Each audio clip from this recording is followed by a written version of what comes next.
What secret obsession is shared by kings, popes, and presidents, Templars, Freemasons, and Founding Fathers, Renaissance masters, modern architects, and NASA? What has been encoded in art, architecture, and urban design, spanning the whole of recorded history up to the present time?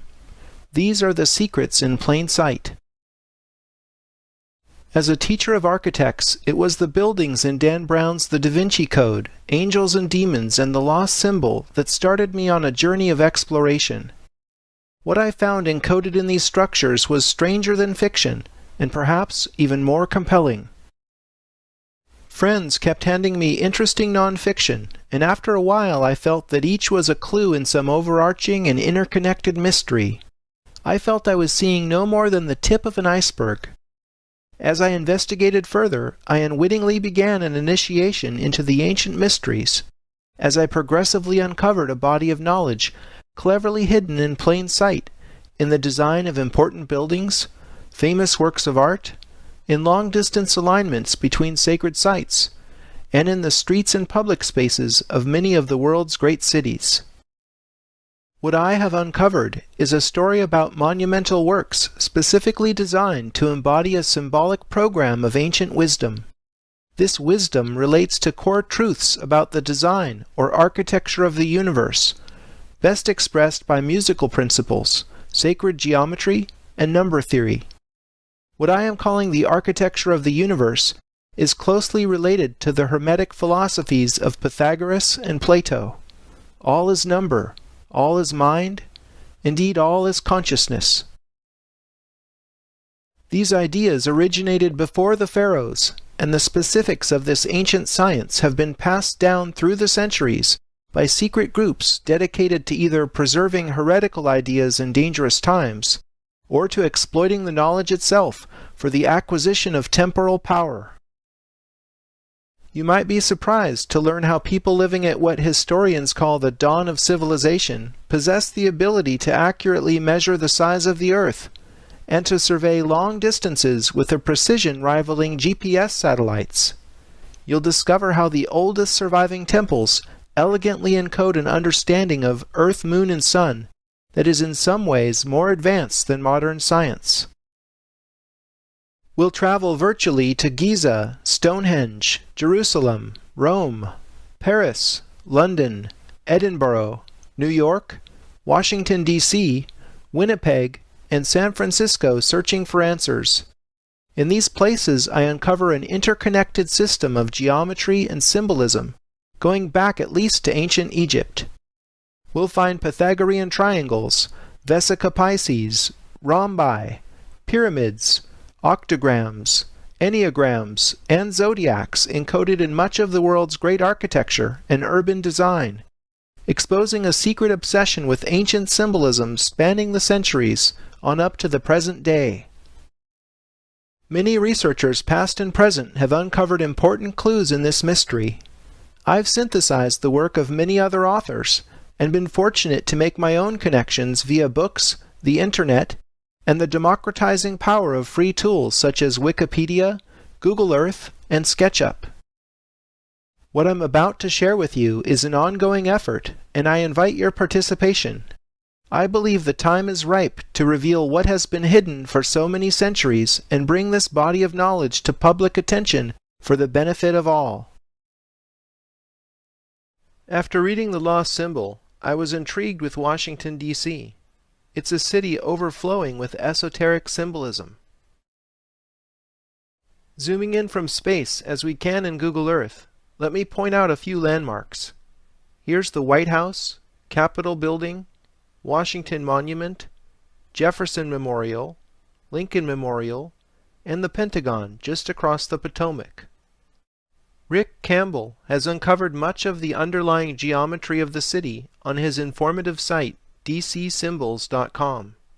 He sees the following diagram in the streets and interconnection of monuments.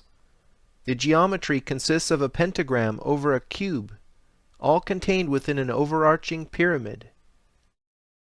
Each one of these shapes carries a meaning we'll be exploring. We'll see later in Egypt how the pentagram symbolizes the microcosm, which is everything in the universe, human scale or smaller. The cube is a recurrent esoteric symbol for the body that we'll be running into all over the world. I found a pair of 3, 4, 5 triangles between the cube and the pyramid. Turning off the cube layer, you see the rectangle surrounding the White House is also made up of a pair of interlocking triangles, this time with 5, 12, 13 proportions. 3, 4, 5 and 5, 12, 13 are the first two Pythagorean triplets. As you'll begin to appreciate, Pythagorean knowledge figures prominently in decoding this mystery. Where have we seen an unfinished pyramid before? On the back of the dollar bill, of course. If we illuminate the DC pyramid with the same all-seeing eye of providence, we are directed to a specific building. Is this the eye of providence we are looking at, or its older incarnation as the eye of Horus? Either way, what is behind the all-seeing eye of the sun? It's the headquarters of Scottish Freemasonry, which goes by many names, including the Supreme Council, Mother Council of the World, and House of the Temple. This building is loaded with Egyptian symbolism, with a 13-step unfinished pyramid on top, just like on the dollar bill, and 2 giant sphinxes flank the entrance out front. The architect John Russell Pope modeled the 1911 building after the mausoleum of Halicarnassus, now a part of Turkey.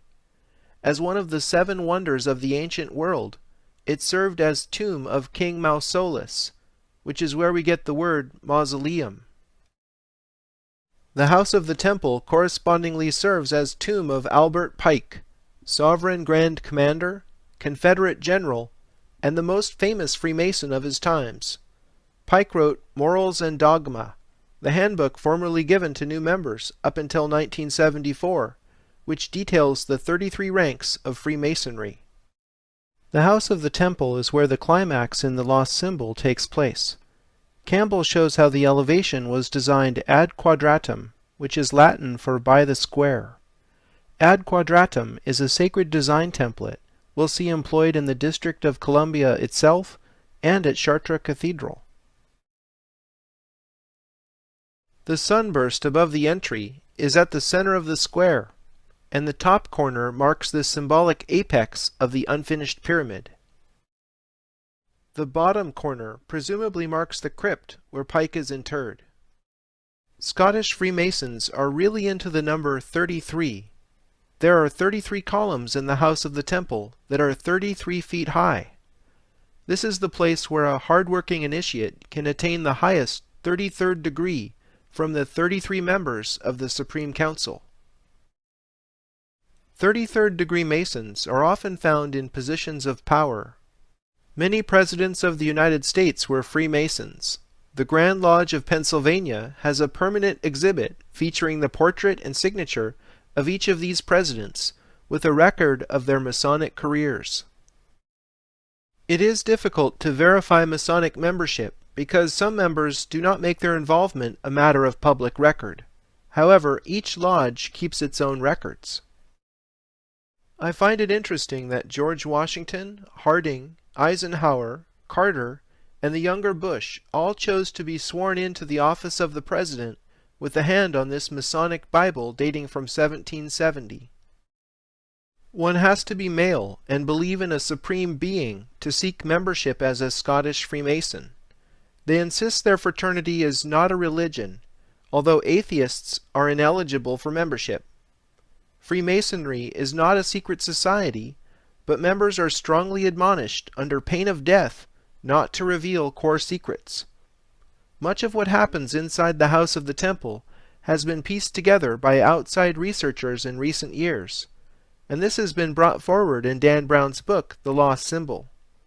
Members can rise to the 32nd degree through hard work and study, but only those selected by the Supreme Council may attain the highest 33rd degree. Richard Hoagland and Mike Barra have dredged up the most interesting connections between the Scottish Freemasons and NASA. Here is Cape Canaveral at Kennedy Space Center. These are the two launch pads where all the Apollo and Space Shuttle missions left Earth. Here is the single runway, runway 33. Of all the vectors they could have chosen for the strip, why did NASA choose 33 degrees west of north? If that seems like circumstantial evidence to you, how about this? Here is astronaut Buzz Aldrin, 33rd degree Mason, on the moon holding the flag of the Supreme Council, which he later brought back to Earth and gave to the Supreme Commander of the House of the Temple. These examples show that the Freemasons and NASA are obsessed with this number. I'm wondering what's so special about 33? Where else does this number appear? Jesus is said to have performed 33 miracles and to have died at age 33. Perhaps this is no coincidence. The Bible says King David, father of the famous Solomon who built the first temple in Jerusalem, reigned for 33 years. In the Kabbalah, or Jewish mysticism, there are 10 Sephiroth in the Tree of Life, plus another hidden one called Doth. Adding the 22 paths between Sephiroth brings the total up to the magic 33. My theory involves the Schumann resonance. This is the frequency at which the Earth vibrates. Scientists have measured this standing wave at 7.83 Hz, with a wavelength equal to the circumference of the Earth. This inaudible low hum is due to lightning discharges in our conductive ionosphere, causing the planet to actually ring like a bell. If you do the simple calculation, which I've done here in a spreadsheet, you'll see that middle C is 33 harmonics, or 32 overtones above the Schumann resonance. Sound implausible? Think of it this way. Our bodies resonate 33 octaves above the Earth's fundamental vibration. This fits with the ancient Hermetic motto, as above, so below. I find it incredible that the UN emblem divides the Earth into 33 sectors. This has to be more than coincidental. The human spinal column appropriately has 33 vertebrae if you count the fused bones in the lower spine individually. 33 might very well be built into the architecture of the universe. For further confirmation, let's take a look at the Great Seal of the United States of America as shown on the back of a $1 bill. Let's start with the obverse side of the Great Seal. That's the side with the eagle. Most important to our current line of inquiry, let's count the number of feathers on the wings. The left wing has 33 feathers, and the right wing has 32. Could these refer to the 33 harmonics or 32 overtones just discussed in relation to the Schumann resonance? I think Rick Campbell has correctly decoded the controlling geometry. 3 circles with their centers on each other's circumferences form a kind of double Vesica Pisces, if you will. A Vesica Pisces is formed whenever 2 equally sized circles come together, such that their centers are on each other's circumferences. A Star of David emerges from the 3 circles' intersection points. Examining the reverse of the Great Seal, we find the same controlling geometry. Look at the letters picked out of the mottos Annuit Coptis and Novus Ordo Seclorum. Never mind right now what these mottos signify. The letters at the points of the Star of David are A, S, N, O, and M. Rearranging, we get Mason. So to summarize, we've seen how the House of the Temple presides over a street pyramid in Washington, D.C. There is a clear Masonic connection to the office of the President, NASA, and the United Nations. The Scottish Freemasons are obsessed with the number 33, which is echoed in the Judeo-Christian tradition, having a resonance both with the human body and the earth. It's no secret that Masons trace their history back through the Knights Templar. I was amazed to discover there is an urban village straight across the Potomac from the White House called Rosslyn. Many researchers believe one of the Templar factions fled to Scotland after the infamous raid that destroyed their order. Rosslyn Chapel in Scotland was the place featured in the Da Vinci Code, where Sophie learned she was a direct descendant of Jesus, and where she was reunited with her bloodline. Friday the 13th, October 1307, was the date most of the Templars got arrested, had their considerable assets seized, were interrogated and tortured to death by agents of the French king, acting in cooperation with the Pope. Knowing the connections between the Templars, Rosslyn Chapel in Scotland, and the Scottish Freemasons made me take a closer look at Rosslyn, Virginia.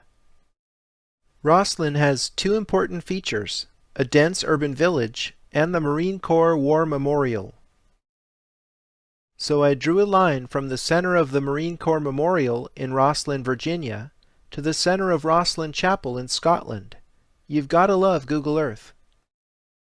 The Great Circle Path passes precisely over the apex of the Eye of Providence and the entire DC Street Pyramid, arguably confirming my line of reasoning. Before we leave Scotland entirely, let's take a detour to Edinburgh. The Royal Mile is Edinburgh's oldest and busiest tourist street. If we measure a line from the facade of Holyrood Abbey, built in 1128 by King David I of Scotland, to the circular tower in Edinburgh Castle, built by the same king, we find that it measures almost precisely 8/7 of a mile. The Royal Mile referred to in Edinburgh is therefore the Egyptian Royal Mile by definition. This is a memorable and important unit because, as Richard Heath shows in his book Sacred Number and the Origins of Civilization, there are exactly 3,456 Egyptian royal miles in the polar radius of the Earth. King David built these structures right at the beginning of the Knights Templars' existence, shortly after the Knights returned from Jerusalem and the Gothic building explosion began. Could King David I of Scotland have been connected to the knowledge the Templars unearthed from the House of David in Jerusalem?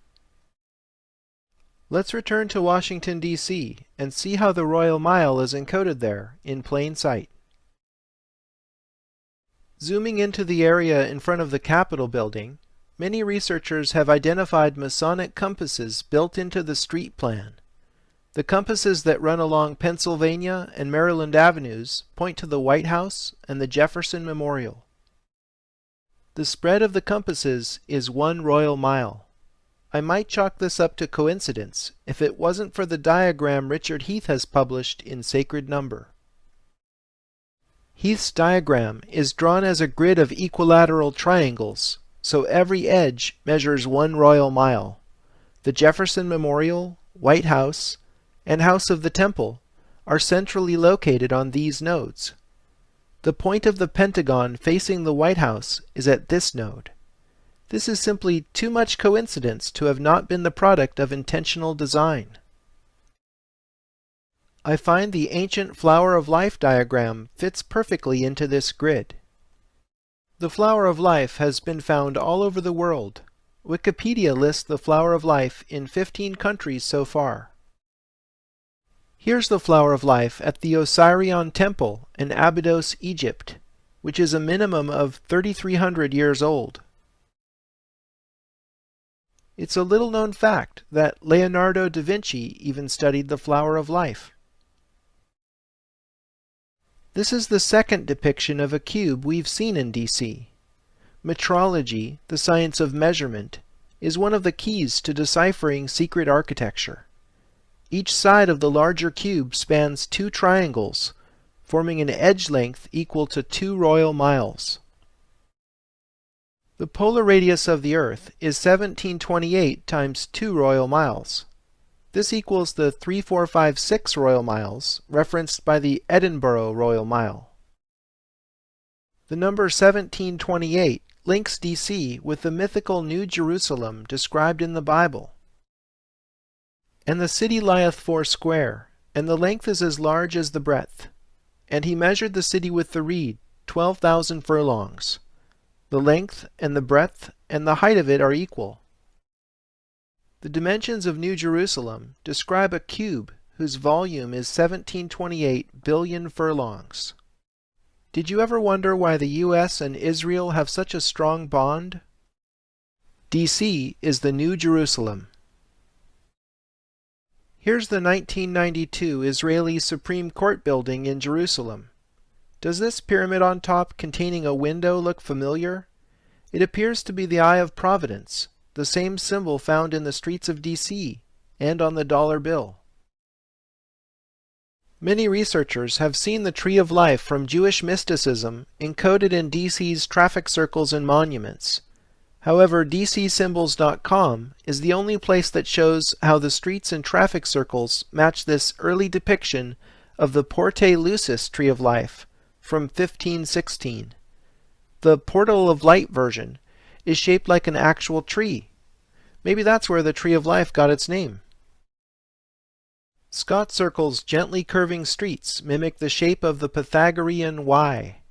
In The Secret Architecture of Our Nation's Capital, author David Oveson says, "The Pythagorean Y is a vestigial drawing of a path through life, in which one is perpetually presented with a choice of symbolic directions. Should one do good or bad?" Scott Circle is in the position in the Tree of Life known as Doth, the hidden Sephiro. According to the Kabbalah, the reason Doth is depicted as hidden is because humans who remain selfish cannot see it. Only those who orient themselves in the service of others are able to see the light of Doth, in which all 10 Sephiro are united as one. I think Scott Circle exemplifies the secret architecture of D.C. It's plain to see once you have the knowledge, but remains hidden to the general public. Most people who know the Tree of Life are more familiar with the Athanasius Kircher version of 1652, which is arranged in 3 columns. The Kircher version is seen here in John Evelyn's plan to rebuild London after the Great Fire of 1666. Both he and Christopher Wren submitted plans based on the Tree of Life, although Wren's wasn't as in-your-face as Evelyn's. Neither were actually carried out, but it shows you this kind of esoteric symbolism wasn't anything new when D.C. was laid out a century after the Great Fire of London. As you've seen, there is a deep connection to Judaism, both in the Tree of Life and in the metrology of Richard Heath's larger cube that links Washington, D.C. with the mythical New Jerusalem in the Bible. To understand why both the Flower of Life and Tree of Life are in D.C., you need a 1-minute visual education in sacred geometry.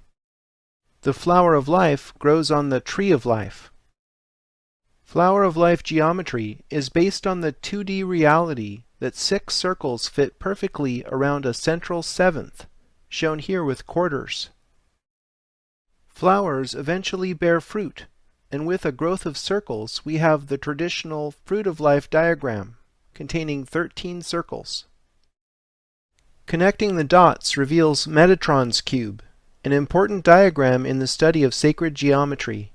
It was named after the biblical figure Enoch, who was transformed into the archangel Metatron. Metatron's cube contains the 5 Platonic solids, both in smaller and larger scales, like a fractal. Platonic solids figure prominently in Plato's philosophy, after whom they were named. The dots in the interstices encode the pattern of 2 intersecting Pythagorean tetractyses. This is the pattern on the dollar bill, in what is called glory above the eagle's head. Pythagoreans swore an oath to the tetractys, which was the most important symbol in their secret worship of number. All of this symbolism is interconnected in a system. Masons study for years to understand these things and advance through their degrees. Freemasonry is a remnant of an ancient mystery school. Look at how many lucky 13s are on the obverse of the Great Seal. We've already seen the 13 stars of glory over the eagle's head. In the eagle's claws there are 13 arrows, 13 leaves on the branches hold 13 olives, and there are 13 stripes on the shield. Perhaps having 13 colonies was no accident. Curiously, the eagle only has 9 tail feathers. Everything has a meaning in symbolism. The 13th degree of Scottish Freemasonry is called the Royal Arch of Solomon. It's about Enoch, descent into a vault, the arch, a triangle of gold, a cube of agate, and the name of God. Enoch supposedly excavated 9 chambers, think of the tail feathers, underneath the Temple Mount in Jerusalem, one below the other, each with a supporting arch. In the final chamber he placed a cube of agate, inset with a triangle of gold engraved with the holy name of God. By this sacred geometry, Rick Campbell has shown Enoch's cube is in fact Metatron's cube, the triangle within the cube. The name of God shown in Hebrew is called the Tetragrammaton, the most sacred 4-letter word in Judaism.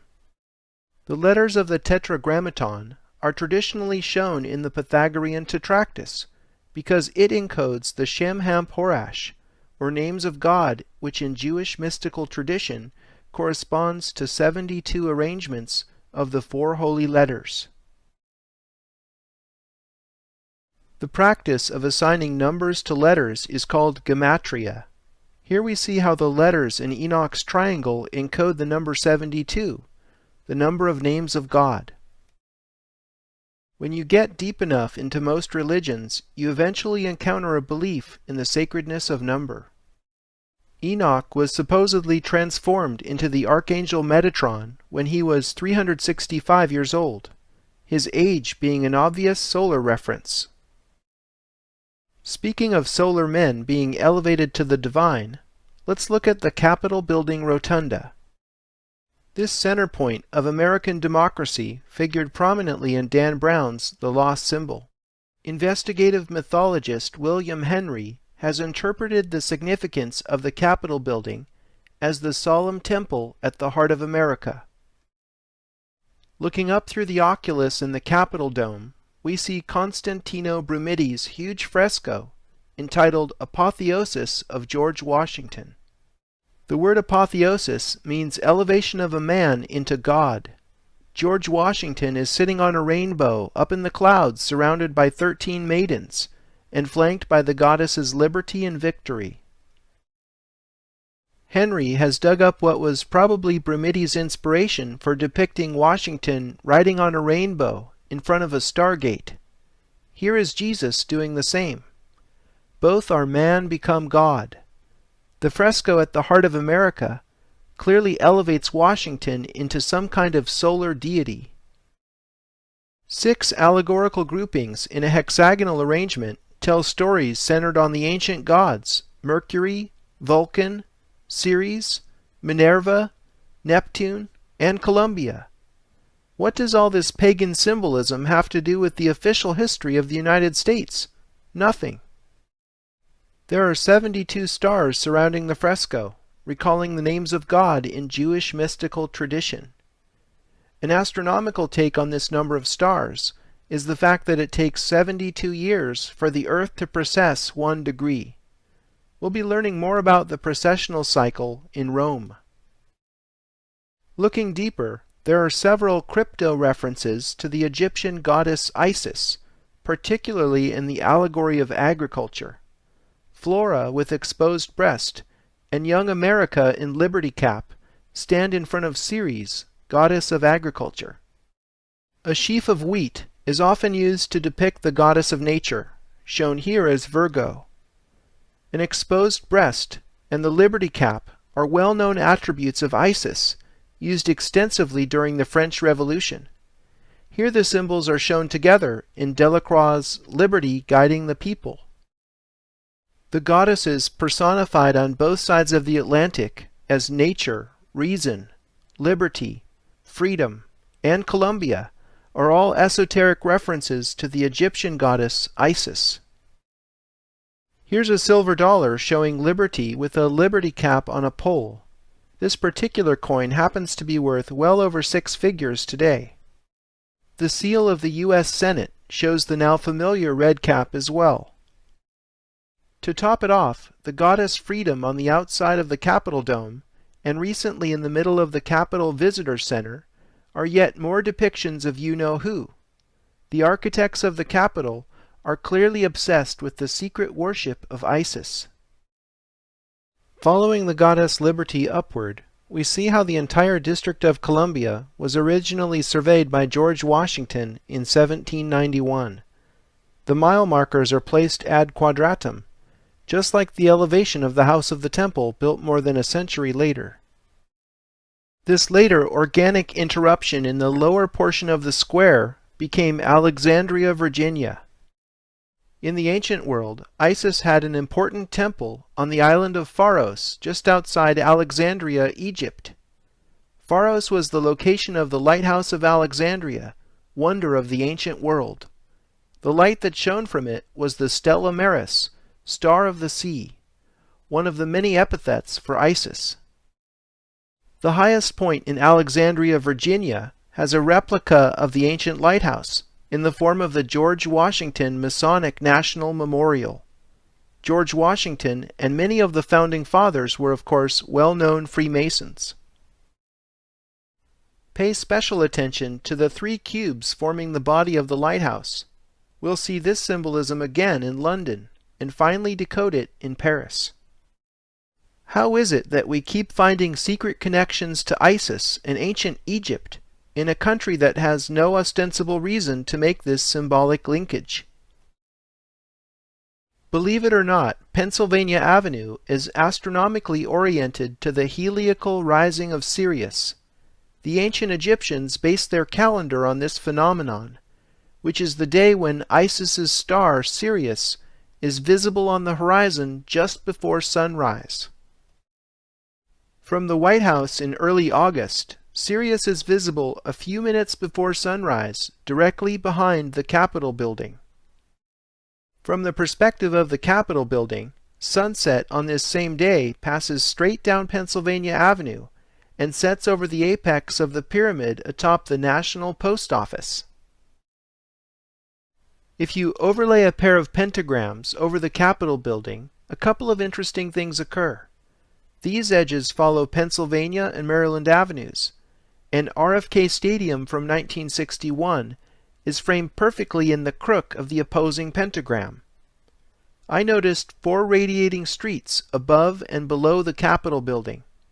Then it clicked with the pentagrams, and I see what is actually depicted here is the Templar cross. Can there now be any doubt who is behind the program of symbolism in D.C.? The Templars may be long gone, but the Scottish Freemasons remain active today. We'll learn more about the Templars at Chartres Cathedral, and again in London. David Oveson's groundbreaking book, The Secret Architecture of Our Nation's Capital, reveals that D.C. has more zodiacs than any city in the world, concentrated in what is called the Federal Triangle. The Federal Triangle contains many important governmental structures, including the National Archives, the National Post Office, the Departments of Justice and Commerce, and so on. Most importantly, Oveson shows how these Federal Triangle zodiacs draw attention to one constellation in particular, Virgo. Virgo the Virgin is an esoteric representation of Isis. Oveson's research into Masonic symbolism led him to map the stars Arcturus, Regulus, and Spica to a terrestrial triangle connecting the White House, Capitol building, and the point where many think the Washington Monument was supposed to be. You see, the Washington Monument is shifted slightly to the east with respect to the White House Jefferson Memorial north-south axis. Some claim this shift was due to the fact that the marked point is on landfill, and the site where the monument was actually built is on solid ground. In any case, here is that particular stellar arrangement brought down to Earth.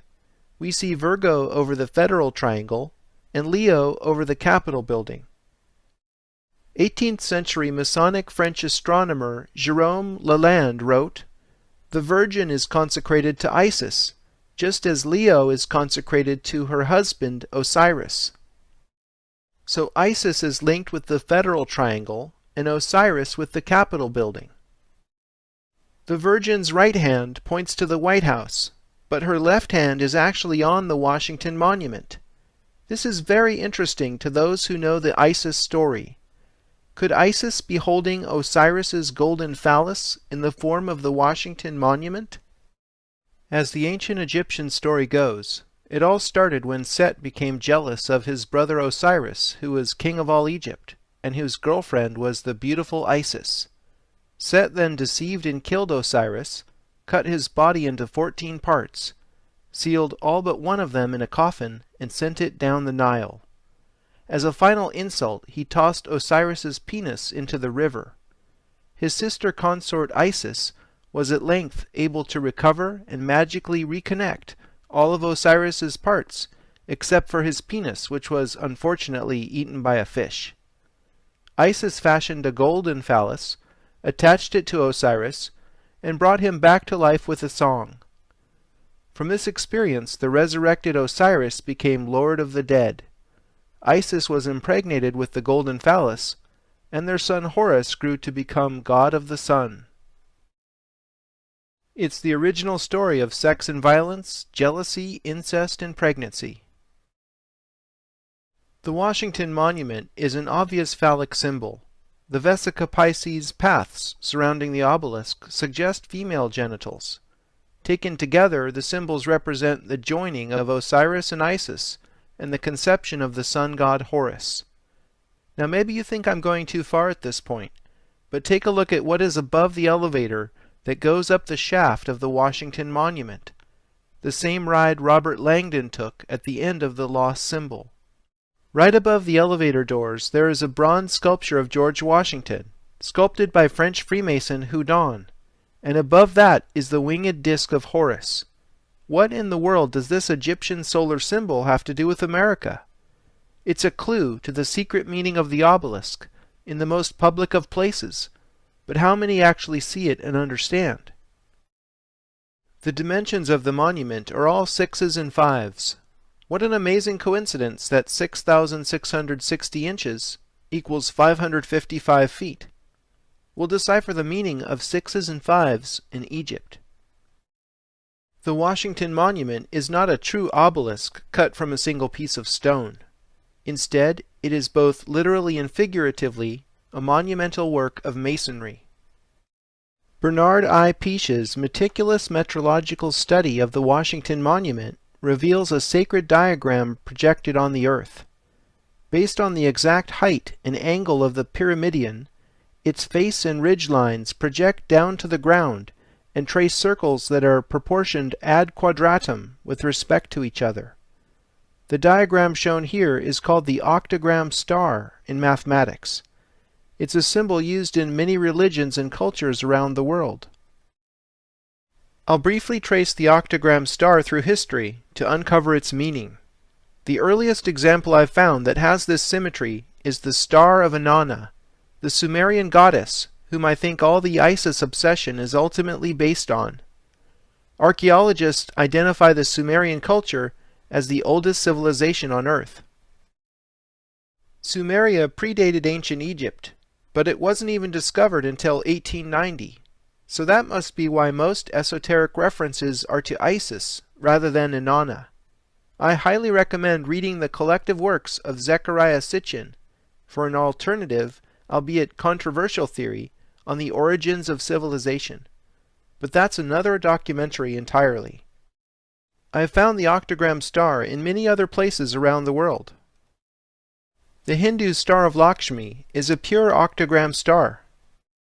The Egyptian Ogdoad adds a central cosmic egg to the mix, containing the sun god Ra. The structure of the Celtic calendar resonates with the octagram star. The Gnostic theologian Valentius transformed Egyptian concepts into Christian ones in his 2nd century cosmology featuring the pleroma, or Godhead, in the center. The Buddhist Wheel of Dharma has this as its symbol, incorporating the Eightfold Path. Islam uses the Rub el-Hizb as its symbol. Found in the oldest Korans as a chapter marker, here it is expressed fractally in Muhammad's tomb in Medina. The Eastern Orthodox Church used octagram star symmetry in numerous depictions of Christ Pantocrator and in the Transfiguration. Even the seemingly unrelated Aztec culture produced their calendrical Piedra del Sol having this remarkable symmetry. Finally, the Vatican also encoded this powerful symbol in St. Peter's Square. The ancient Egyptian obelisk at its center is literally a gigantic sundial, with stones in the pavement marking the seasons. So the octagram star is resoundingly a solar symbol, appropriately fitting the male obelisk, which is the primary reading of the Washington Monument.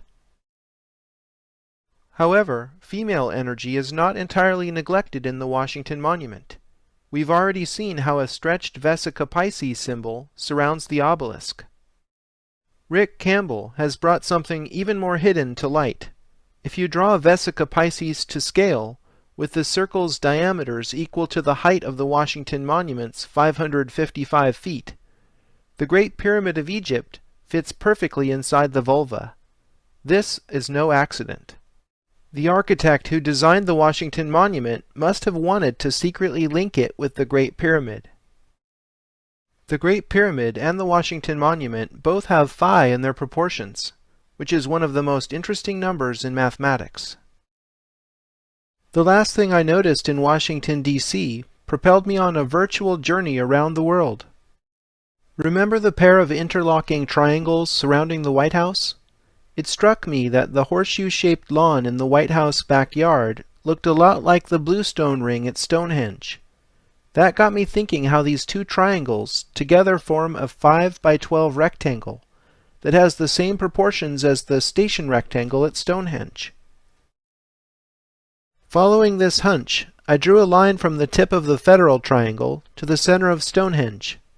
Later on, I happened to zoom into New York City when this layer was on, and saw that the alignment perfectly bisects Central Park.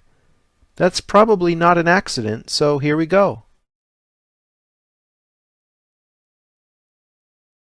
The angle that this large-scale alignment takes through Central Park matches the interlocking Pythagorean triangle's hypotenuses.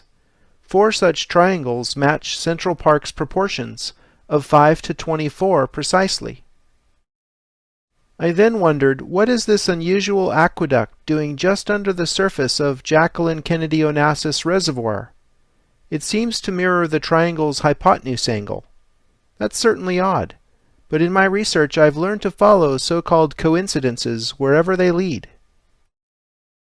The aqueduct leads us to the Metropolitan Museum of Art.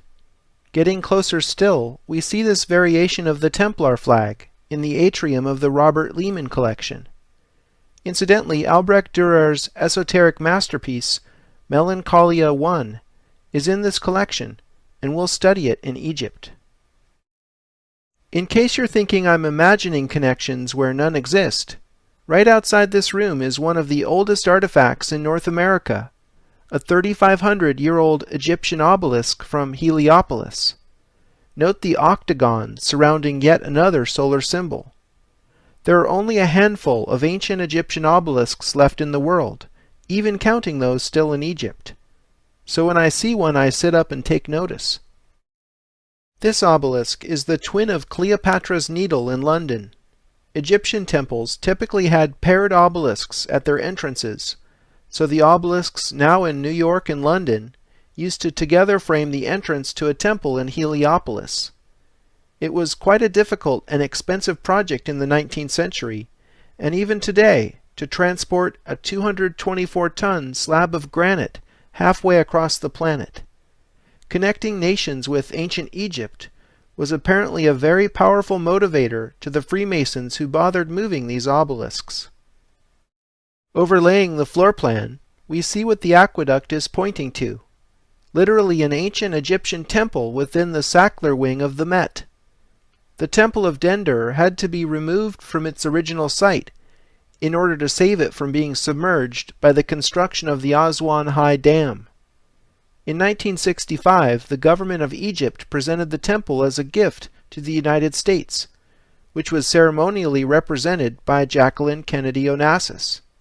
That's quite a coincidence, considering the aqueduct in Jackie's Reservoir led us to the very temple she received.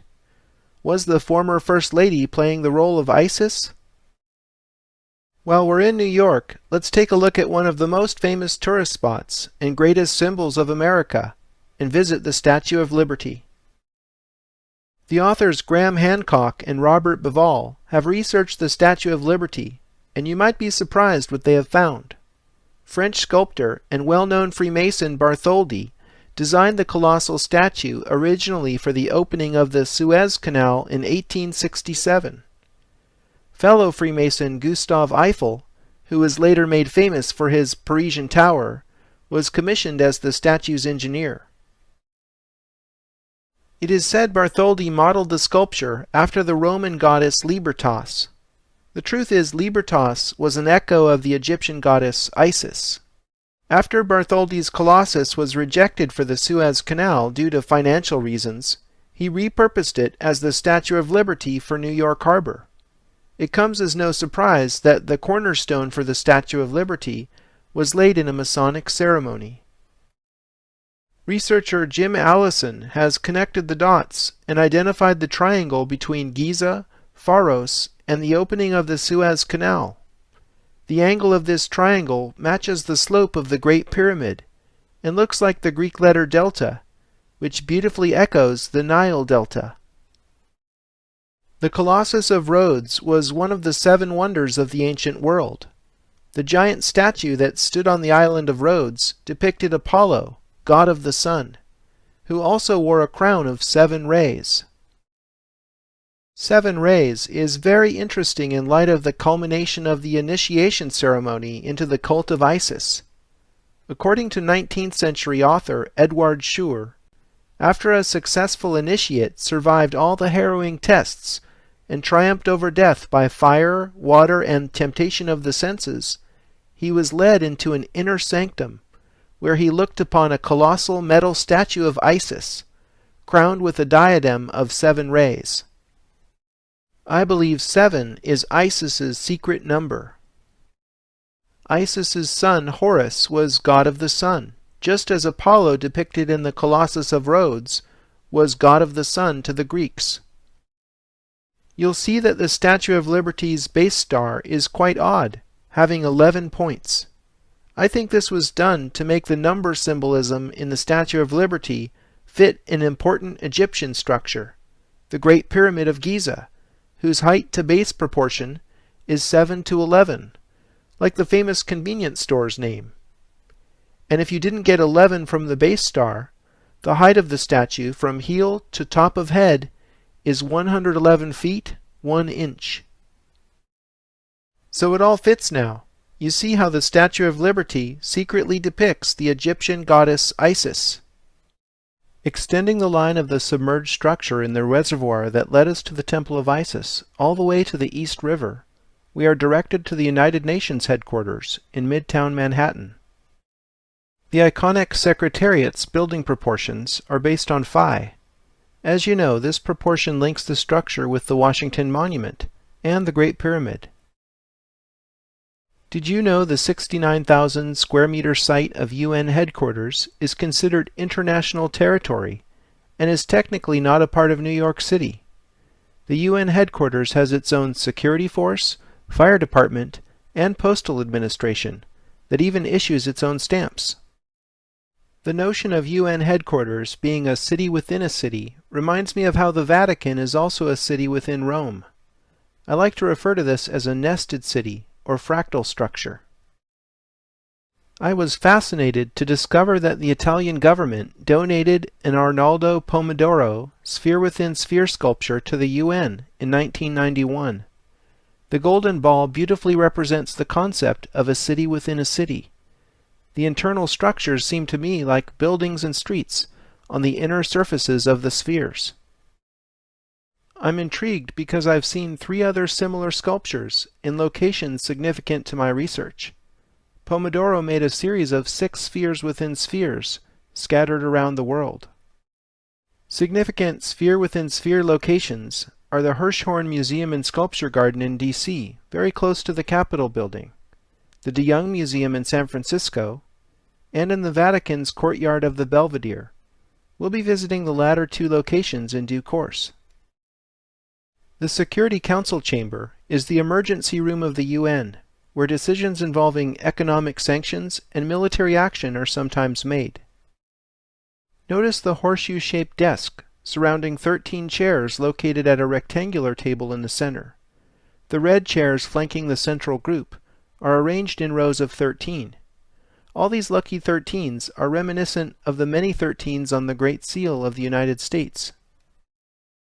The mural in the Security Council chamber is by Norwegian artist Per Krogh, and it contains some highly interesting symbolism. The left arched panel shows a woman opening a window, letting in rays of golden sunlight. The right arched panel shows a man letting a white horse run before the full moon. Sun and moon are symbolized in Masonic lodges by the columns Boaz on the left and Jachin on the right. Boaz and Jachin originally stood in Solomon's temple in Jerusalem. Boaz symbolizes the sun and Jachin the moon. We'll see this symbolism again in the towers of sun and moon at Chartres Cathedral. The Vesica Piscis shape in the center of the mural contains the story of original sin. Young Adam and Eve stand in the background. Lucifer, hanging from serpentine vines in the tree of knowledge, hands Eve the infamous apple. Years pass, and Adam and Eve are shown with arms interlocked, closer to the center of the Vesica Piscis. In time, their firstborn Cain is shown in the foreground at his parents' feet. This unmistakable imagery is strange to say the least in a chamber representing all the nations of the world. The mural symbolizing the security of all nations should probably embrace all cultures and religions, but it clearly has a distinctly Judeo-Christian subtext. You have to look closely to perceive it, but there is a faint circle representing the sun surrounding the Vesica Piscis. Tiny flames can be seen emanating from this circle, which carry through 4 of the mural's panels. Here the sun, or sun, emerges from the center of the Vesica Piscis, or womb. The bird below the Vesica Piscis is a phoenix, standing over the ashes of its parent. The phoenix is a symbol of transformation and of the cyclical nature of time. Herodotus recorded the fact that this mysterious bird has ancient Egyptian provenance. There is a sacred bird called the phoenix. I have never seen it myself except in pictures, for it is extremely rare, only appearing, according to the people of Heliopolis, once in 500 years, when it is seen after the death of its parent. The beast of war is shown slain in an underground crypt, run through with a sword. The abandoned artillery, machine gun, and soldier laying down his rifle show this is the end of the Second World War. The UN was chartered at the end of this conflict in 1945, and therefore the war imagery is entirely appropriate. Souls, or shades in between life and death, literally in monochrome, are being helped up from below on both sides of the mural. Shades on the solar left side are tinted gold, and shades on the lunar right side are appropriately tinted silver. The original motto of the French Revolution, Liberté, Égalité, Fraternité, or La Mort, liberty, equality, brotherhood, or death, surprisingly maps to much of the remaining symbolism. Souls being lifted with ropes up into the light are gaining their liberty. The scene in the upper left shows a group of people weighing grain, presumably to distribute it with equality. The party in the 2 panels surrounding the Vesica Piscis illustrates brotherhood, with all types of people and children happily united holding cyan ribbons and UN flags. Those souls who died in the war are lining up and entering the starry door of death behind the phoenix. La Mort was later dropped from the revolutionary motto because it reminded people too much of the Reign of Terror. The tricolor flag of the French Republic symbolizes the 3-term motto, Liberté, Égalité, Fraternité. The scene in the upper right shows scientists investigating the macrocosm and microcosm with telescope and microscope. The 2 upper panels hold a political message, with the depiction of people painting, planting, designing, playing music, singing, writing, and dancing. I think the implication is humanity may enjoy these higher pleasures after war has been transformed like a phoenix into peace through the agency of the United Nations. The symbolism in the mural contains Judeo-Christian, Masonic, French Revolutionary, and ancient Egyptian imagery that became apparent only under careful analysis. The mural is more than a small decorative element. It dominates the Security Council chamber. Therefore, I think the choice of symbolism embedded in the mural tells us something about the character of the United Nations itself. I find the hidden connections to Masons and Egypt most provocative. Contemplating the United Nations got me thinking about national symbols. Consider the UN flag as a symbol of nations coming together in peace. As I already mentioned, the map is divided into 33 sectors. It seems appropriate that the Earth is flanked by 2 olive branches symbolizing peace. Each of these branches contains 13 leaves. The UN flag is cyan in color and was created after the UN was chartered in 1945. In 1947, the UN decided to partition Palestine into a Jewish state, an Arab state, and a UN-administered Jerusalem. This decision led to a series of wars, and ultimately Israel's independence in 1948. The coat of arms of Israel is also cyan in color. It seems appropriate that the menorah is featured, because it's been a symbol of Judaism for almost 3,000 years. The menorah is flanked by 2 13-leafed olive branches symbolizing peace, another parallel with the UN flag. There are many countries whose flags and coats of arms feature olive branches symbolizing peace. However, only the UN emblem and the coats of arms of Israel, the United States, and the U.S. Virgin Islands feature olive branches having exactly 13 leaves. The U.S. Virgin Islands coat of arms is a modified version of the Great Seal of the United States. The flag of the United States of America also features significant numerical symbolism. There are 13 red and white stripes. 50 stars are arranged in 9 rows, alternating between rows of 6 and 5 stars. We'll learn the significance of the 9 rows in San Francisco and the alternating rows of 6 and 5 stars in Egypt. Picking up the alignment that started at the tip of the Federal Triangle in D.C., through New York City's Central Park, to its endpoint at the center of Stonehenge, we are wondering, why would the Founding Fathers in D.C. and city planners in New York City conspire to link their fair cities with this ancient temple? The reason is simple. Stonehenge is at the heart of the mystery. Let's take a closer look. The first monument at the site was begun during the Neolithic period, around 3,100 years before the Common Era, and Stonehenge was completed during the Bronze Age, approximately 4,500 years ago. Here's a reconstruction of Stonehenge Phase 3 at its height, showing the sarsen ring with its stone lintels, huge trilithons, and smaller bluestones. The larger Aubrey circle is a ring of 56 holes, accommodating 4 standing station stones. Connecting the station stones, we see what researchers call the station rectangle. The amazing thing is it has precisely the same 5:12 proportion as we've already seen in D.C. and New York City. Now we see where this proportion comes from, as this is surely the oldest known example. The astronomer Gerald Hawkins has shown how the station rectangle encodes specific astronomical phenomena, including cycles of Earth, Moon, and Sun, commemorated by important festivals in the Celtic calendar. Stuckley, one of the founders of the field of archaeology in the 18th century, whose great work was studying Stonehenge, claimed that Freemasonry was a legacy of the Druids, who in turn got their knowledge from the ancient Egyptians. The 7-pointed star inscribed within the Aubrey circle clearly locates the sarsen ring and frames the horseshoe of trilithons and bluestones.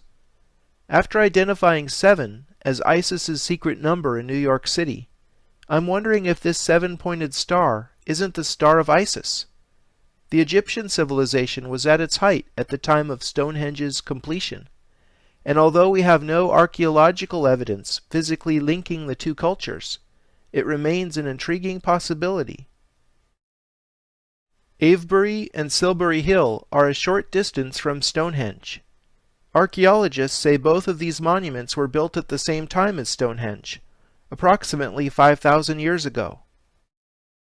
The late John Michell, said to be father of the earth mysteries, and surveyor and researcher Robin Heath, discovered amazing relationships between all three Neolithic monuments in terms of their precise locations upon the earth.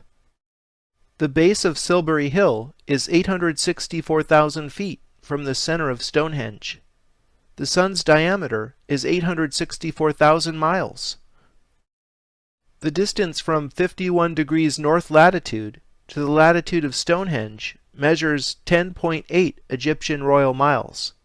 The mean radius of the moon is 1,080 miles. The latitude of Stonehenge is 17.28 miles from the latitude of Avebury. We learned in DC how 1728 symbolizes the cube.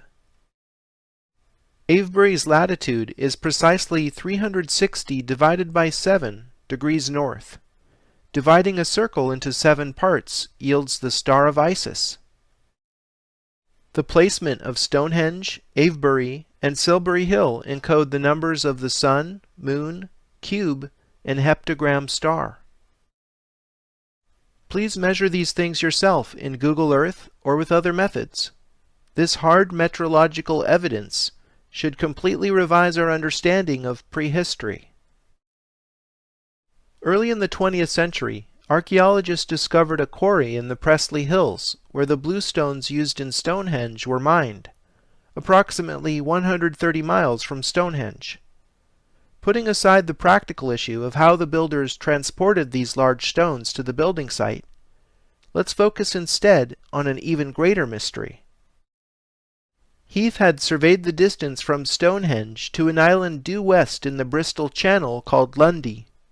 When Heath told Michell that the distance from the center of Stonehenge to a small hill called the Tump at the center of Lundy Island was precisely the memorable number 123.4 statute miles, Mitchell recognized the number from his research, and then all the pieces quickly fit together. A statute mile is equal to 5,280 English feet, and is still used to measure distances on roads in the United States. Michell and Heath drew a triangle connecting Stonehenge, Lundy, and the Pressley mine. Two such matching, interlocking triangles form a rectangle that has the same proportions as Stonehenge's station rectangle, and amazingly is exactly 2,500 times larger. This is the Greater Temple. What is more, the distances in the Lundy rectangle fit ancient Egyptian measure. Robin Heath's brother Richard pointed out in Sacred Number that 123.4 statute miles is precisely equal to 108 royal miles, the same unit that we've seen in Edinburgh and DC. This is no arbitrary distance, as 108 royal miles is 1/32 of the polar radius of the Earth. The architects of Stonehenge must have chosen the building site in relation to an origin point originally selected at the center of Lundy Island. It's absolutely sublime the way Stonehenge resonates with the whole region and with the planet. As above, so below. 108 is a number sacred to many of the world's religions. For example, there are 108 prayer beads in the Holy Rosary. The Rosary is a key devotional path in the Catholic veneration of Mary. The worshippers' fingers keep track of the number of Hail Mary prayers they recite by moving along one bead at a time.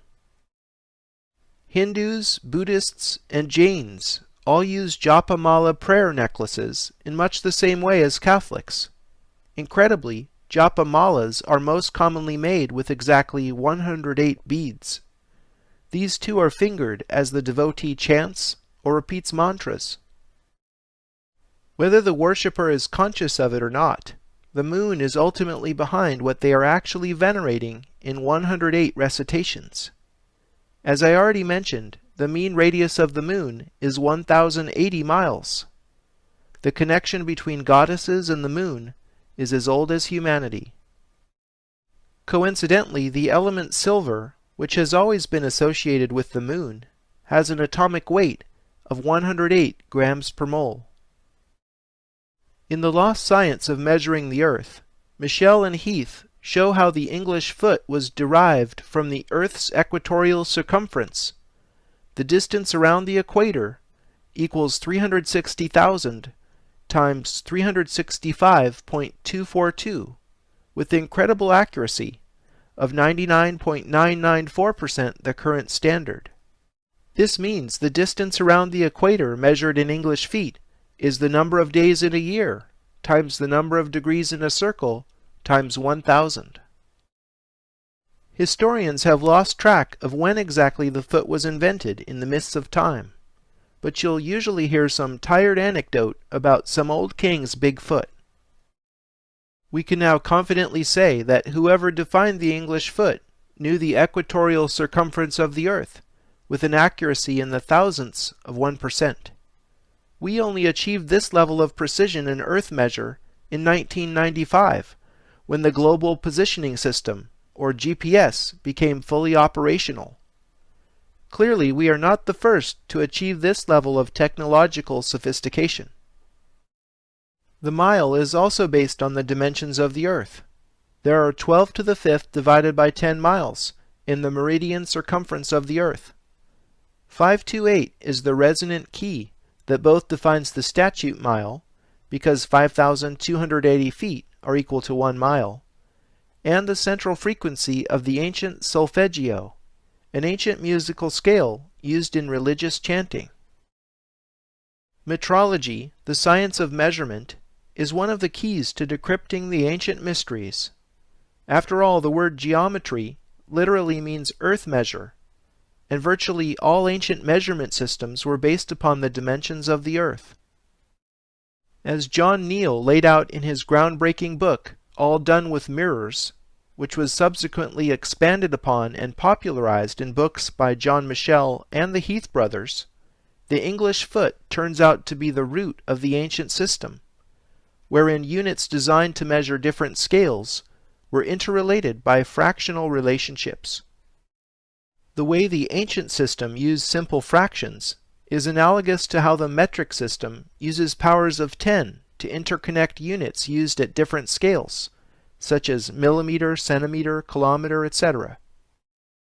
As if these discoveries weren't enough, John Michell and Robin Heath stumbled upon yet another amazing find.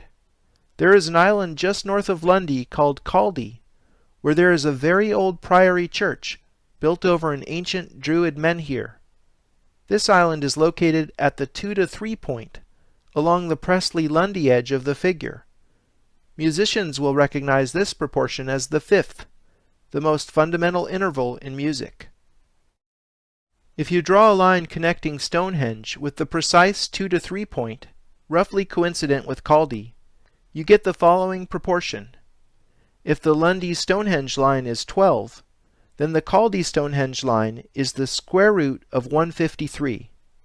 Believe it or not, we'll see this cryptic number 153 again in the Louvre Pyramid and also in the Bible.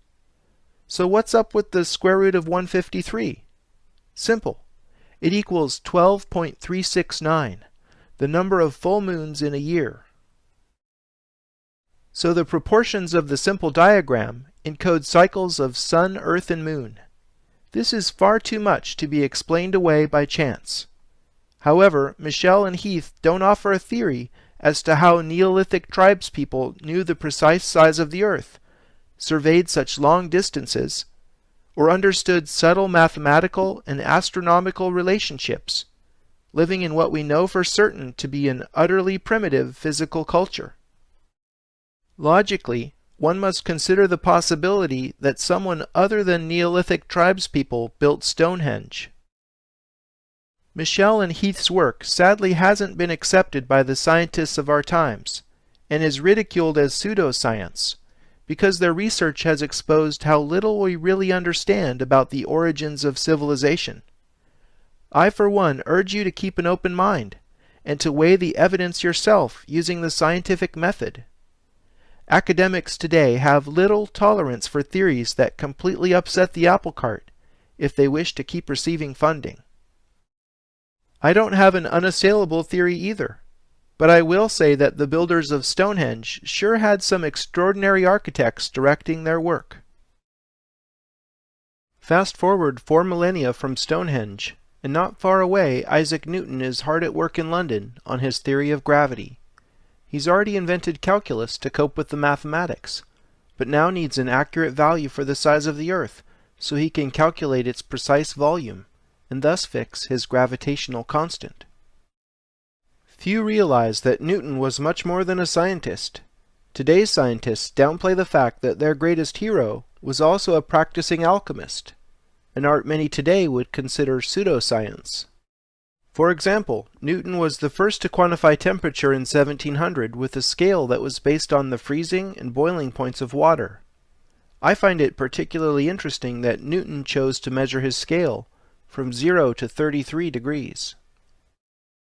Conspiracy buffs are also aware of Newton being identified in the Dossier's Secrets as one of the Grand Masters of the Priory of Sion, an offshoot of the Templars.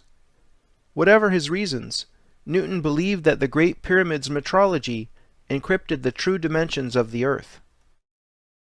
John Greaves, professor of astronomy at the University of Oxford, surveyed the Great Pyramid just before Isaac Newton was born. Newton meticulously studied Greaves' work and based his own dissertations on ancient metrology on it. In 1637, Greaves made the most accurate survey of the Great Pyramid ever undertaken up to that point in history. He was the first to make the unlikely conclusion that the foot was at the root of the pyramid's measurements. To commemorate his discovery, Greaves inscribed a line inside the king's chamber, measuring precisely 1 English foot, with the words, "To be observed by all nations." The unfinished pyramid, that is without its absent pyramidion cap, measures exactly 480 English feet in height, which also happens to be precisely equal to 1/11th of a mile. The width comes in at exactly 756 feet. Herodotus, the father of history, explained that the Great Pyramid was originally capped by a small model pyramid called a pyramidion, which was sheathed in electrum, an alloy of gold and silver. Unfortunately, the valuable pyramidion is long gone. Richard Heath's metrology shows the Great Pyramid's pyramidion measured 1 1/11th feet in height. This metallic cap would reflect the sun's light and look a lot like the shining eye on top of the US dollar bill. The Great Pyramid is the sole surviving wonder of the ancient world. It remains the oldest, largest, and most accurate building ever built. It was the tallest structure in the world for 4 millennia. It is aligned within 0.1% of true north, and its 13-acre base supporting 2.3 million blocks of stone is horizontal and flat to within 15 millimeters. The mean opening in joints between exterior casing stones is less than 0.5 millimeter. The scale and accuracy are astounding. I believe that even with all the money in the world, we do not have the technical capability to replicate the Great Pyramid today. There is much to be said about the Great Pyramid's proportions. I've already mentioned how 7:11 was encoded in the Statue of Liberty. Renaissance artist Albrecht Dürer used the half-triangle proportion of 14:11 in his esoteric masterpiece Melancholia I. Richard Heath has found the half-triangle also encodes 365 days to 20 moons, an interesting astronomical take on the mystery. Notice how pi and phi, two of the most important numbers in mathematics, are also implicated and interrelated in the pyramid proportions. John Charles Webb Jr. has made a profound discovery about the location of the Great Pyramid that is unfortunately widely ignored because of its utter implausibility.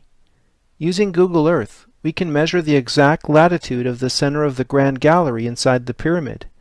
It is 29.9792458 degrees north. The speed of light in the vacuum is 299,792,458 meters per second. Incredibly, these are the same numbers. How can this be? This correlation is either pure coincidence or evidence of something very profound. The meter as unit of length and the practice of dividing time into seconds would have to be coordinated for the location of the Great Pyramid to encode the speed of light. Nothing may sound more improbable, but this is exactly the sort of numbers game that I think the ancients played. Consider the fact that 1 second is one Earth rotation divided into 86,400 parts, because 1 day is equal to 86,400 seconds. Recall from the Stonehenge and San Francisco episodes that the Sun's diameter is 864,000 miles, and 864 is the number of the Sun. Perhaps the second and the mile were skillfully designed to express this beautiful harmony with the Sun. The kilometer was originally defined by assuming the Earth's meridian circumference equals 40,000 kilometers. In Paris Part 3, you'll learn more about something I call the Canon of 400. For a taste, consider that during a solar eclipse, the Moon perfectly covers the Sun disk.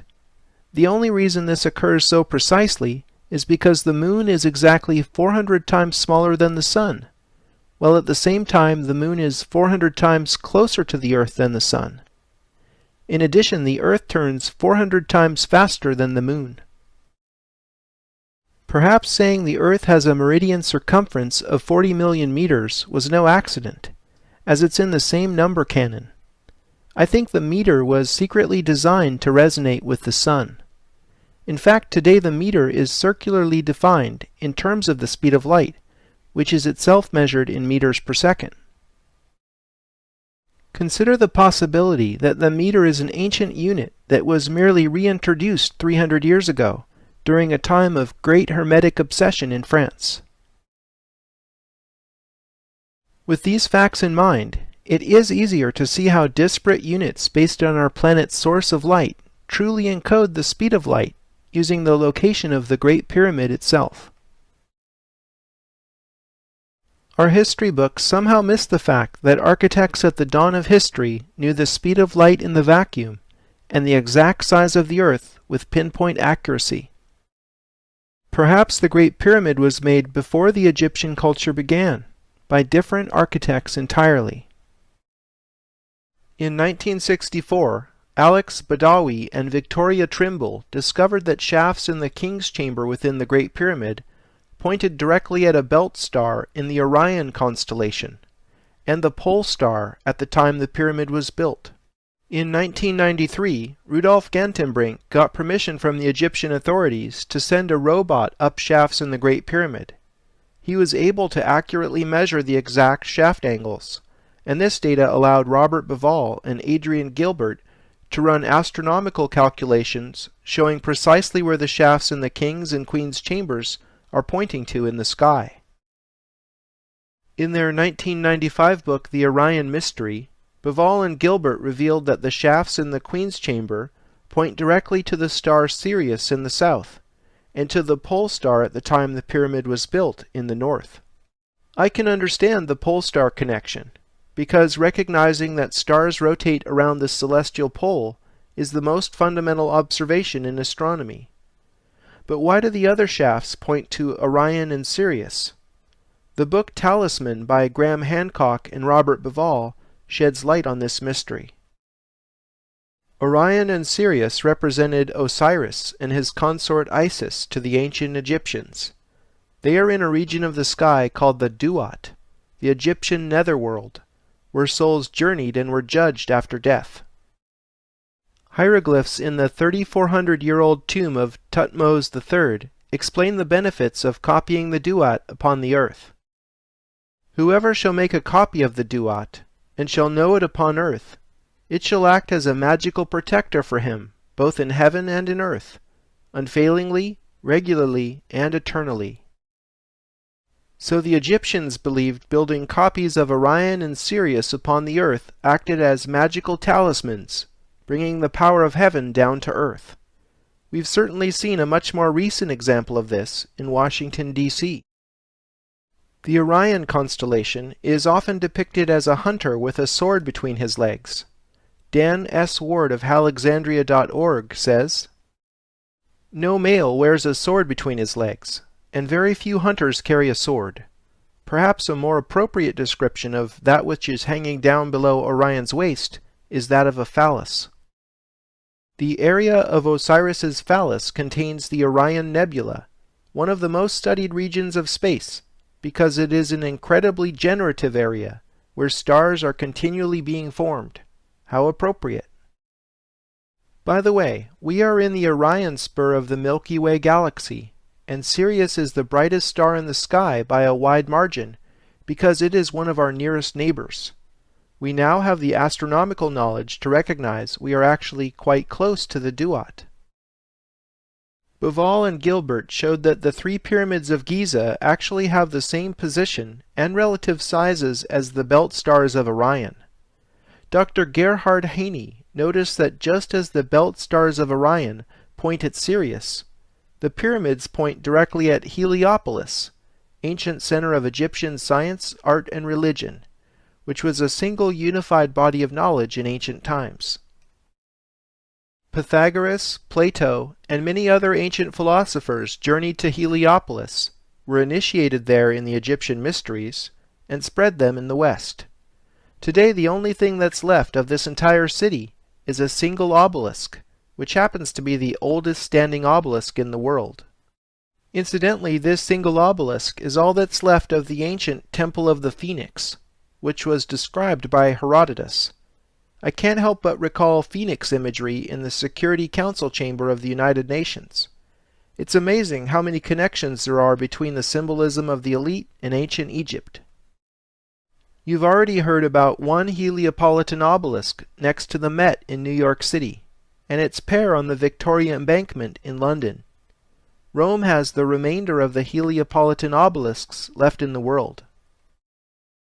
Heliopolis was the cult center for the 9 great Egyptian gods, collectively called the Ennead.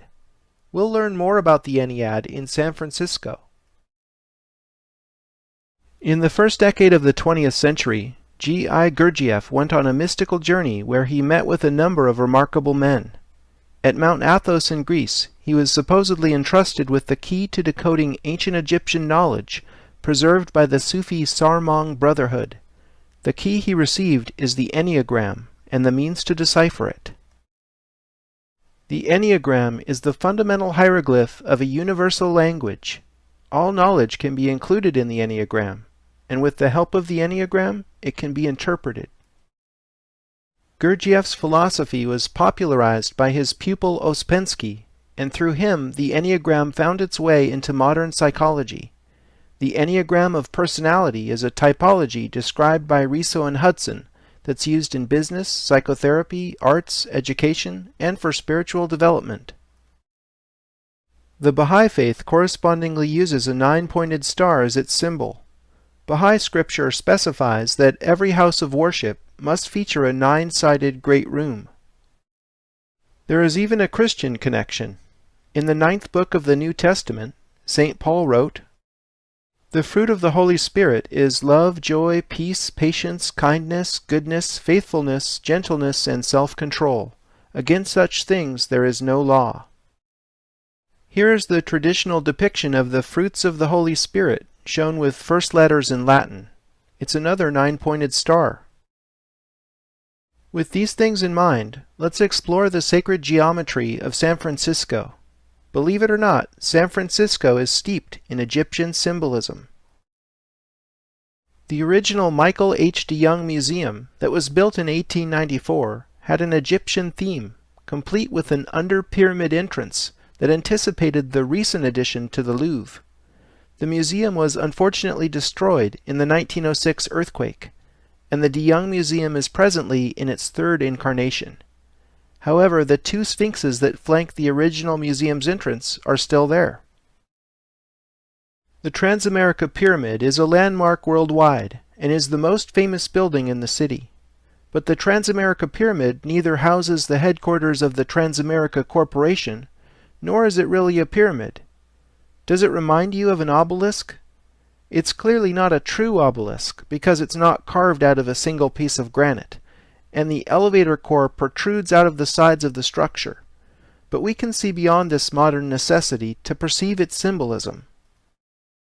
The height of the 1972 structure is commonly cited at 853 feet, but this figure doesn't include the glass pyramidion cap and its mast.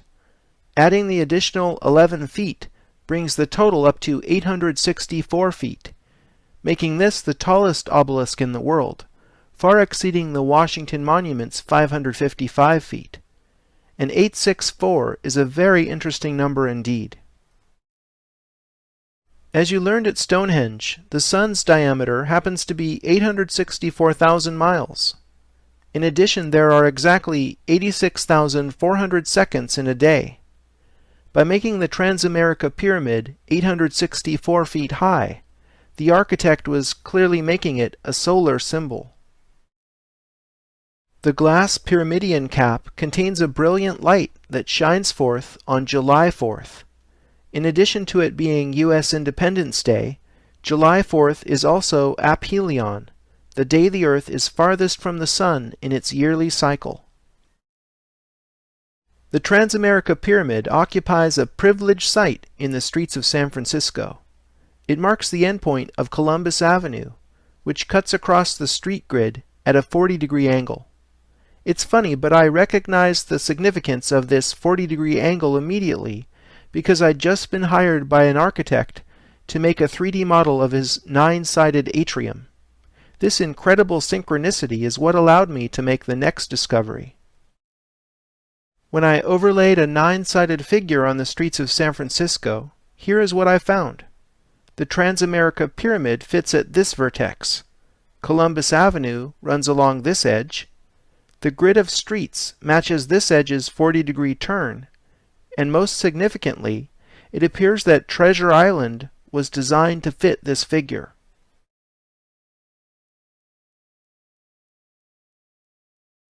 Treasure Island was completed in 1937 in time for the Golden Gate International Exposition. The U.S. Navy controversially seized Treasure Island from the city of San Francisco during World War II. The Navy built the unusual star-shaped barracks in the approximate location of the tower that had been torn down after the Expo in 1937. The barracks also happened to be exactly at the midpoint of this edge of the diagram. While I'm not certain what the barracks symbolize, their shape and position does seem significant. Masonic author Albert Churchward says the hieroglyph of the risen sun god Horus looks like this. Also, 6 triangles in hieroglyphs means land of the spirits. In any case, the Navy base was recently decommissioned, and Treasure Island is now open to the public. I went there to find the barracks abandoned, but the strange symbolism remains, at least for a little while longer. There is currently a plan in the works to build a large mixed-use development on Treasure Island. The plan, scheduled to be completed in 2022, calls for a 650-foot-tall sun tower to be constructed where the star-shaped barracks are today. Coincidentally, the single bus line that serves Treasure Island is Route 108. Again, in the Stonehenge segment, you learned why 108 symbolizes the moon. So in a few years, you'll be able to ride the moon bus to the sun tower.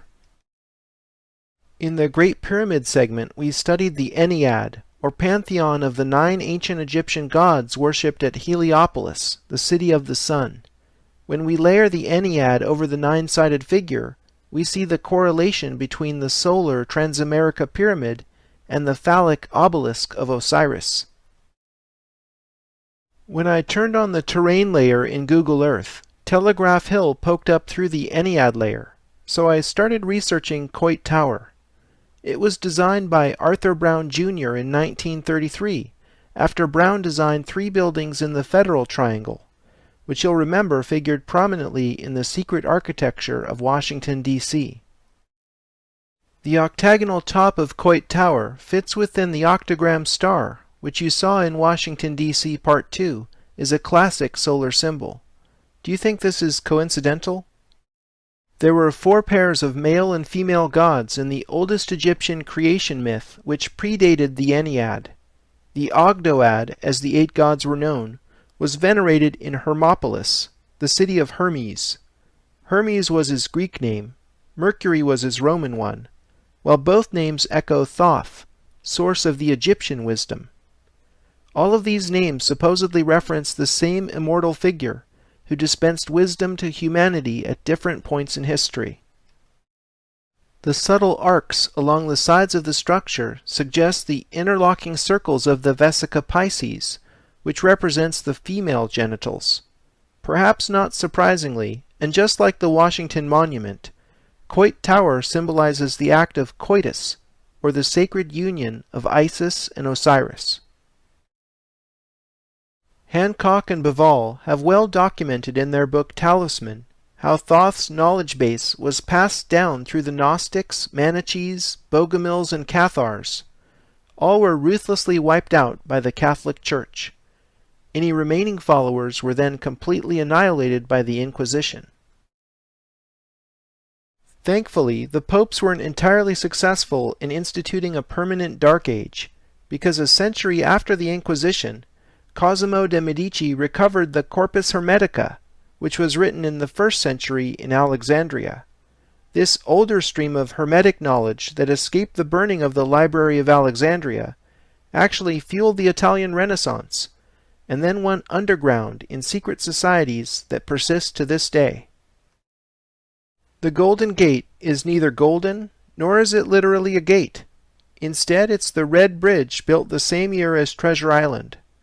Known throughout the world as an engineering marvel and symbol of San Francisco, it also represents the fulfillment of manifest destiny, the 19th century belief in the inexorable expansion of the United States from sea to shining sea. Here's a 19th century painting depicting the goddess Columbia leading settlers westward in an allegorical representation of manifest destiny.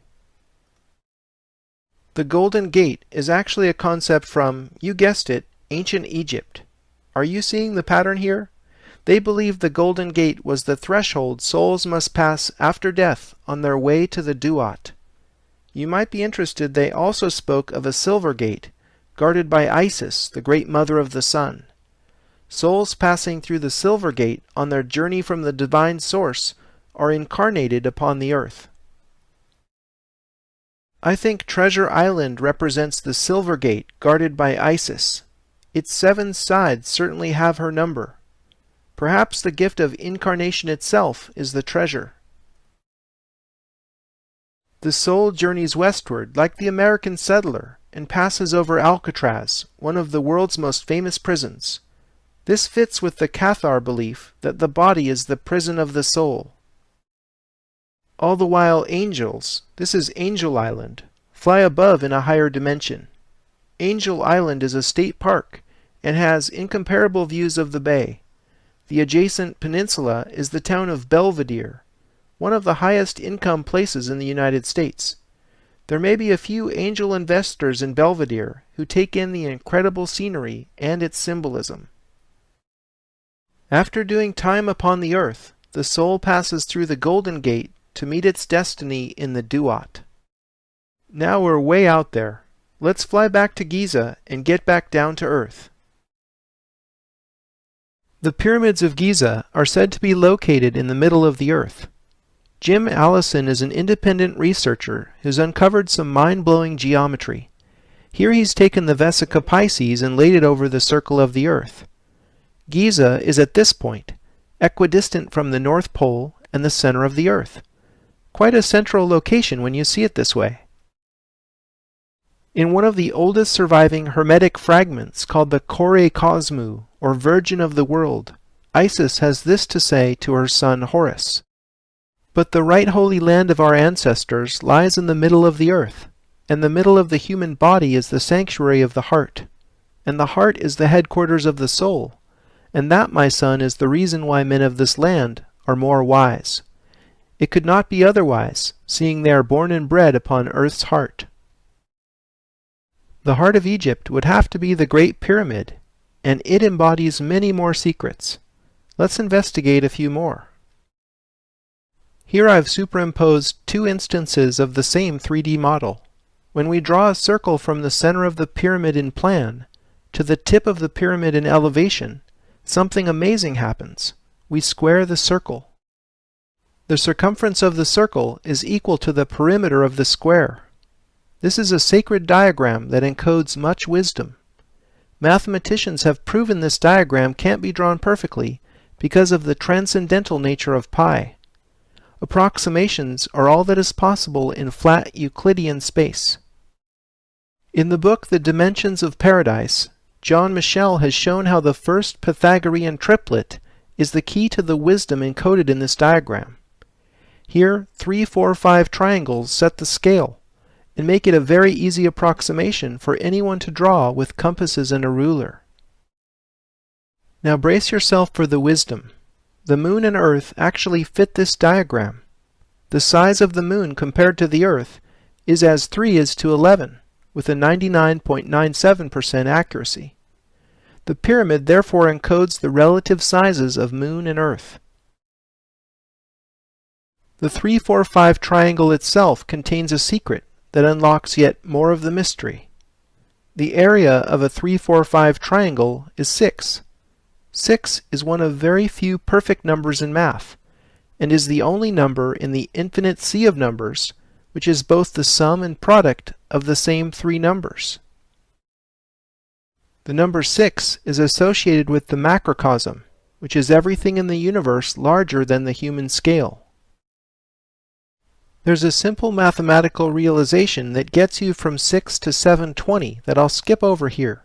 Pause the video if you love numbers. When you scale the original diagram by 720, here's what you get: the actual dimensions of the Moon and Earth in miles. The diagram says the Earth's diameter is 7,920 miles, and that's 99.97% accurate. The diagram says the Moon's diameter is 2,160 miles, and that's 99.94% accurate. That's one precise approximation. John Michel called these the canonical numbers for a good reason. When we lay this diagram over Stonehenge, we see that it fits. The dimensions of Stonehenge match the canonical numbers, but with a shifted decimal place and in English feet rather than in miles. St. Mary's Chapel in Glastonbury is another structure Michel has found that fits the canonical numbers in English feet. According to the legend, St. Joseph of Arimathea left Jerusalem after the crucifixion and traveled to the Druid Isle of Avalon, where he built the first Christian church.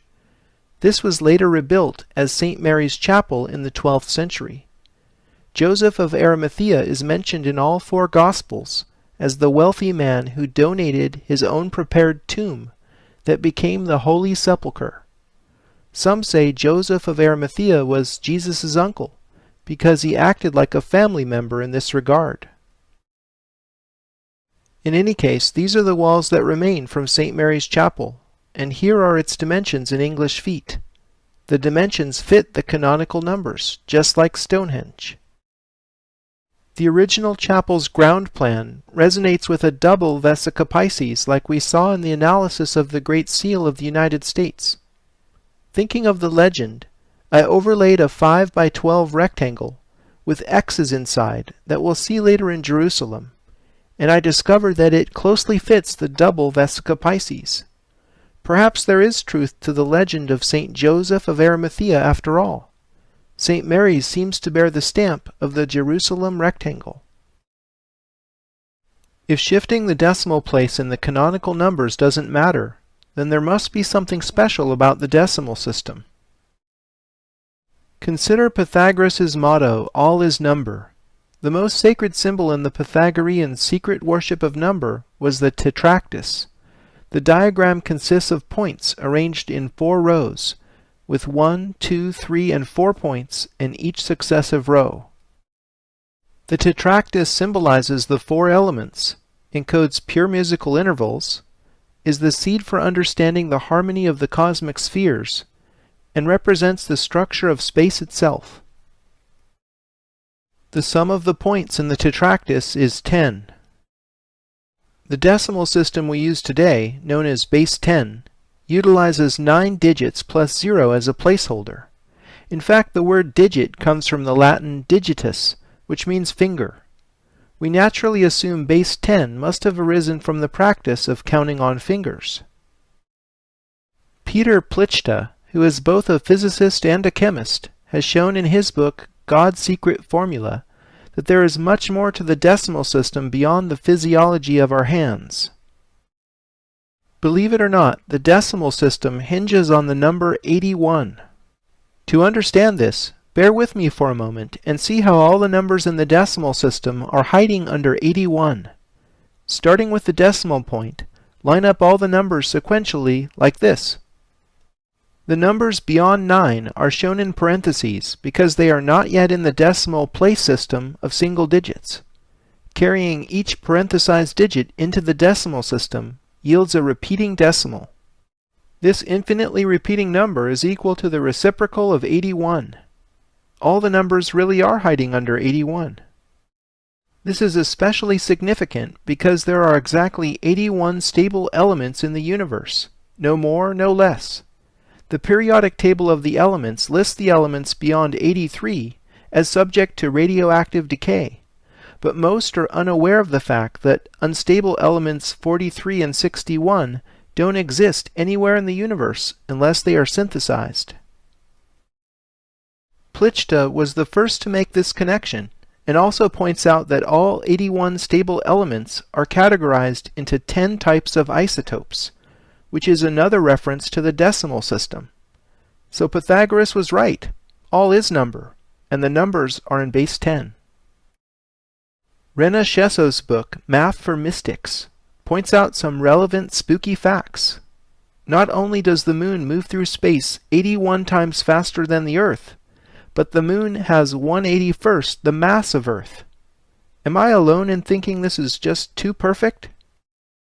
She also points out that the magic square of the moon is a 9 by 9 square having 81 numbers. Magic squares go back at least 2,600 years to ancient China. I get the feeling all of this was known in the distant past.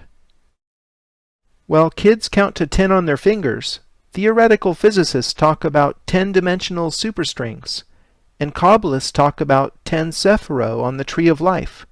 They are all recounting the decimal structure of the universe from different points of view.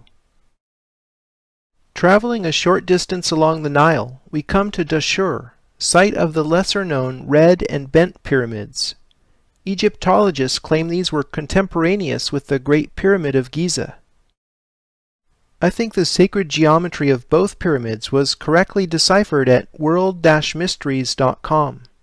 The pyramids at Dashur hold keys to macrocosm and microcosm. First of all, the red pyramid isn't as steep as the Great Pyramid. Its face proportions match this red triangle within a pentagram. Tilting up 4 such triangles until they meet defines the pyramid and its slope. The pentagram is a powerful magical talisman that was a symbol of the Pythagorean school. The pentagram encodes the golden number phi within itself fractally. Phi is one of the most important numbers in mathematics, because nature uses it to proportion everything from pine cones to sunflowers and nautilus shells. Even our bodies are based on the golden section. The number 5 is associated with the microcosm, with life and in the growth of living things. The adjacent bent pyramid is the only pyramid with 2 slope angles. The lower slope is steeper than the Great Pyramid, and its face proportions match this blue triangle within a hexagon. Tilting up 4 such triangles until they meet defines the pyramid's lower slope. The upper slope matches the red pyramid, so it's red triangles within pentagons again here. So what's up with all the hexagons and pentagons? It has been said that the great enigma of alchemy is the mystery between macrocosm and microcosm. The word alchemy actually comes from al-chemi, which means the way of Egypt. I believe relating 6 to 5 is the essential key encoded at Dashur. Renaissance master Albrecht Dürer made this drawing in his course in the art of measurement with compasses and a ruler. Everything emerges from the Vesica Pisces. Dürer's Melancholia I is one of the most studied pieces of esoteric art. Franz Deckwitz presented the following analysis in 1979 to John Michel, who published it in his 1988 book, The Dimensions of Paradise. The opening of the compasses is the key to the engraving's metrology. The compasses, sphere, measuring stick, and overall proportions all fit the same unit. As already mentioned, the engraving's proportions of 14:11 match the Great Pyramid's half-triangle proportion. The objects in the engraving are packed with Hermetic symbolism, but the most interesting thing to me is the hidden controlling geometry. It's the alchemical wedding of pentagon and hexagon. Schwaller de Lubicz did this study of an Egyptian gateway. Notice the proportions of 6s and 5s in the opening, and the octave height of 2 compared to the overall width of a fundamental 1. Henry Lincoln co-wrote Holy Blood, Holy Grail, which became an inspiration for Dan Brown's The Da Vinci Code, published more than 20 years later. In The Holy Place, Lincoln revealed what he calls a structured landscape in the former Cathar country surrounding the mysterious village of Rennes-le-Château. Again we see the marriage of 6 and 5. The pentagram over the cube in DC is another representation of 6 and 5 coming together. Recall how triple 6s and 5s are encoded in the Washington Monument as 6,660 inches equals 555 feet. America's monumental obelisk therefore expresses the relationship between macrocosm and microcosm. Moving to a larger scale, the Earth encodes 6 to 5 in temporal and spatial terms. The Earth's precessional cycle measured in years, divided by the Earth's equatorial circumference measured in nautical miles, is precisely equal to 6 divided by 5. Alex B. Geddes discovered relationships in the solar system that express the macrocosm's relationship to the microcosm. These are published in John Martineau's superb Little Book of Coincidence. The relationships Geddes found are ratios between the products of mean orbital radii of planets in our solar system.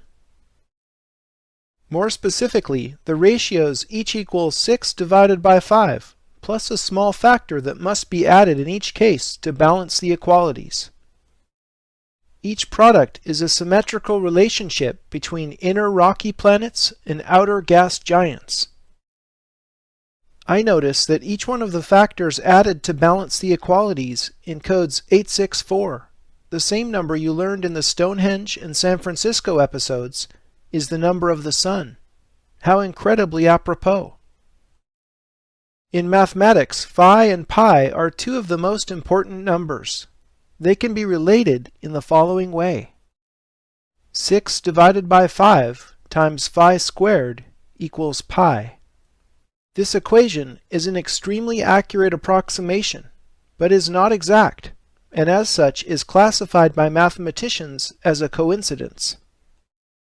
Are all of these things just pure coincidence, or evidence of hyperdimensional resonance? For a more complete answer to that, you'll have to wait for the Paris episodes. For the next astonishing example of 6s over 5s, we'll visit the holy city of Jerusalem.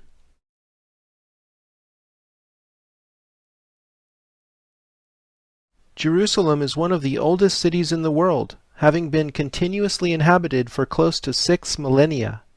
The old walled city that occupies an area of less than 1 square kilometer is sacred in Judaism, Christianity, and Islam. The Church of the Holy Sepulchre is the most sacred place in Christianity, where Jesus was both crucified and entombed before rising from the dead. The site where Solomon's and Herod's temples were located is actively debated. The only thing the researchers seem to agree upon is that it was somewhere on the Temple Mount. Locating the temple precisely is a priority for Jews, because the rock of foundation within the temple's Holy of Holies is the most sacred place in Judaism. For centuries it has been assumed that this rock is the same stone whereupon Abraham nearly sacrificed Isaac, and from which Muhammad ascended into heaven, namely the bedrock upon which the Dome of the Rock stands today. You can see in this cutaway how the Sufi shrine was built to worship this bedrock. My favorite theory comes from Dr. Asher Kaufman in 1991. He claims that the Jewish foundation stone is located just north of the Dome of the Rock, in a small section of exposed bedrock currently under the diminutive Dome of the Tablets.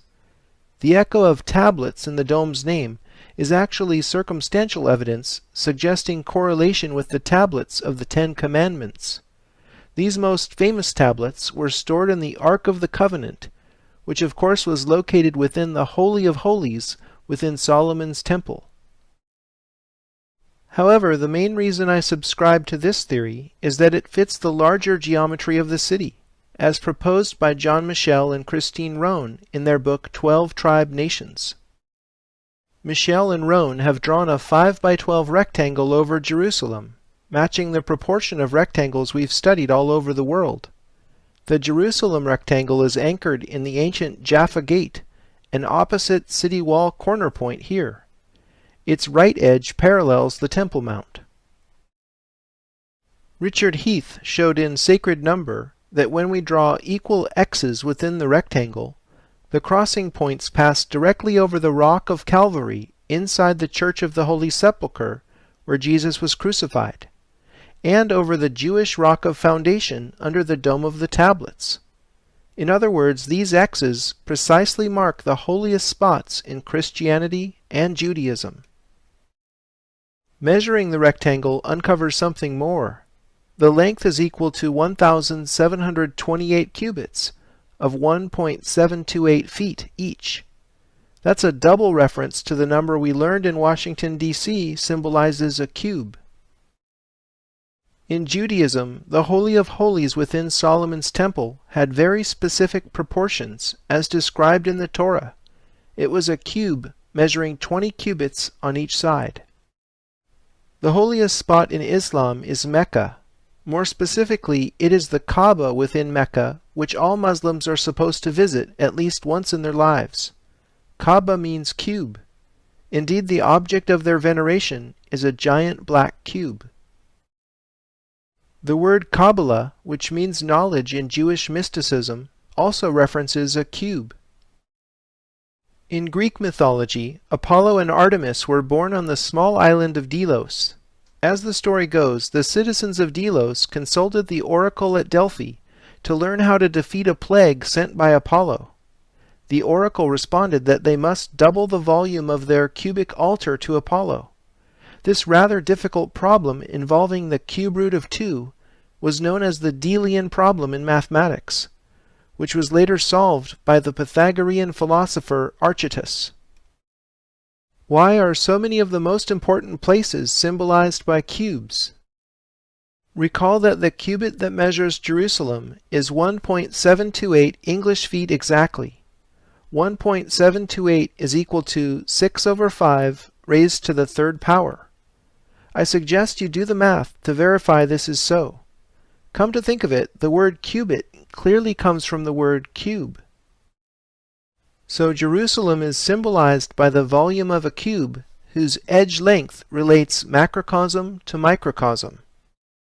If you dimension the Jerusalem rectangle in this way, with 2 depictions of 6 and 5, you'll see the x's themselves as representations of the great enigma of alchemy, namely the relationship between 6 and 5. Perhaps not surprisingly, the cubit that measures 1.728 English feet is actually the canonical Egyptian cubit. Author Ahmed Osman puts forward the controversial but never refuted theory that Moses was actually the Egyptian pharaoh Akhenaten. Both were powerful monotheists who were educated in Egypt. It's certainly a theory worth contemplating. Many of the most significant events in Jesus' life are lined up along an axis. First of all, Jesus spent time teaching his disciples on the Mount of Olives. Jesus rode into Jerusalem on Palm Sunday through this oldest of gates in Jerusalem's city walls, called the Golden Gate in Christian tradition. I can't help but think of the bridge in San Francisco.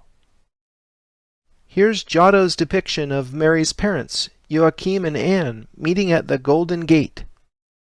In Jewish tradition, this same gate is the one through which the Messiah will enter Jerusalem at some unknown point in the future. However, Suleiman the Magnificent sealed off the Golden Gate in 1541, literally to prevent the Messiah's entrance, and the Golden Gate and Temple Mount remain under Islamic control today. As you know, this tension between Muslims and Jews has persisted up to the present day. Jesus upset the money changers' tables in Herod's temple here, if we accept the Kaufman theory as to the location of the Second Temple. The Garden of Gethsemane is the place where Jesus prayed the night before his crucifixion. This is the place where he is said to have sweat drops of blood.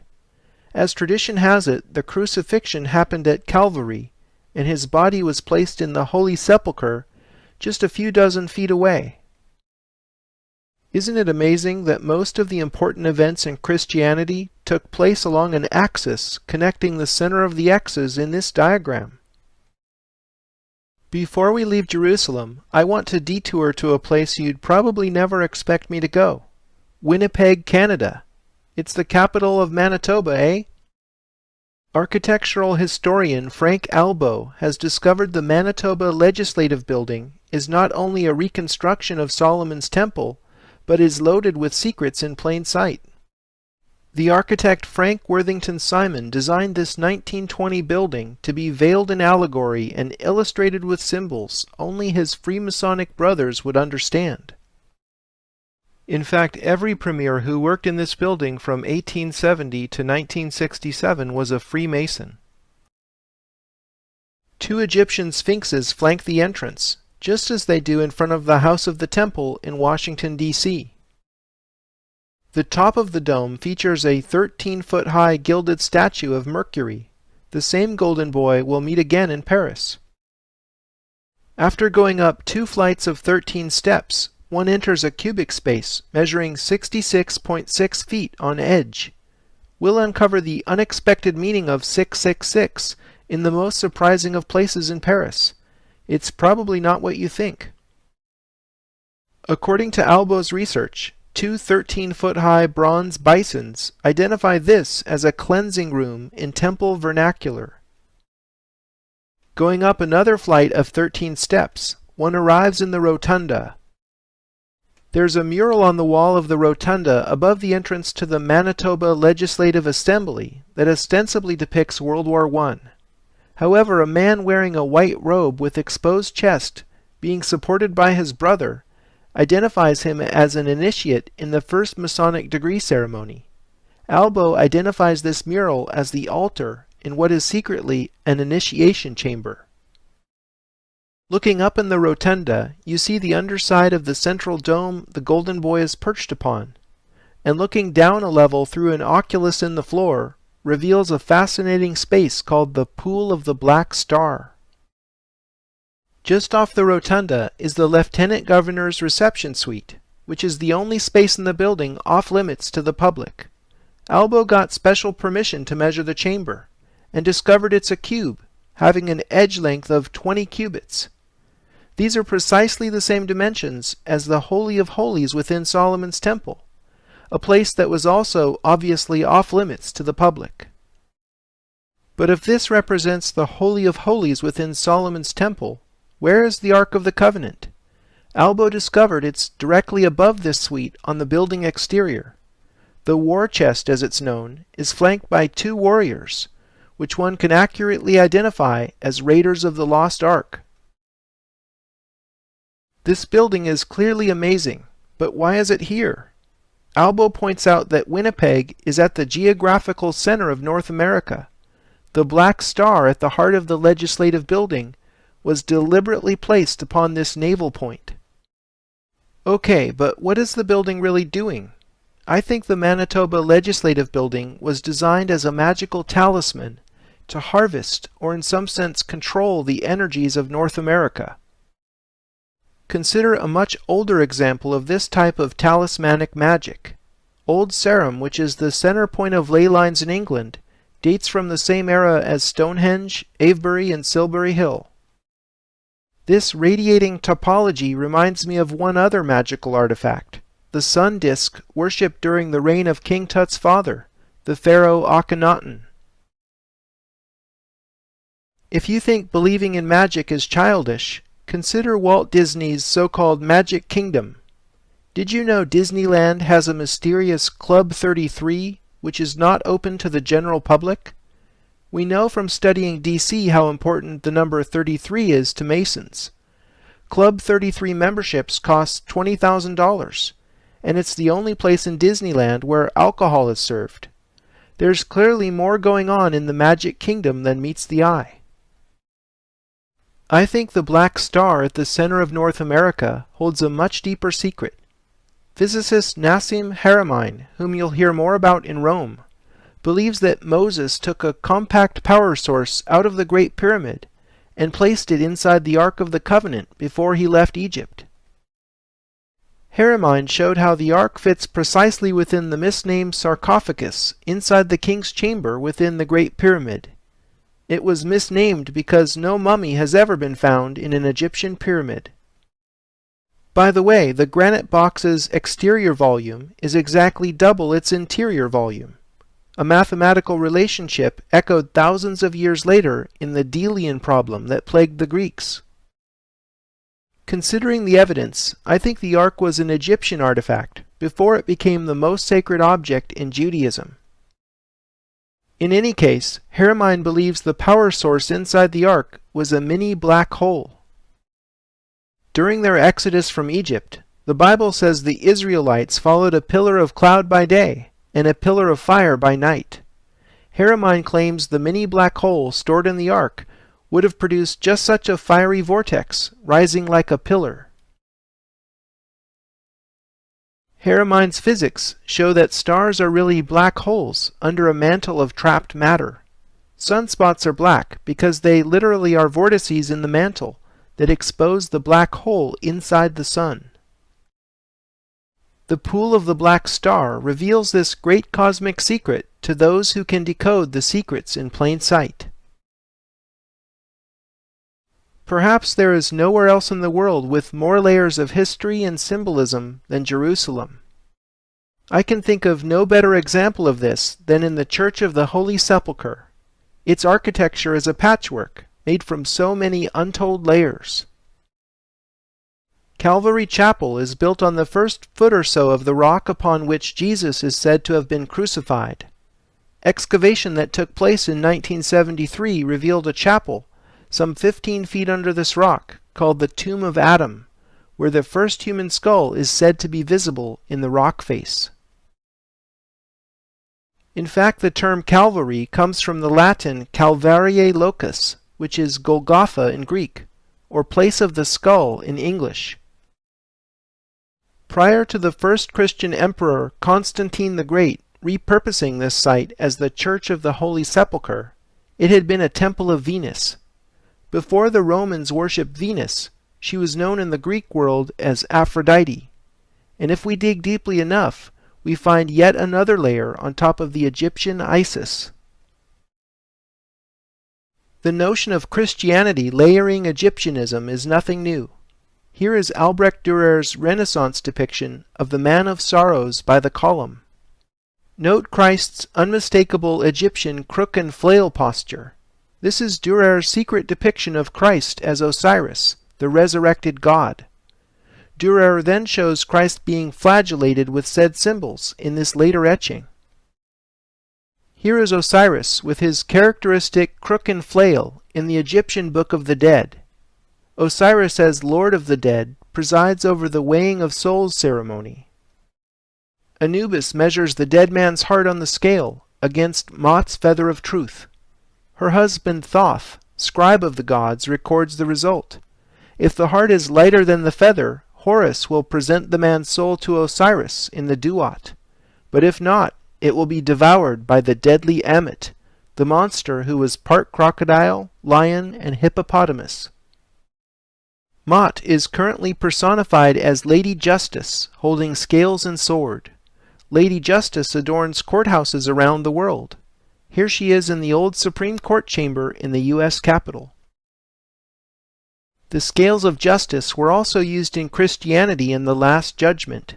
Here are 15th century depictions, showing souls being weighed and judged.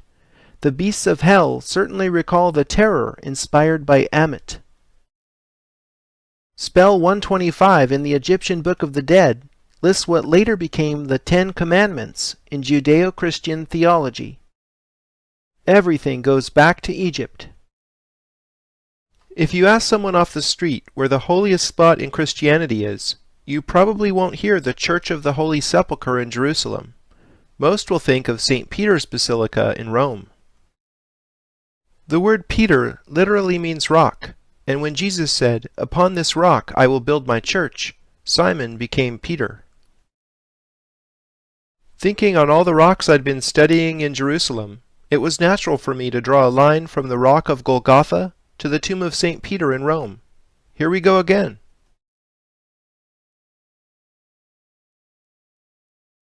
The line connecting Golgotha with the tomb of St. Peter passes directly over the center of the Campidoglio, marked today by the equestrian statue of Marcus Aurelius.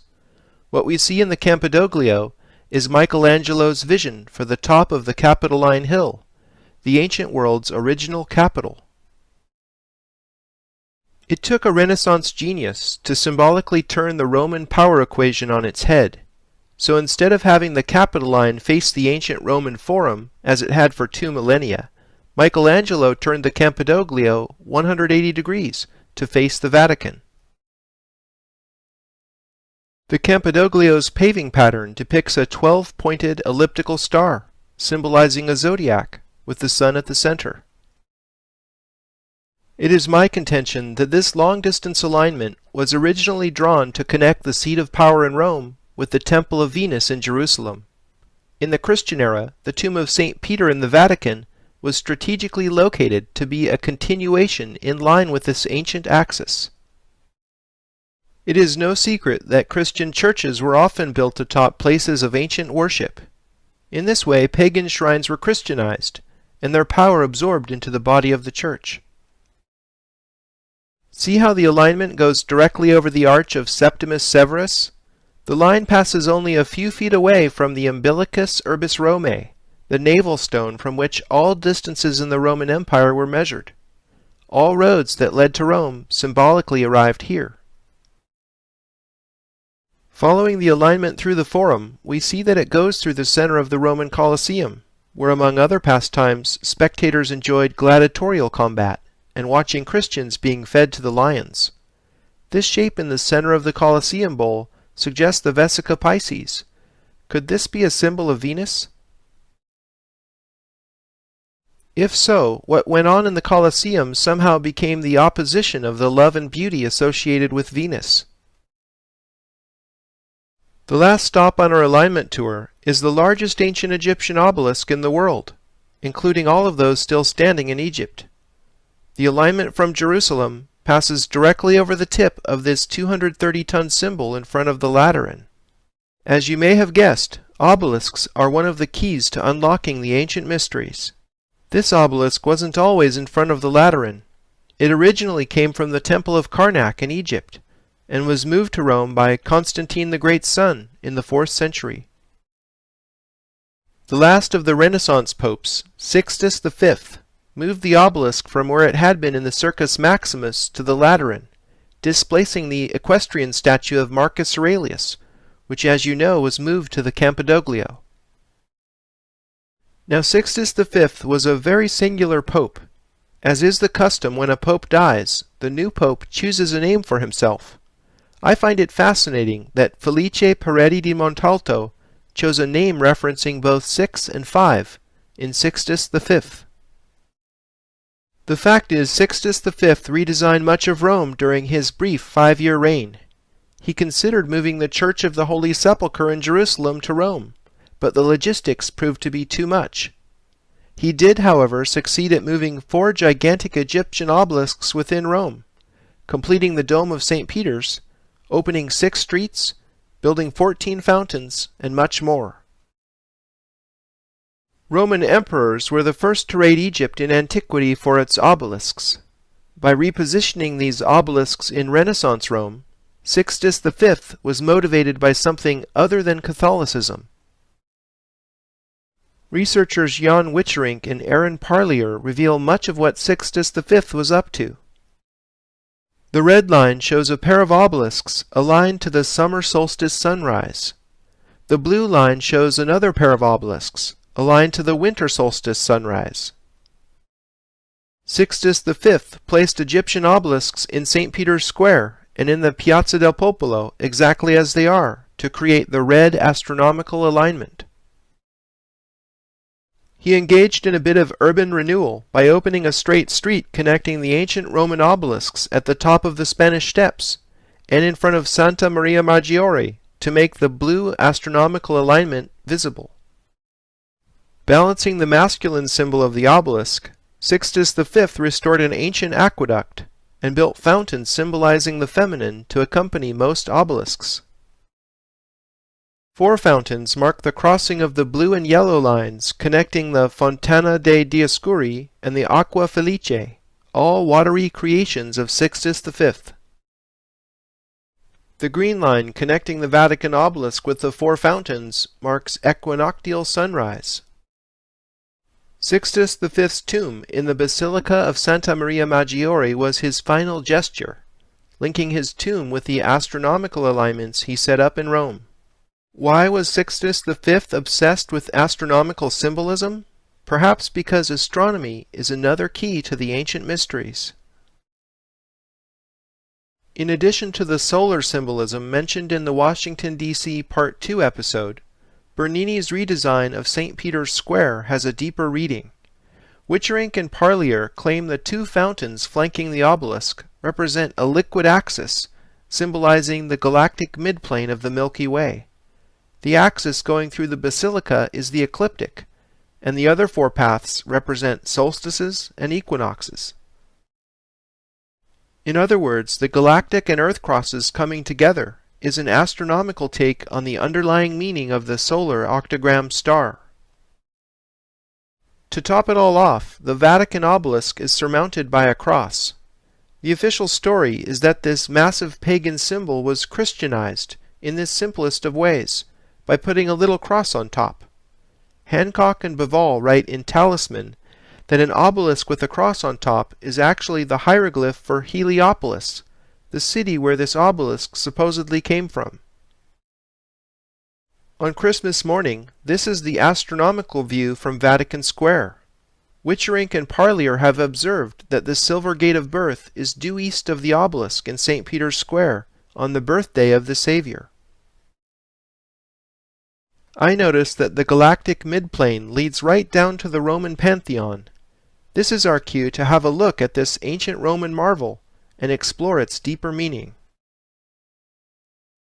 Patrick Hunt, who teaches classical archaeology at Stanford University, calls the Pantheon the most impressive Roman monumental building in the world. I see it as a calendar in stone. Its rotunda is an engineering marvel, employing techniques such as reinforced concrete, not rediscovered until almost 2,000 years later. In this plan view, you can see the floor pattern in which stone from all over the empire was inlaid, a testament to Rome's imperial might. Its circle and square motif might symbolize the Earth-Moon system in the following way. Here a circle is inscribed within a square. The square has 27.3% more area than the circle. Comparing a circle and square with equal perimeters, the circle's diameter is 27.3% larger than the edge of the square. Okay, so what? Well, the moon happens to be 27.3% the size of Earth, which is another way of relating moon to Earth with the proportion 3:11. In addition, the moon's sidereal orbital period is 27.3 days. The words moon, month, and menstruation all share the same root because they all have roughly the same period. Human gestation lasts on average 273 days. Another spooky coincidence has to do with temperature. As you're probably aware, Celsius is defined by a 100-degree scale, marking the freezing and boiling points of water. Water becomes liquid 273 degrees Celsius above absolute zero. Here are these numbers again. It seems to me that this fact references Earth as a water planet. Why are these numbers the same? Science has no answer for this other than pure coincidence. In this sectional view, you can see that a sphere fits perfectly within the volume the Pantheon encloses. I think recognizing this as the celestial sphere is the key to the Pantheon's symbolism. The original Roman statuary fit into the 7 alcoves. The pantheon of pagan gods was replaced with Christian saints when the building was christened the Church of Santa Maria Rotunda in the year 609. Exchanging pagan gods for astrological symbols, we see an arrangement matching the Ptolemaic harmony of the spheres. To the modern eye, this sequence might seem arbitrary, but it actually ranks the planets in order of increasing apparent speed against the background of fixed stars as seen from Earth. Ptolemaic cosmology is therefore an Earth-centric approach to astronomy. Mark Booth writes in The Secret History of the World, Ptolemy's map of the spheres is conventionally presented as having been superseded by the ideas of Copernicus, Galileo, and so on, but in fact was and is an accurate map of the spiritual dimension of the cosmos, a dimension which seemed more real to the ancients than the material cosmos. Are you aware that the days of the week are named after the planets? With the exception of Saturn Day, Sun Day, and Moon Day, English speakers unfamiliar with Norse gods might have an easier time spotting this connection in French or Italian. Connecting the days of the week in order yields a 7-pointed star, somewhat distorted to accommodate squeezing it into the octagonal symmetry of the Pantheon. Looking up in the rotunda, you see the oculus, or central void in the dome. The oculus is the sole source of illumination in the interior, so it clearly symbolizes the sun. The 5 rising tiers of coffers might represent the 5 planets visible with the naked eye from Earth. The 28 divisions around the circumference is where things really get interesting. It is my contention that the 28 rays represent days. Consider a month of 4 7-day weeks lasting 28 days. 13 such months add up to 364 days. The extra day needed to round out a 365-day year is where we get the phrase, a year and a day. Richard Heath has traced this 13-month plus 1-day calendar to the matriarchal societies of the Bronze Age. The Egyptian Sothic year lasted exactly 365 days, without compensating for leap year as we do today. Sothis is the Greek name for Sirius, the star the Egyptians based their new year on. Any way that Father Time slices it, the 28-day division fits the Osiris story. The Temple of Isis on the island of Philae has bas-reliefs which tell the Osiris story. Here Osiris has 28 stalks of wheat emerging from his dead body. The 13 pieces that Isis later reassembled symbolize the 13-month calendar of 28-day months, and his missing phallus represents the extra day, rounding out the Sothic year. Many religious stories encrypt astronomical information in their core levels. Returning to Egypt for more wisdom, let's take a look at the Earth-Moon diagram that came from studying the Great Pyramid. Recall how the relative sizes of Moon and Earth fit the diagram when the circle was squared. John Michel rediscovered the key to much more ancient wisdom still encrypted in this diagram in his book The Dimensions of Paradise. Michel expanded the number of spheres in the diagram from 1 to 12 for reasons that will soon become apparent.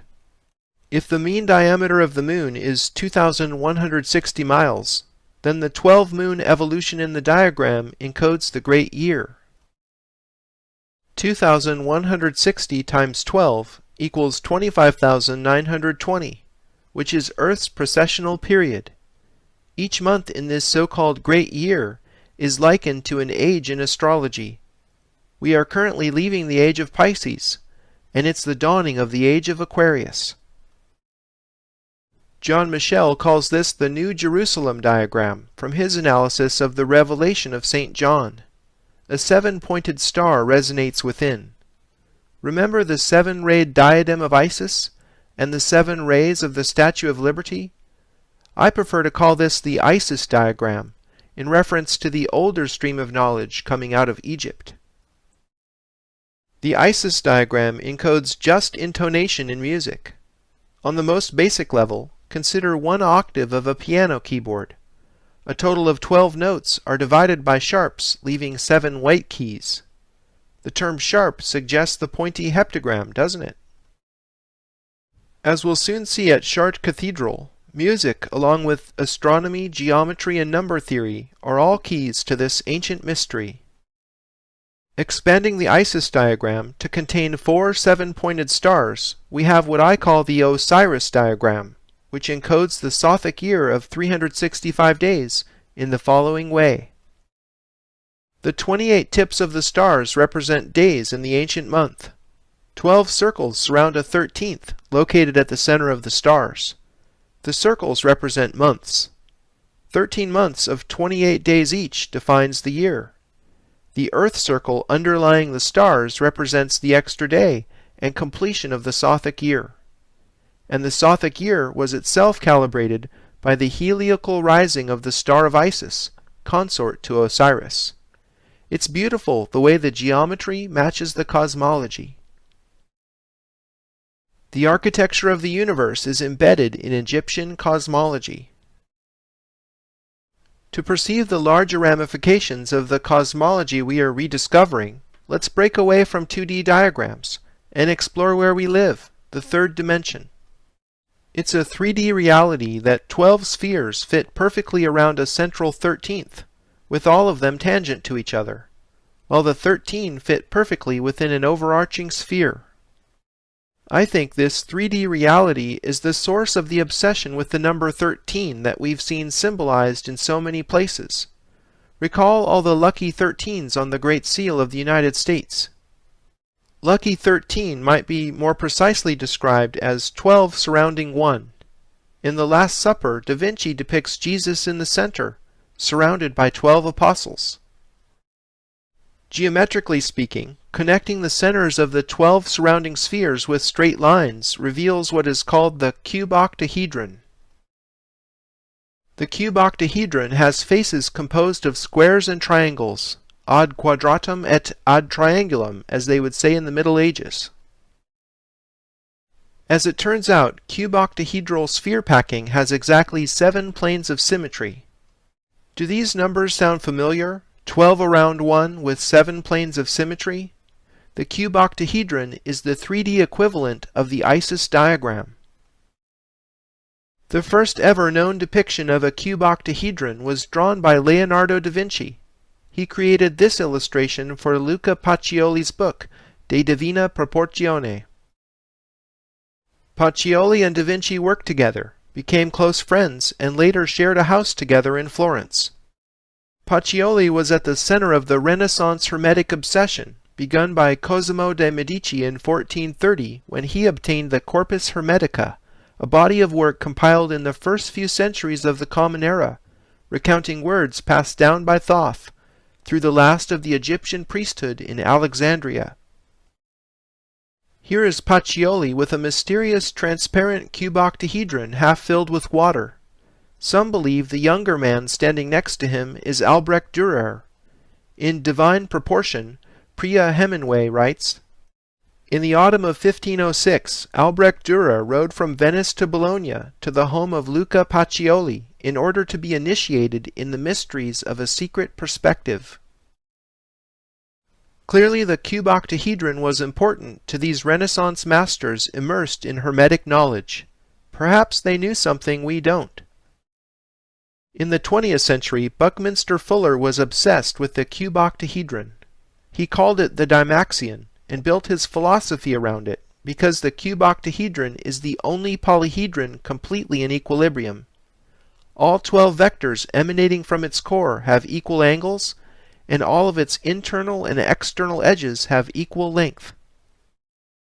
In the 21st century, the cube octahedron is the foundation for physicist Nassim Haramein's unified field theory that offers a new solution to Einstein's field equations.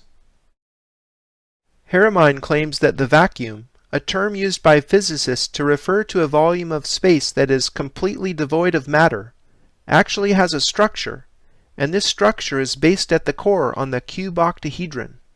What we perceive as empty space is actually a seething cauldron of energy. Physicists calculate that the amount of energy in each and every cubic centimeter of space exceeds the energy output of all stars visible to the Hubble Space Telescope.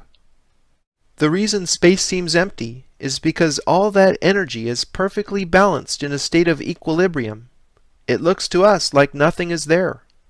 Haramein has built his entire unified theory of physics on cube-octahedral geometry. I believe Haramein is really onto something. His latest paper, the Schwarzschild proton, received the Best Paper Award in a physics symposium in 2009. Modern physics seems to be catching up with ancient knowledge. To understand astronomy, one needs to have some background. Here's my crash course on esoteric astronomy in 6 quick lessons. The Earth revolves about the Sun in a plane called the ecliptic. The 12 constellations of fixed stars that intersect the ecliptic are called the zodiac. All the stars of the zodiac are actually our close neighbors compared to the size of our entire galaxy. The Earth's equator is tilted some 23.5 degrees with respect to the ecliptic.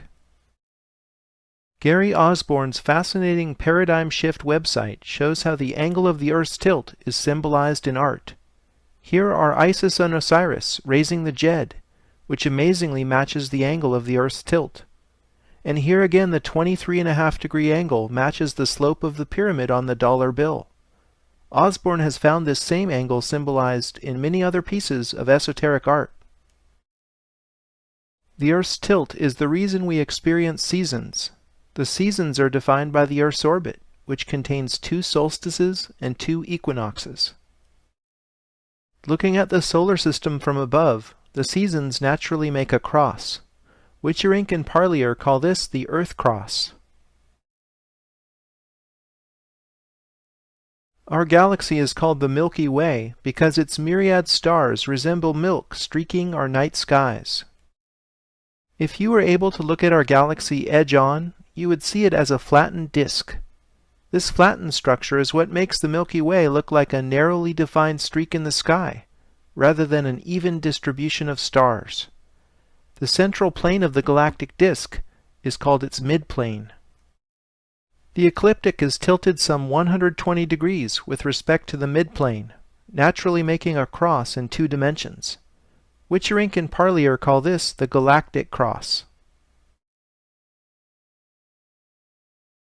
Imagine beginning a journey outside the galaxy, flying through the zodiac, passing by each one of the visible planets, and stopping on Earth for a while. After a short stay, you begin the journey home, traveling out past the planets, through the zodiac, and on toward the center of the galaxy. This route describes the mystical journey of the soul. It is mirrored in the Ptolemaic or geocentric cosmology that predated Copernicanism. The ancient Egyptians represented beginning and ending waypoints along the journey of the soul with silver and golden gates. Witcherink and Parlier show that the direction of the Silver Gate is located between the horns of Taurus as seen from Earth. You can find the horns by following Orion the Hunter's Club, or Monoceros the Unicorn's Horn, because both point at the intersection of the galactic midplane and the ecliptic, a point known to the Egyptians as the Silver Gate. Isis, shown with horns framing the sun disk, symbolizes her guardianship of the Silver Gate, or Gate of Birth. On the opposite side of the zodiac, the Golden Gate is located close to where the arrow of Sagittarius is pointing, and where the stinger of Scorpio is reaching. The Golden Gate is the second place where the galactic midplane and ecliptic intersect. The winged scarab framing a sun disk was used to symbolize guardianship over the Golden Gate, or Gate of Death. The scarab is an appropriate symbol because of how this insect pushes dung balls backward with its hind legs, mimicking the sun's retrograde precessional motion through the zodiac. The coat of arms for the state of Vatican City features silver and gold keys, because these are the keys to the kingdom that Christ gave to Peter. Pietro Perugino's fresco in the Sistine Chapel shows Christ giving one silver and one gold key to Peter. I see the two Roman arches flanking the fresco as secretly depicting the Egyptian silver and golden gates. The octagonal domed building in the center clearly represents the sun, and the perspective grid must be the ecliptic. The people in the piazza are taking the journey of the soul. I was taught as a child to follow the outer edge of the Big Dipper to find the North Star Polaris. In the past, this rule of thumb didn't always work, because the celestial pole changes over time due to the Earth's precession. When the Great Pyramid was built, the star Thuban in the constellation Draco was the North Star. Remember, one of the pyramid shafts point at Thuban. The celestial pole actually traces out a circle in the heavens, representing the 25,920-year precessional cycle. This cycle is called the Great Year. In 3D, the Great Year is seen as a precessional cone swept out over time by the Earth's tilted axis. The Earth's precessional cone, the Sun, and the galactic midplane will precisely align on winter solstice 2012. Author John Major Jenkins calls this phenomenon galactic alignment. The Mayan long count calendar was designed to end on winter solstice, December 21, 2012. Acharya S. says in The Christ Conspiracy, many of the world's crucified godmen had their traditional birthdays on December 25th. This date is set because the ancients recognized that the sun makes an annual descent southward until after midnight of December 21st, the winter solstice, when it stops moving southerly for 3 days and was born again after midnight of December 24th. Thus, these many different cultures celebrated with great joy the Son of God's birthday on December 25th. Christmas 2012 marks the beginning of a new great year. The Milky Way galaxy has a rotational period that I like to call the galactic year. It lasts approximately 224 million years. Our solar system is related to the larger cycle through number. There are 8,640 great years in the galactic year. It's amazing how the Earth's precessional cycle, the number of the sun, and the decad harmonize with the galactic year. Before the Italian Renaissance, there was an earlier flowering of ancient knowledge in medieval France. This was initiated when 9 self-described poor knights of Christ returned from a decade of excavation work undertaken in the Temple Mount of Jerusalem.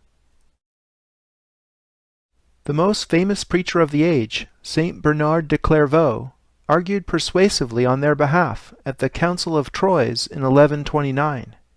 This resulted in the Templar order being officially chartered and endorsed by the Catholic Church. The poor Templars instantly became a favored charity, and it certainly didn't hurt when the Pope signed an order saying they didn't have to pay any taxes, could pass freely through international borders, and were exempt from all legal authorities save for his own. This also tells you something about just how powerful the papacy was in those days. The Templars accepted large donations and monetary deposits, started issuing letters of credit, opened banks in several countries, and essentially became the first multinational corporation. Very quickly the Templars had an abundance of gold and military power. To me the question is, what did those 9 poor knights find in Jerusalem that led to their meteoric rise in power? Could they have found Enoch's cube buried in the Temple Mount from before the Great Flood? Whatever the case, I believe they unearthed knowledge rather than gold. And with knowledge comes power. Speaking of someone with sacred knowledge, Saint Bernard de Clairvaux is a fascinating figure. Norman Cantor had this to say about Bernard in his book The Civilization of the Middle Ages. Bernard played the leading role in the development of the Virgin cult, which is one of the most important manifestations of the popular piety of the 12th century. In early medieval thought, the Virgin Mary had played a minor role, and it was only with the rise of emotional Christianity in the 11th century that she became the prime intercessor for humanity with the deity. Bernard wrote, "No one can enter heaven unless by Mary, as though through a door." In this illumination, Bernard is shown receiving a stream of milk from the Virgin's breast. He wrote several works on the Queen of Heaven, which was also an epithet used in ancient Egypt for Isis. Essentially, Bernard reintroduced the cult of Isis to the West under the veil of Mary. As the primary architect of the Cistercian and Templar orders, Bernard's writings had a major impact on the Gothic building explosion that ensued all over Europe for the next 300 years. On building, Bernard wrote, "There must be no decoration, only proportion. As you've seen, proportion is what sacred geometry is all about." Although the current Cathedral of Our Lady of Chartres was begun a few decades after St. Bernard's death, Chartres had long before been a pilgrimage center dedicated to the Virgin. Since 876, the site housed the Sancta Camisa, a tunic said to have been worn by the Virgin Mary. When the old church at Chartres burned down, the relic was feared lost. When the Sancta Camisa was discovered unharmed in the ashes, it was deemed a miracle. The dramatic recovery of the relic catalyzed medieval Europe's interest in the building project, and Chartres ended up becoming the first cathedral dedicated to Notre Dame, and one of the finest examples of Gothic architecture in the world. More than a place of religious worship, Chartres was also a cathedral school in the medieval period. In this school, Platonic and Pythagorean thought passed through a Christian filter and resurfaced in the West after a 1,000-year hiatus. Chartres remembers Pythagoras in this sculpture in the right bay of the royal portal tympanum. The 7 liberal arts comprise the curriculum taught in the school of Chartres. The 7 arts were split into 2 groups, the trivium and quadrivium. Trivium is where we get the word trivial, because grammar, rhetoric, and logic were considered basic but necessary skills to master, before studying the more challenging quadrivium subjects, which included number theory, music, geometry, and astronomy. Each one of the subjects in the quadrivium serves as a key to the ancient mysteries. The 7 medieval liberal arts were a bit different compared to a liberal arts degree today. These subjects were taught only to the elite. The so-called servile arts were taught to tradespeople employed by the elite. The goal of the servile arts was not to cultivate critical thinking, but to develop specific skills required by farmers, blacksmiths, carpenters, stonemasons, and so on. This liberal, servile division mirrors the internal division between speculative masons, more commonly known as Freemasons, and the operative stonemasons who actually built the cathedral. Australian architect John James has discovered how the floor plan of the cathedral was laid out ad quadratum, as you can see from the red squares. The smaller squares are half the size of the larger, as octaves are related in music. The template for the cathedral ground plan clearly echoes the quadrivium. 2 millennia ago, famed Roman architect Vitruvius described in his 10 Books of Architecture that effective temples are based on the proportions of the human body. Vitruvius's written description of ideal human proportions later influenced many Renaissance artists, including Leonardo da Vinci and Cesare Cesariano. Here, Cesariano's Vitruvian Man fits the cathedral's ground plan and shows that it was based on the proportions of the human body as laid out in antiquity. English professor of architecture Keith Critchlow has discovered a fascinating correlation between the floor plan and front elevation of Chartres. Intrigued by the fact that the rose windows containing the exquisite stained glass and the themed labyrinth have equal diameters, Critchlow compared the plan to the elevation. The rose window and the labyrinth line up perfectly, like so. The golden ball atop the sun tower aligns with the curve of the apse here. The moon tower's silver ball corresponds to the rond point, the center from which the chapels radiate. Clearly the design is correlated in two separate dimensions. Boaz and Jachin are the names of the two columns that stood at the entry to Solomon's temple that are echoed in all Masonic temples today. Boaz stood on the left, and the name Boaz means sun. Jachin stood on the right and means moon. This symbolism matches the towers at Chartres. Critchlow explains that the sun tower is 365 English feet in height. The moon tower is slightly shorter, some 28 feet less. These measurements suggest several things. Number 1, the design was based on the English foot. Number 2, the 365-foot sun tower symbolizes the year. And number 3, the 28-foot difference in the moon tower symbolizes the 28-day month of 4 7-day weeks. I think this metrology shows how Chartres is a calendar in stone, very much like the Roman pantheon. Before the Christian era, the grotto below Chartres was a druidic shrine of Isis. Above the crypt today there is a black Madonna and Child called Our Lady of the Pillar, that many suspect has a meaning older than Christianity. The Druid grotto housed a sacred dolmen that was identified with the womb of the earth. Think about it. Both Isis and Mary were called Queen of Heaven, identified as so-called virgins who had unusual conceptions, and later had sons who symbolized the sun, who also shared the same birthday. The story of Mary and Jesus is a recapitulation of the ancient Egyptian story of Isis and Horus.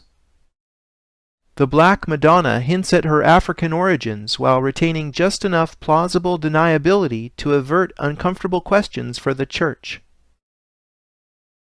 Chartres Cathedral's axis is oriented to the summer solstice sunrise, just like the red alignment Sixtus V set up in Vatican Square. The labyrinth is not a maze, because there is only one path to follow, like the life we live from birth to death. The labyrinth's 11 concentric rings match the Ptolemaic cosmology, or spiritual dimension of the cosmos. Walking the labyrinth is therefore like taking the journey of the soul. There are 112 cogs on the outside of the labyrinth, a fact which has puzzled scholars. In them, John James has discovered an unexpected connection to the Arab world. John James writes, "The 8th century Arab Sufi alchemist Jabir ibn Hayyan divided the 4 elementary qualities of existence, earth, air, fire, and water, into 4 degrees with 7 subdivisions, giving a total of 112 classifications, which between them contained all the materials, liquids, and gases found in manifest creation.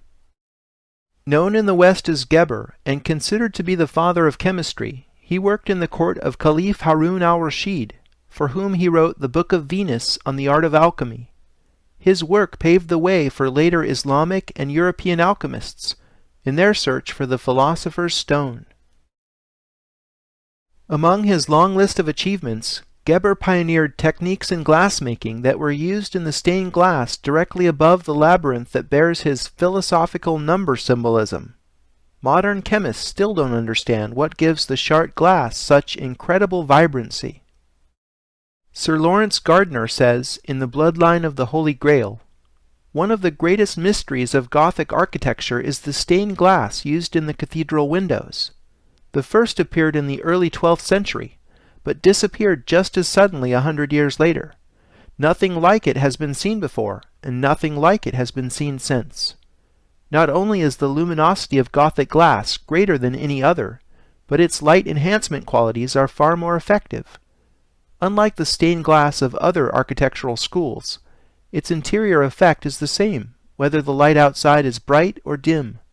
Even in twilight, this glass retains brilliance way beyond that of any other." Critchlow says in the Chartres Cathedral, A Sacred Geometry DVD, that he was approached by a Hindu gentleman who explained the meaning of the number symbolism on the western facade. In Hinduism, chakras are traditionally symbolized by lotus flowers with specific numbers of petals.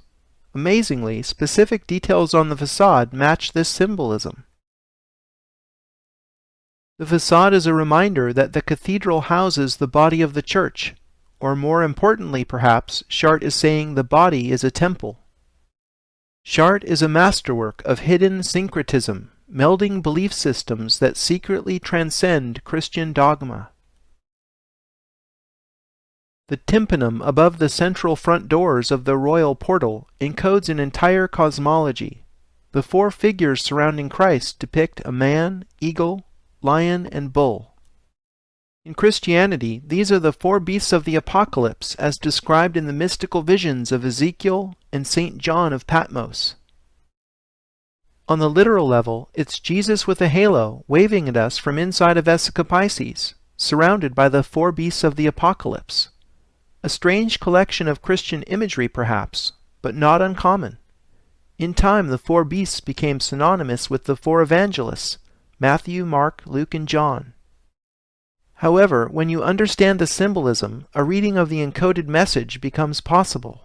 As you learned in my crash course in esoteric astronomy, these beasts are the fixed astrological signs symbolizing the galactic cross. Jan Witcherink says Christ's halo represents the Earth Cross. I see the Sun God welcoming you through the galactic stargate at the moment of your apotheosis, a royal portal indeed. I have uncovered sacred design templates underlying the principal section drawing cut through Chart Cathedral. Stephen Skinner identified circles guiding the central vault and flying buttress designs in his book Sacred Geometry. His observations allowed me to take the geometric analysis a few steps further. I see two sets of 3 stacked rhombi guiding the wall design, circles drawn from the tips of paired equilateral triangles define the centers of the buttresses intrados, or lower curves, and mark the spring line of the lower arch. This revolutionary design allowed the masonry to be lighter and the windows larger, admitting the flood of light characteristic of the Gothic style.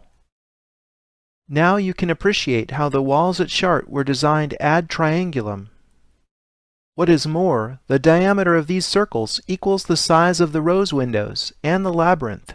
It's almost as if the designer never changed the distance set between his compasses when designing the entire structure. Critchlow points out that the names of the architects of Chart were never recorded. They were known only as the masters of the compasses.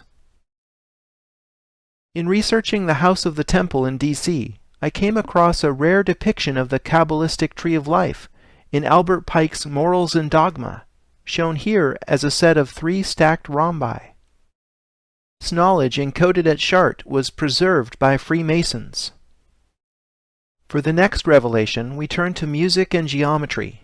In music, an octave is the interval between one note and another having double its frequency. In plane geometry, you can symbolize the octave in 2 ways, ad triangulum or ad quadratum.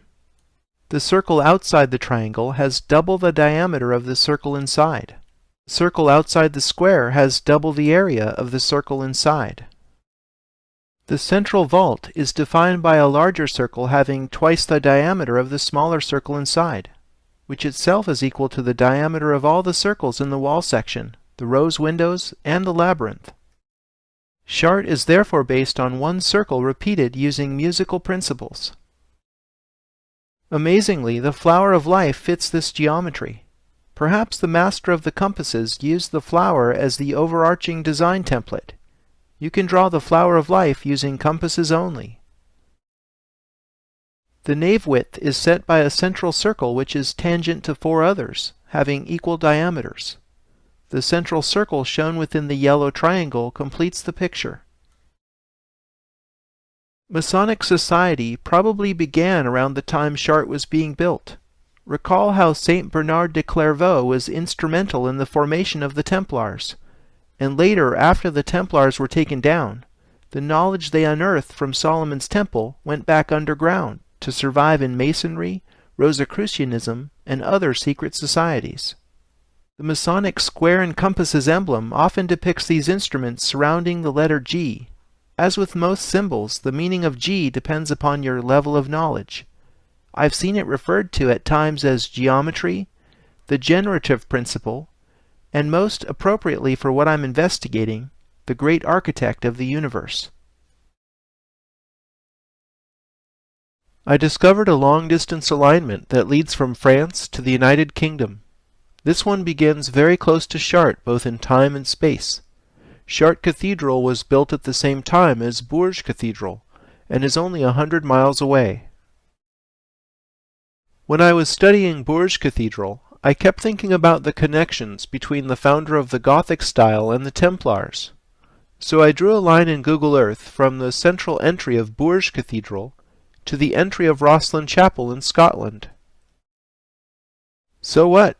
You can draw a line between any 2 points, but you won't believe what the line passes directly over in London, the headquarters of the United Grand Freemasonic Lodge of England. The United Grand Lodge of England is the main governing body of Freemasonry within England, Wales, and much of the former British Empire. The building is on Great Queen Street, no less. UGLY, as the organization is known, seems to be a fitting acronym for its Ugly as Sin container, historically third on the site since Masonic meetings first started here in 1775, a year before the American Revolution. Perhaps some of America's Masonic founding fathers planned the revolution here. I'm not sure.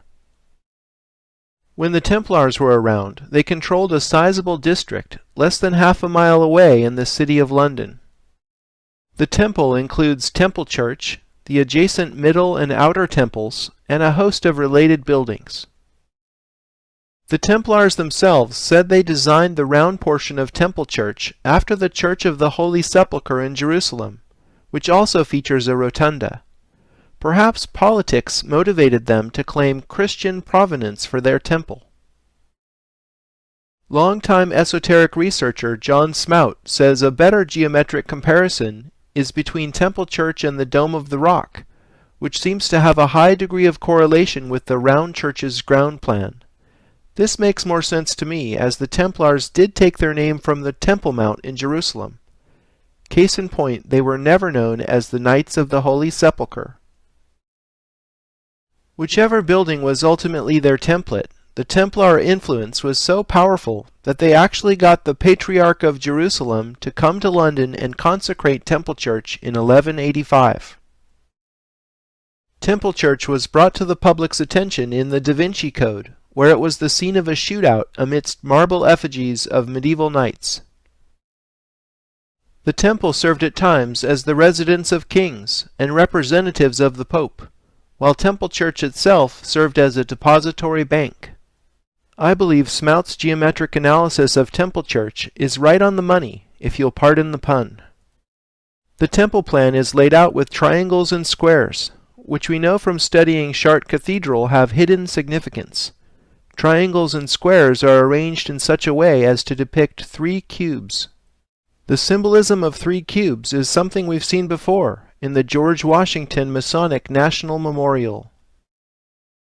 I believe 3 cubes symbolize the holographic nature of the universe, the human, planetary, and stellar scales resonating as a fractal structure, as above, so below. My reasons for coming to this unusual conclusion will become apparent in the Paris episodes. After the Great Fire of London in 1666, Sir Christopher Wren was chosen to redesign St. Paul's Cathedral. He oriented St. Paul's in line with the axis of Temple Church. Extending beyond St. Paul's, we see the alignment continues to the Bank of England. The bank was chartered in 1694 during the construction of Wren's Cathedral. More than just a local branch, the Bank of England is the central bank of the whole of the United Kingdom, and is the model on which most countries' modern central banks are based. The Bank of England is literally the mother of all banks. Recall how the Templars' meteoric rise in power came in part by becoming the first transnational bank, and how Temple Church itself acted as a bank, whilst housing both royals and papal representatives. By tracing the alignment from Temple Church to the Bank of England through St. Paul's Cathedral, we draw a connection between Templars, the modern banking system, and the Church, three powerful bedfellows. The Bank of England presides over a street pyramid in the heart of the City of London. The symbolism of the bank over a pyramid suggests a hidden power relationship, analogous to the House of the Temple presiding over the Pyramid of Washington, D.C. After all, pyramids are clear symbols of hierarchy, and one can read it as control from the top down. The base of the pyramid contains the London Stone, said to be the rock from which all distances in the United Kingdom were measured. The Romans laid this foundation stone in London, just as they had done earlier with the Umbilicus Urbis Romae. You could say this pyramid was built on a rock-solid Roman foundation. Some of the greatest secrets are hidden in plain sight. Isn't that strange? I mean, if you ran a secret society, why painstakingly encrypt your greatest truths in alignments, city plans, and in architecture? I would have thought there were better ways of keeping secrets. There must be some kind of power gained or maintained by hiding these truths out in the open where many can see, but few understand. Sir Christopher Wren was a brilliant mathematician, astronomer, geometer, and architect. He was an enlightened man who clearly excelled in the 7 liberal arts. St. Paul's Cathedral is the most important building of Wren's architectural career. Stephen Skinner pointed out in his book Sacred Geometry that the length of St. Paul's, including its entrance steps, measures 555 feet, and that this distance is equal to the height of the Washington Monument.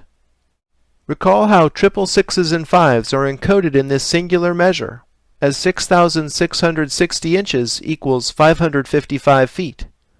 St. Paul's length therefore symbolizes the relationship between macrocosm and microcosm. The distance from the floor of the cathedral to the top of the cross on its dome is 365 feet, matching the height and symbolism of the sun tower at Chartres. St. Paul's is one of the few places we're not surprised to see the English foot used as the unit of measure. Trying to decipher London from another angle, I was looking at Buckingham Palace and wondering about the perfectly straight axis called the Mall in front of it. Wanting to trace where this obvious gesture leads, I need to ask, where does the royal axis go? It appears that the Mall leads to the Admiralty Arch, but then the axis seems to fade away in the confusion of buildings along the Strand. Or does it? Tracing the axis beginning at Buckingham Palace, passing over the Victoria Memorial, traveling along the Mall, going under the Admiralty Arch and through the buildings on the Strand, the axis arrives precisely at Temple Bar. Temple Bar was a gate designed by Sir Christopher Wren to ceremonially bar access to the City of London. It got the name Temple from being directly in front of the Templar compound. The temple was taken over by the Inns of Court after the Templars were ousted in 1307. The Middle Temple and Outer Temple are 2 of the Inns of Court to which all barristers in England must today belong. In fact, the phrase the bar, meaning the legal profession as a whole, can be traced back to Temple Bar. Wren's gate is no longer there, but tradition and the law remain. Traditionally, the Lord Mayor would offer the sword of state to the Queen when she passed through the gate as a token of loyalty. It is a little-known legal fact that the monarch may not enter the City of London without the permission of the Lord Mayor of London. What's up with that? I always thought the Queen was the one in charge. You might be surprised to learn that the Lord Mayor is not the Mayor of London, nor is the City of London the same as Greater London. Confused? The law can do that. The person the Queen bows to is the Lord Mayor of London. He's the guy who runs the City of London Corporation, a tiny private jurisdiction that covers only about 1 square mile. The wealthiest square mile on earth, as it's often referred to, is the sovereign state within Greater London, whose boundary closely follows the ancient Roman walls of Londinium. In Isaac Newton's day, there were more than 200,000 souls living within the square mile, but now that figure is down to less than 10,000. Today the tiny city of London has become a leading center of global finance. Other powerful sovereign cities within cities that come to mind are of course the United Nations headquarters and Vatican City. Let's see if you can guess the final city in my world tour. Here we are over a semi-public urban park. I was drawn to this place when I read it had a small Egyptian pyramid folly, 9 gates, and a 5th-generation watchman who lives in the diminutive rotunda building right here. 5 generations of watchmen living in a tiny pavilion must be motivated to guard something pretty interesting. The informal layout and curving walkways say English Garden, but having been immersed in London, something bigger popped out at me: the shape of the park. It closely matches the ancient walls of the City of London. This park was built by the richest man in the country, who was also a king's cousin. He was a lover of all things English, an enemy of all things royalist. He ended up being beheaded like so many others of his time. Where are we? If you guessed Paris, you're correct. We entered the City of Light through the portal of Parc Monceau, established by Louis-Philippe II, Duc d'Orléans. As you may have guessed, the Duke of Orleans was a Freemason. He actually served as Grand Master of the governing body of French Freemasonry, the Grand Orient of France. The pyramid in Parc Monceau is trivial, however, compared to what the Louvre pyramid encodes. President François Mitterrand commissioned the Louvre pyramid and the adjacent pyramid in Versailles to be completed by 1989 for the celebration of the bicentennial of the French Revolution. Mitterrand personally selected architect I.M. Pei without hosting a design competition, as would be expected for such an important commission. The modern pyramid's metal armature was designed to support a lot of glass. Wikipedia states that the official brochure published during construction cited 666 as its number of panes, but then writes it off as an urban legend because in actual fact the pyramid contains a different number of panes. That didn't stop various journalists at the time from drumming up quite a controversy about the number of the beast, and Mitterrand was jokingly referred to as the Sun King for a while. However, I have indeed found 666 rhombi symbolized in the pyramid. Why rhombi, you ask? A rhombus can be made from 2 conjoined equilateral triangles. The rhombus is the masculine or linear element inside the feminine curves of the Vesica Pisces, whose name means vessel of the fish, because the Christian fish symbol emerges from it. The rhombus is therefore a sacred symbol. Notice how each of the larger rhombic frames contains 36 rhombic panes of glass. As you can see, the number of rhombic panes on a typical face adds up to 153.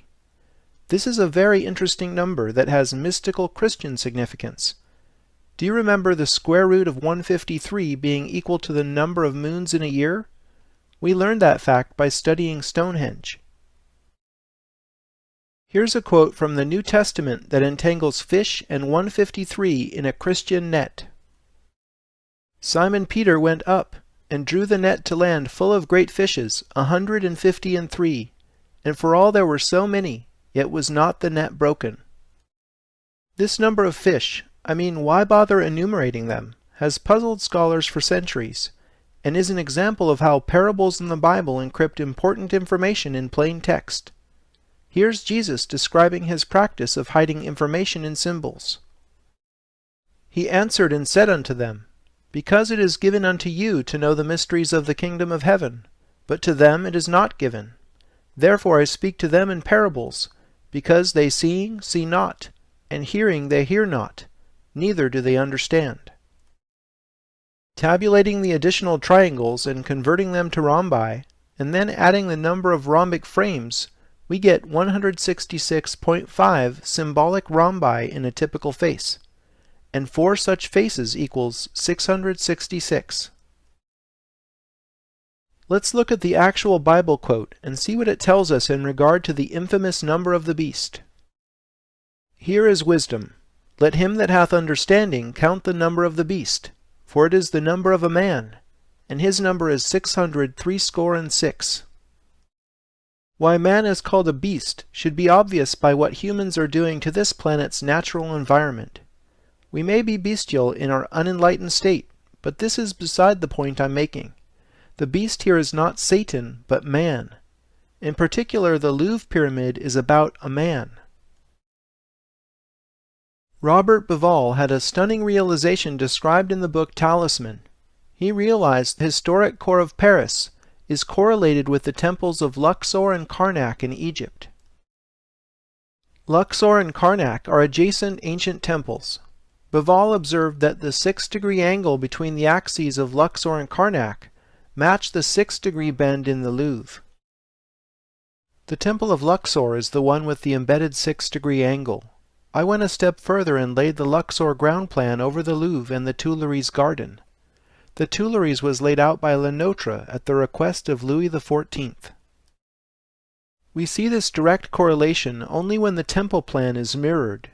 Might the Sun King's intention have been for Paris to be the mirror of Luxor? Validation that the Temple of Luxor was used as a design template is the fact that the obelisk erected in the Place de la Concorde is from the very same Temple of Luxor. After the Revolution, the Luxor obelisk replaced the guillotine in what became known as the Place de la Concorde. In an outstanding act of engineering, the obelisk was erected by the aforementioned Duke of Orleans' son, who many years after the 1789 Revolution became the last king of France. The important thing to recognize here is that the French obsession with Hermetic symbolism passed through the Revolution completely unscathed. In the early 20th century, modern French alchemist Schwaller de Lubix lived in Luxor for 15 years. Out of his intensive study came the book The Temple of Man, wherein he showed how the Temple of Luxor represents the body of a man. Now we're really on to something. I see the head here, the neck, the heart, all the way to the small chambers of the intestines here. The obelisk is, of course, his erect phallus. The ancient Egyptians related the cult of the phallus with the dismemberment of Osiris. Next, I overlaid the most famous depiction of the human body ever made, Leonardo da Vinci's Vitruvian Man. See how his leg follows the bend in the Seine? These roads follow the angle of his other leg, and the Luxembourg Gardens seem to parallel his arm. Could the Vitruvian Man be another hidden template in the design of Paris? If so, I suspect the man of Paris is Osiris. Thinking on this, I started to see energy centers in the parterres of the Tuileries. At first I thought they were chakras, but their locations tell a slightly different story. In a normal state of consciousness, people don't see chakras. However, as we learned at Chart, chakras are part of the architecture of the universe we've been investigating. If chakras exist on another level of reality, call it the etheric body or aura if you will, then their interface in our everyday reality is controlled by the endocrine system in the physical body. Why do we care? Because stimulating and balancing the endocrine system can lead to states of ecstasy, using more of the brain, slowing the aging process, attaining enlightenment, and even experiencing everlasting life, as some believe. I was able to pinpoint gland locations in Paris because of another observation. Many famous public spaces have axial streets pointing directly to where the ductless glands would be in the body of a man. The Church of the Madeleine and Palais Bourbon form a cross-axis directly in line with the obelisk in La Place de la Concorde. On one side we have Napoleon's church venerating Mary Magdalene, who is said to have started the royal bloodline of the Son of God. On the other side is the Palais Bourbon, containing the lower house of the Parliament of France, known as the National Assembly. These two Roman-styled temples energize the gonads in the body of Paris, on either side of his phallus centered on the axe historique. The gland most associated with enlightened states is of course the pineal, which actually looks like a tiny pine cone in the center of the human brain. This colossal pine cone is in the courtyard of the Belvedere in the Vatican, a name which recalls the affluent town of the same name overlooking San Francisco. The pine cone is flanked by two peacocks, which are ancient symbols of resurrection that predate Christianity. Believe it or not, there is an empty black coffin I couldn't get a picture of behind the colossal pine cone that symbolizes the death and rebirth of Osiris. The pine cone in the private courtyard is actually a 1st century bronze that used to act as a fountain in front of the Temple of Isis in ancient Rome. In the Renaissance, Sixtus V built the library wing that closed off the courtyard, perhaps in order to hide pagan symbols not easily explained by the Catholic Church. The pineal gland of Paris marks one endpoint of a line starting at the Paris Observatory, whose construction was incidentally authorized by Louis XIV. This axis passes directly through the French Senate and the Luxembourg Gardens. This cosmic connection to enlightenment is not lost on me. Also notable is the fact that nothing aligns with the thymus or throat chakra. As the throat is associated with speaking and communication, it seems appropriate nothing should energize this center if secrecy is to be maintained. Each of the other alignments is an interesting case study for further analysis. Parc Monceau is right under the Vitruvian man's foot. His outstretched leg seems to point directly at the rotunda building where the gatekeeper lives. The tiny rotunda was designed by architect Claude Nicolas Ledoux, an interesting figure to be sure. Ledoux built 63 toll barrier buildings in the city wall built around Paris in the Ancien Regime to collect taxes. This tax wall was universally hated and was torn down during the Revolution. When the Paris metro was built, it made sense to dig up the city where the extra space for the wall had been, so metro lines 2 and 6 follow the tax wall boundary. Only 3 of Ledoux's tax structures remain today, and the rotunda in Parc Monceau is one of them. I submit that it's no accident that precisely these Ledoux buildings were left intact. We already know about the rotunda, but what is the significance of these other 2 Ledoux buildings? They're all about solar alignment. The red line pointing to the Rotunda de la Villette in Place Stalingrad precisely marks the azimuth of summer solstice sunrise. Look at how this water channel continues the alignment.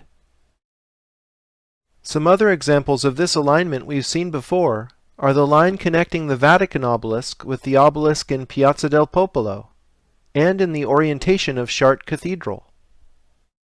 The green line pointing to the Barrière d'Enfer, or Gate of Hell, is oriented appropriately due south. It's called the Gate of Hell because Ledoux's pair of tax collection buildings are immediately adjacent to the entrance of the Paris catacombs. This reminds me of the phrase, "Nothing is as sure as death and taxes." The yellow line points to the Trocadero in the azimuth of equinoctial sunset. Trocadero marks the beginning of the white axis, running through the Eiffel Tower and the École Militaire complex. The white line connects Trocadero to the Gate of Hell, but has no astronomical meaning as far as I can tell. The blue line starts at the obelisk at Place Fontenoy, which is right on the white axis in front of UNESCO. This non-Egyptian obelisk commemorates a battle that took place in the year 841, but the obelisk was erected here in 1860. The blue line is precisely the azimuth of winter solstice sunset. Maybe you're wondering where all the colored lines converge. Their common center is precisely at the entrance to the Tuileries garden. But why is it there? Before the Revolution, the Tuileries was a royal palace that closed off the Louvre courtyard. The center point of the solar alignments lies directly in front of the entrance to the royal palace. The palace was destroyed in the chaos of the Revolution, but the alignments remain. Just like the Great Pyramid of Giza, the Louvre Pyramid will yield more secrets upon further analysis. The plan of the Louvre Pyramid and the fountains surrounding it is itself a sacred diagram. Referred to as the sacred cut of Ad Quadratum, the diagram was traditionally used as an astrological house chart in centuries past. Overlaid is the house chart Johannes Kepler made for General Wallenstein in 1608. Yes, that's the same Kepler who discovered the 3 laws of planetary motion that keep telecommunication satellites in orbit today. Astrology is actually very serious business. The Louvre Pyramid acts as entrance to the world's most visited museum. Recall how I overlaid the Vitruvian Man only after analyzing the pyramid itself and finding the mark of the beast encoded within. The Vitruvian Man's mouth corresponds appropriately with this entrance, so the next time you enter the Louvre, ponder its symbolism. You are entering the mouth of the beast. Look at what is aligned with this so-called mouth, the Palais Royal. Central to French history, the Palais Royal is where many generations of royals lived. Louis XIV grew up there, for example. The Duke of Orleans later owned the palace. I was extremely surprised to recognize the 5x12 Jerusalem rectangle precisely framed in the proportions of the royal palace's court of honor. The palace garden's two famous lawns symbolize the two holiest spots in Christianity and Judaism. There is clearly a royal French connection to the ancient mysteries. Royal of royals, Louis XIV's reign of 72 years was longer and arguably more powerful than any other king in European history. Architect of the Vatican's St. Peter's Square, Gian Lorenzo Bernini allegorically portrayed Louis XIV as Alexander the Great in the famous equestrian statue located in front of the Louvre Pyramid. This statue marks the beginning and faces in the direction of what is called the axe historique of Paris.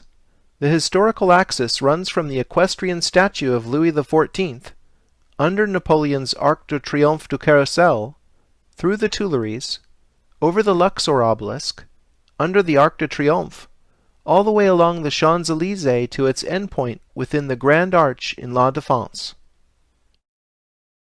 French Egyptologist Jean-Marcel Humbert had this to say about the axe historique. I have not verified this, but it is said that the great axis is a Masonic alignment, and that this is not the result of chance.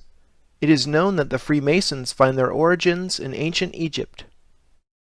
I have verified that the axe historique is indeed aligned to the heliacal rising of Sirius, just as is the older Notre Dame on the Ile de la Cité, whose axis parallels the Champs-Élysées. Hancock and Beval trace the origins of this alignment to the fact that Notre Dame was likely built over an ancient Roman temple of Isis. Notre Dame, or Our Lady, is therefore Mary veiling Isis. Perhaps even more amazing, Hancock and Beval show the word Paris comes from the melding together of the words Pharia Isis. Pharia, or Pharos in Greek, is the island where the wondrous lighthouse of Alexandria was, and the center of Isis worship in antiquity. Now let's imagine taking an enlightening ride with the Sun King along the axis he laid out, which was greatly embellished with hidden symbolism by Napoleon, Mitterrand, and many others on up to the present day. For the first destination, we must travel underground, both under the Earth's surface and below public consciousness. La Pyramide Inversée is an underground atrium space surrounded by fashionable boutiques. The downward-facing pyramid is the symbolic opposite to the famous museum entrance. As the upward-pointing pyramid symbolizes a man, the inverted pyramid must therefore represent a woman. In alchemy, the symbols for fire and water are upward and downward-facing triangles. This polarity is also represented in Western mysticism as sword and chalice. The chalice in question is, of course, the Holy Grail. Going with the Holy Blood, Holy Grail thesis, it's fitting that Dan Brown chose to portray the location of the tomb of Mary Magdalene right here, under the Pyramid Inversée, at the end of the Da Vinci Code. If the Star of David is the symbol of the union of male and female, then the star tetrahedron is its 3D equivalent. Drunvalo Melchizedek's volumes on the ancient secret of the flower of life show the human energy field, or Merkaba as it's known, takes the form of a star tetrahedron, male and female being inversions of each other. On a higher level, Richard Hoagland has shown how star tetrahedron geometry is implicated in hyperdimensional energy outflows coming from planetary cores in our solar system. When a star tetrahedron is inscribed within a sphere, its points touch the sphere's surface at 19.5 degrees north and south latitude. On Earth, one of the tetrahedral points is on the Mauna Loa volcano in Hawaii, which is actually the largest mountain on Earth if measured from the seafloor. Similar energy outflows occur at 19.5 degrees north or south on Mars' Olympus Mons, which is the largest mountain in the solar system, in Jupiter's Great Red Spot, and Neptune's Great Dark Spot. Explaining these outflows requires a four-dimensional model of physics, where energy is gated from the Sun to the planetary cores through hyperspace. Energy transduced by each planetary body appears to us as heat in 3D, emerging from the most stable of all three-dimensional forms, the star tetrahedron. The simplest way of describing a physics that's based on the same geometry for both planetary and human energy fields would be, as above, so below, the Hermetic motto. Next on our tour is the Arc de Triomphe du Carrousel built by Napoleon. When you stand directly under the central arch, your body symbolically resonates with the sun. The name carousel suggests planets revolving about you. The 12 hedges representing constellations of the zodiac radiate like rays of the sun from exactly where you are standing. In addition to the official allegory of peace being guided by Napoleon's victories, the chariot drawn by 4 horses on top of the arch could just as well be read as the ancient depiction of Helios, drawn by 4 horses. The oval that terminates the hedges symbolizes Kepler's scientific discovery that planets have elliptical orbits, and the square hedges must be the 2 foci of the ellipse. Napoleon was most obviously interested in correlating the human body with the sun. Le Notre laid out the Tuileries garden at the request of the Sun King. The garden's proportions, fountains, and parterre patterns amazingly fit the Jerusalem rectangle. See how the fountains are tangent to the X's? The octagonal fountain therefore corresponds with the Dome of the Rock, and the round fountain with the Holy Sepulchre. Paris is another New Jerusalem. When you train yourself to see Hermetic symbolism, it starts appearing all over Paris in plain sight. It can be a bit overwhelming. 2 equestrian statues flank the entrance to the Tuileries from la Place de la Concorde. Her exposed breast suggests this goddess might be Isis. The other rider is Mercury, holding the staff of Osiris, or Caduceus, which has become the symbol of the medical profession. Here's another possible Isis in the garden, and another Mercury. This golden boy is the genie of Paris atop the July column commemorating the Revolution of 1830. The genie is Mercury himself. The first time Hermetic symbolism had come completely out into the open in France was during the 1789 Revolution. Here's the Declaration of the Rights of Man depicting the all-seeing eye of the Supreme Being. Incidentally, this design was influenced by Benjamin Franklin, who is something of a Freemasonic celebrity in Paris at the time.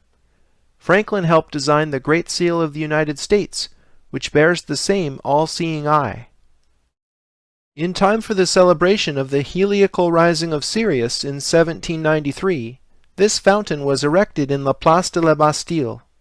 The famous artist Jacques-Louis David sculpted the Fountain of Regeneration, with Isis even wearing an Egyptian headdress. The water streaming out of her breasts recalls the image of Saint Bernard de Clairvaux receiving milk from the Virgin. And how can we forget this view? The Eiffel Tower as Phallus of Osiris, with the Statue of Liberty replica on the Seine as his sister bride. The largest square in Paris is up next on the Isis axis. Believe it or not, La Place de la Concorde has an area of precisely 86,400 square meters. Remember the 864-foot-high Transamerica Pyramid and the 864,000 feet from Stonehenge to Silbury Hill? You see, it doesn't matter if we're talking metric or imperial units with shifted decimal places. What matters are the numbers. The fact is, the Sun's diameter is 864,000 miles. and there are 86,400 seconds in a mean solar day. The area of the Place thus confirms it as a solar symbol. The cars are likened to planets wandering around the elliptical traffic circle. The twin fountains symbolize the watery galactic midplane of the Milky Way, just as they do in front of the Vatican. That makes the Champs-Élysées the ecliptic. Les Nôtres designed La Place des Étoiles, where the Arc de Triomphe stands today. Standing at the center of the Place of the Star, the ceremonial arch is read literally as a stargate. 12 streets radiating outward represent a zodiac. The triumphal arch originally honored the warriors who fought for France in the Napoleonic Wars, and it later became the tomb of the unknown soldier. The eternal flame under the arch might be another solar reference. There's certainly a lot of sun worship going on in Paris. Napoleon invaded Egypt in 1798, and not even counting the Egyptians, the French death toll came to more than 20,000 souls. After France's great defeat, Napoleon was asked why he decided in the first place to invade Egypt. He said, "I came to draw attention and bring back the interest of Europe to the center of the ancient world." While the campaign was raging, Napoleon spent a night alone in the Great Pyramid, and when asked about his experience, he supposedly said, "You wouldn't believe me if I told you." Moving on toward the strange attractor at the end of the axis, we finally conclude our journey through space and time at La Grande Arche. Contemporaneous with the Louvre Pyramid, the Grand Arch was also built at the request of President Mitterrand. This time Mitterrand held a national design competition, but personally selected architect Johann Otto von Spreckelsen in the end anyway. Unfortunately, Spreckelsen died before the project was completed. The location of the Grand Arch has a special relationship to the Arc de Triomphe, the Luxor obelisk, and the Arc de Triomphe du Carrousel. All four monuments are spaced in such a way to create this approximate doubling pattern, suggesting musical octaves. In addition, the Arc de Triomphe is roughly double the size of the Arc de Triomphe du Carrousel, and the Grand Arch is about double the size of the Arc de Triomphe. In the scaling of these three arches, I see three stargates representing the human, planetary, and stellar bodies, just as we saw symbolized with cubes in London and DC. Notre Dame Cathedral fits perfectly inside the Grand Arch. I'm guessing this is no accident. A tune in 3 octaves, if you will. I call it the Symphony of the Stargates. The dimensions of the monumental structure are cubic, with edge length measuring approximately 110 meters, or 360 feet. Researcher Jim Allison realized that 360 feet is also precisely equal to 210 Egyptian royal cubits, and I see that the office windows inside the arch are arranged in groups of 210, providing validation of this metrology. The exterior side's symbolic measure depicts 22/7 in meters. 22/7 is, of course, an approximation of pi. 12 columns internally support the structure, and a zodiac is literally depicted in the basement floor, making the arch yet another form of sun worship. The sides of the monumental arch actually contain some 40,000 square meters of office space. Multi-purpose rooms in the basement measure 400 square meters each. These numbers got me thinking. 40,000 and 400 are very interesting numbers. To appreciate this, let's start with the metric system. The metric system was originally defined by measuring the Earth. The original prime meridian passed through the Paris Observatory and continued all the way around the Earth. This circumference was defined as 40,000 kilometers in the 18th century, and this served to define the metric system.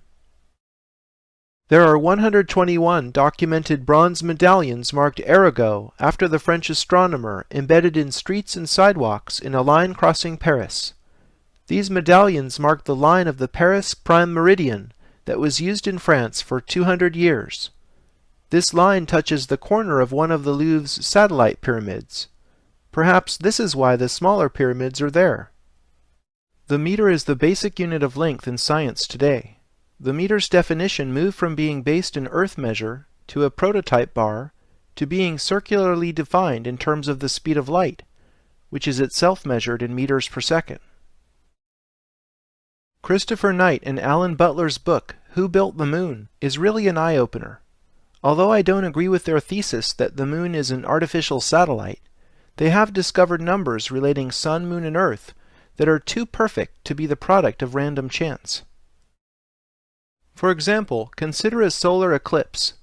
When one happens, the moon completely covers the sun disk. The only reason this can occur so precisely is because the moon is exactly 400 times smaller than the sun, and happens to be 400 times closer than the sun during the eclipse. The Earth also turns 400 times faster than the moon. The odds of these three seemingly unrelated characteristics would all converge on the number 400 is literally astronomical. As I already mentioned, the axe historique is aligned with the heliacal rising of Sirius, known as the Star of Isis, but the Grand Arch is turned approximately 6 degrees with respect to this axis. This is of course no accident. Everything has a purpose. Can you imagine the mind-boggling planning that went into the Grand Arch alone? Groundbreaking architectural design that ties together layer upon layer of hidden symbolism, completing the hermetic masterpiece that is Paris. Jim Allison has found what the Grand Arch is pointing to. Are you ready for this? It points to the birthplace of Isis in Dendera, Egypt. This tiny, unassuming temple out and back of the larger Hathor temple is known as the traditional birthplace of Isis.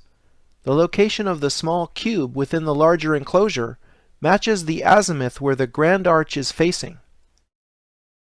Remember that the heliacal rising of Sirius was the basis of the ancient Egyptian calendar. Well, here is where all of that started.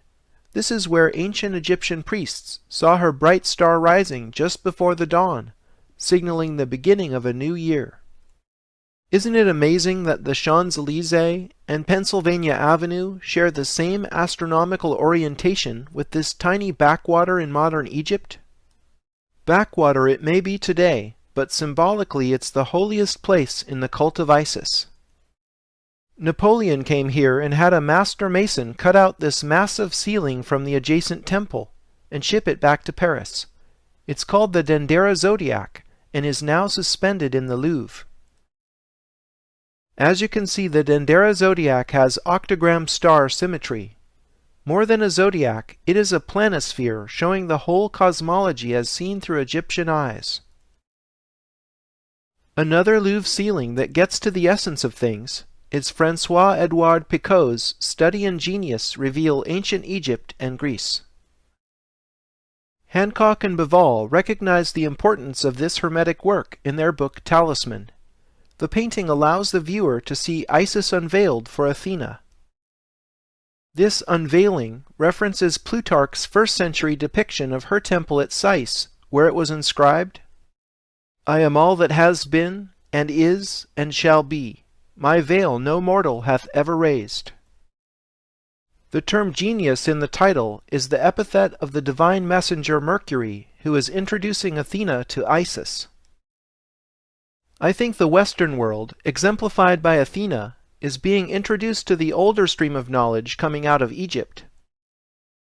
As I can attest, the term study in the title refers to the intensive research required to uncover the deep Egyptian connections that the elite is so clearly obsessed with. Returning to Paris, let's look at the Grand Arch with fresh eyes. Remember that everything has a reason. The Grand Arch is in La Défense, the modern section of Paris. Why? We need a modern mathematical understanding to perceive its deepest symbol and to recognize it for what it truly is, a three-dimensional shadow of a hypercube. Come again?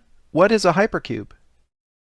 If the square is 2D, the cube is 3D, and the hypercube is the 4D equivalent. Here's what a cube looks like when it's being rotated. Here's what rotating a hypercube looks like in three-dimensional projection. The fourth dimension is hard to imagine because it's literally beyond us. You might be interested to learn that 4 spatial dimensions were known far before the birth of modern science. Here is what Saint Bernard de Clairvaux wrote to his former disciple, who became Pope Eugene III. What is God? He is length, width, height, and depth. There are 4 spatial terms used. Bernard described the 4th dimension in the 12th century. St. Paul also described 4 dimensions in the 1st century. That Christ may dwell in your hearts by faith, that ye, being rooted and grounded in love, may be able to comprehend with all saints what is the breadth and length and depth and height, and to know the love of Christ, which passeth knowledge, that ye may be filled with all the fullness of God. 4 centuries before Paul, Plato even described higher dimensional reality in his allegory of the cave, which goes something like this. We are prisoners chained in a cave and sit facing a blank wall. There's a fire outside the cave, and unseen people are passing in front of it. We see shadows on the wall, and mistake this illusion for reality. I think we are kept in the dark about a great many things. Notice how the hypercube's shadow in 3D projection looks like a cube within a cube. This structure is fractal, meaning the same pattern repeats at different scales. We've seen things like this before in cities, buildings, and art. Consider the fractal-like city of London within Greater London, Vatican City within Rome, and the United Nations headquarters within New York City. On the scale of a building, take a look at the Dome of the Chain standing immediately outside the Dome of the Rock. It's the same structure repeated in a smaller scale, hinting at a higher dimensional connection for those who have eyes to read the symbolism. Examples from art are Pomodoro's series of golden spheres within spheres, scattered strategically in the Vatican, UN headquarters, museums in DC and San Francisco. The sacred Egyptian cubit is a unit of measure reserved for measuring the earth. 1 sacred cubit is equal to 6/5 raised to the 4th power in English feet. Think about it. Raising to the 4th power means the sacred cubit is literally a hypercubit. Michel and Heath have found there are 10 million hypercubits in the Earth's polar radius, and 63 million hypercubits in its meridian circumference. Now these amazingly round numbers measure our planet with remarkable accuracy. How can this be? Some physicists believe the universe is made of 10-dimensional superstrings, but 6 of them have curled up into unimaginably small size. The 4 remaining dimensions express the architecture of the universe. Recall how I saw in the union of both Louvre pyramids the knowledge of how energy flows from the sun through hyperspace into planetary bodies. In addition, the Earth is measured by a hypercubit whose edge length of 6/5 relates macrocosm to microcosm. The Earth is therefore a hyperdimensional object, even though with our normal perception we experience both the Earth and ourselves as being only 3-dimensional. Another projection of the hypercube into 2 dimensions looks like this. Do you see the octagram star within? This is where it all comes from. The Sun is a hypercube. Recall Metatron's cube. Now that we understand the Grand Arch, we perceive Metatron's cube as Metatron's hypercube. This 4D solar symbol appropriately contains the 3D star tetrahedron and the 2D Star of David. We see now why these sacred diagrams are both called stars, because they are projections of our Sun, which is itself a star. To make all of this 4-dimensional geometry easier to understand, it helps to bring it down a level. Unfolding a square gives you a line. Unfolding a cardboard cube gives you a cross. Unfolding a hypercube gives you a cross made of cubes. Salvador Dali started with this idea when he painted the Corpus Hypercubus. He depicts the crucifixion, yes, but what is he really saying? Corpus Hypercubus is the ascended body as hypercube. In analytic cubism, the art movement that anticipated Dali's surrealism, Picasso and Braque depicted objects from a multitude of viewpoints in an effort to see all sides at once. Of all the myriad forms in existence, Why did they choose a cube to symbolize their art movement? Could these cubists have been privy to secret knowledge that inspired their attempt to paint the fourth dimension? Or did they follow unconscious synchromystic inspiration? Food for thought. So now we have the human body, the earth, and the sun symbolized as hypercubes. 3 cubes if you want to use a 3D symbol. So which is it? It's actually all of the above. The human, planetary, and stellar scales resonate as a fractal structure within the holographic universe. In simpler terms, as above, so below. Metatron's hypercube, as Enoch's hypercube, reveals the cosmic man. Enoch's triangle had the ineffable name of God written on it. Here is that name in Hebrew, which is a language read from right to left. Standing the letters up, we see the depiction of a man made in God's image. The cosmic man is Plato's world soul, alchemy's anima mundi, and the Kabbalah's Adam Kadmon.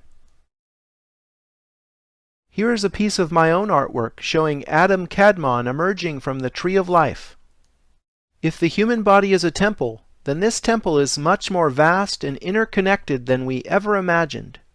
The human energy form resonates with the esoteric architecture of the universe. What we know as the history of civilization is only a very small part of our past. There is something extraordinary about our beginnings not written about in history books. The oldest surviving temples encode an understanding of Earth, Moon, and Sun that is in some ways more advanced than modern science. To catch up with ancient knowledge, a broad interdisciplinary approach is clearly indicated. Specialists in art history, archaeology, architecture, philosophy, semiotics, mathematics, physics, and many others will need to cooperate in new ways. By seriously studying Stonehenge and the Great Pyramid, we've seen how people living at the dawn of civilization possess the ability to accurately measure the size of the Earth, and to survey long distances with a precision rivaling GPS satellites. Logically, our civilization must therefore be a legacy from an earlier civilization. Whether this was Atlantis and/or an off-world civilization, I cannot presently say with certainty.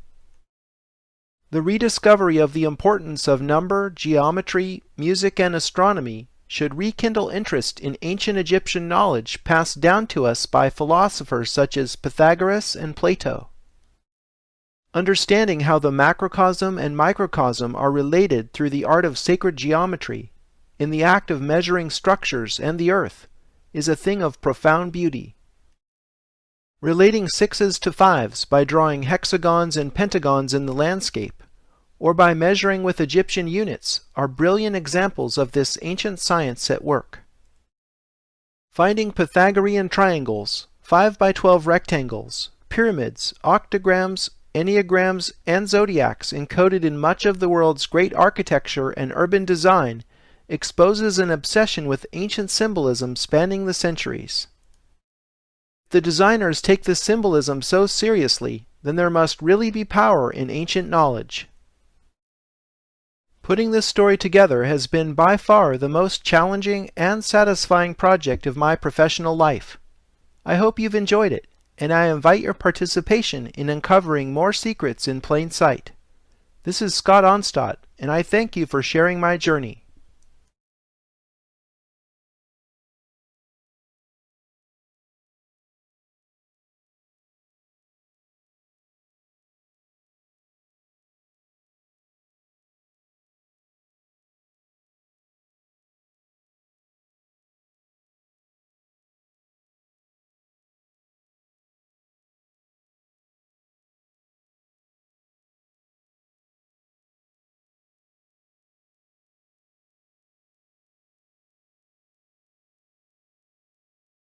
Did ancient architects know the dimensions of the Earth, Moon, and Sun?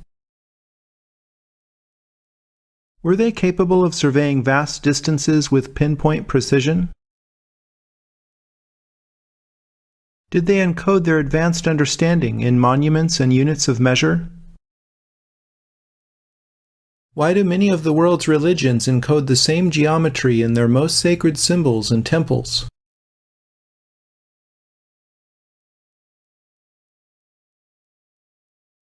Why do measurements of many disparate phenomena converge on a few specific numbers and ratios?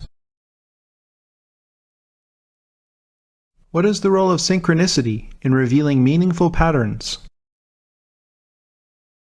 What does all of this say about the world we live in?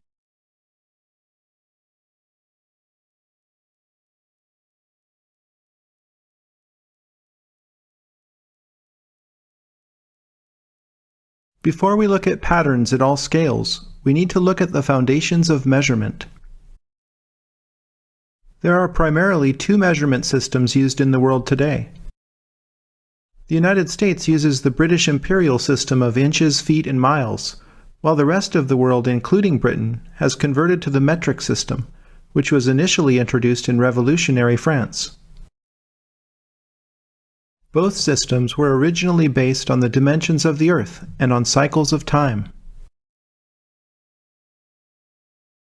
In The Lost Science of Measuring the Earth, Robin Heath and John Michell showed that the English foot must have been defined by measuring the Earth's equatorial circumference. The number of English feet around the equator is 1,000 times the number of degrees in a circle times the number of days in a year. This beautiful relationship of a circle to time is 99.994% accurate according to the modern geodetic standard. 528 is a key which harmonizes the measurements of the Earth, Moon, and Sun with time. The numbers 528 form a trinity within the Ennead, of which I'll say more about later. First, let us consider the Earth. Its dimensions can be expressed with great elegance due to the fact that there are 5,280 feet in a mile.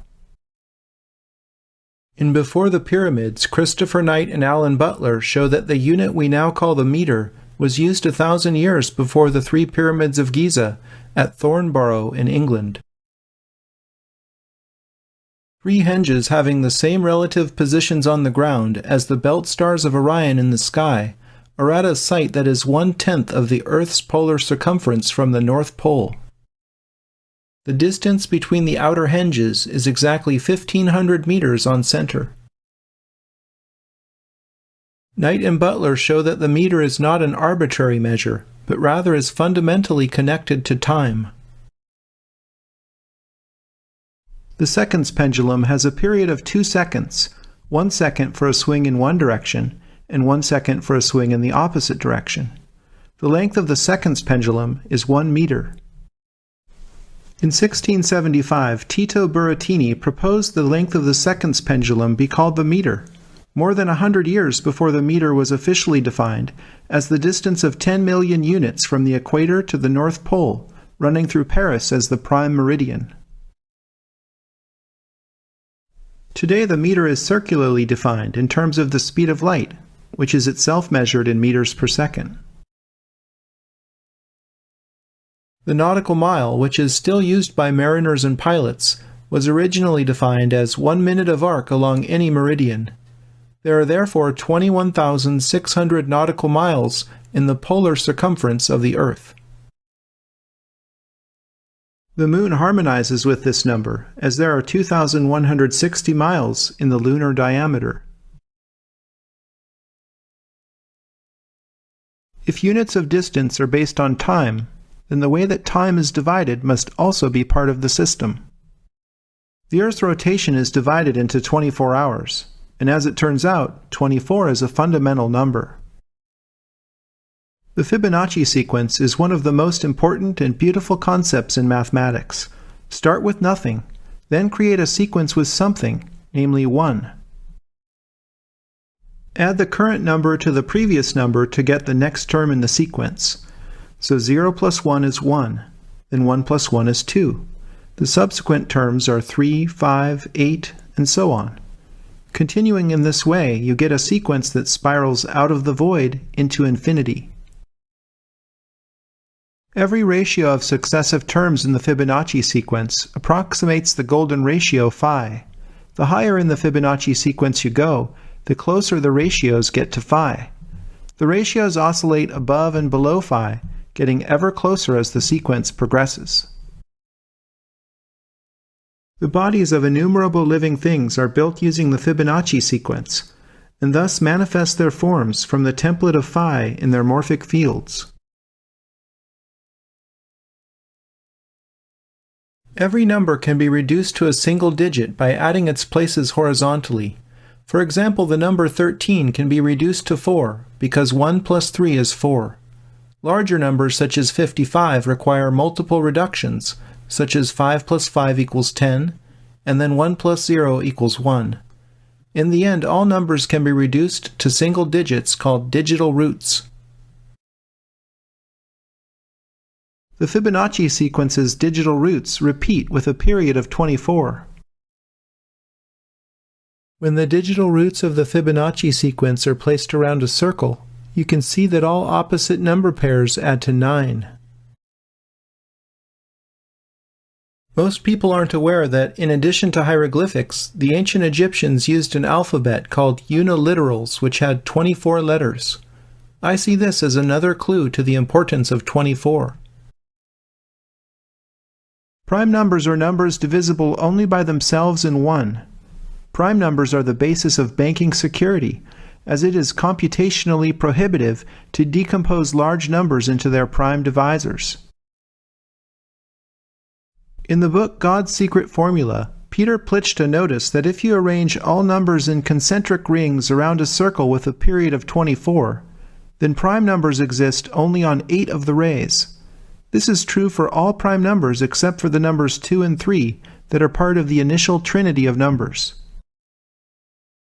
It's a fascinating coincidence that the Maltese or Templar cross is depicted in the primes, which are so important to banking, since the Templars literally invented multinational banking. Jeremy Stride at code144.com discovered a prime number code at Coral Castle. The complex of megalithic blocks was constructed single-handedly and without heavy machinery by the secretive Ed Leedskalnin in 1920. Many believe Leedskalnin understood the connection between magnetism and gravity, because it appears that he was able to levitate massive stone blocks and float them into position. Leedskalnin said he, quote, discovered the secrets of the pyramids, end quote. His rotor artifact consists of 24 magnets arranged in a ring. In the book The Holy Science, Sri Yukteswar, guru of Yogananda, claimed that the Earth's precessional cycle is exactly 24,000 years, even though traditionally this has been calculated as 25,920 years. Both are correct in a manner of speaking. Although it is now recognized that the rate of precession changes over time, what causes the precessional cycle isn't well understood by mainstream scientists. Walter Cruttenden of binaryresearchinstitute.org presents a credible model that explains the precession phenomenon. He says the solar system moves, and this in turn changes the Earth's orientation to the distant stars. Our solar system and the Sirius system, which we perceive as the brightest star in the sky, appear to rotate around a common center of mass. In the 17th century, Johannes Kepler discovered the 3 laws of planetary motion, which show that the orbit of every planet is an ellipse, and that orbital speed varies according to where each body is in its orbital path. With this new understanding, it makes sense that the rate of precession would vary as our systems slowly transit an elliptical orbit. So to astronomers in earlier times, it appeared that the precessional cycle was 25,920 years, but now that the yearly rate is speeding up, it's looking more like the cycle could be 24,000 years. In this binary solar system model, the rate of precession per degree varies from 60 to 72 years, with 66.6 years as the average rate.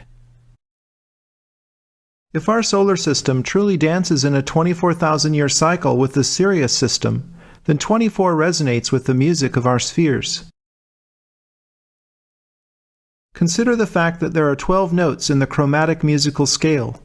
One octave up and down correspond beautifully to a day and night of 24 hours.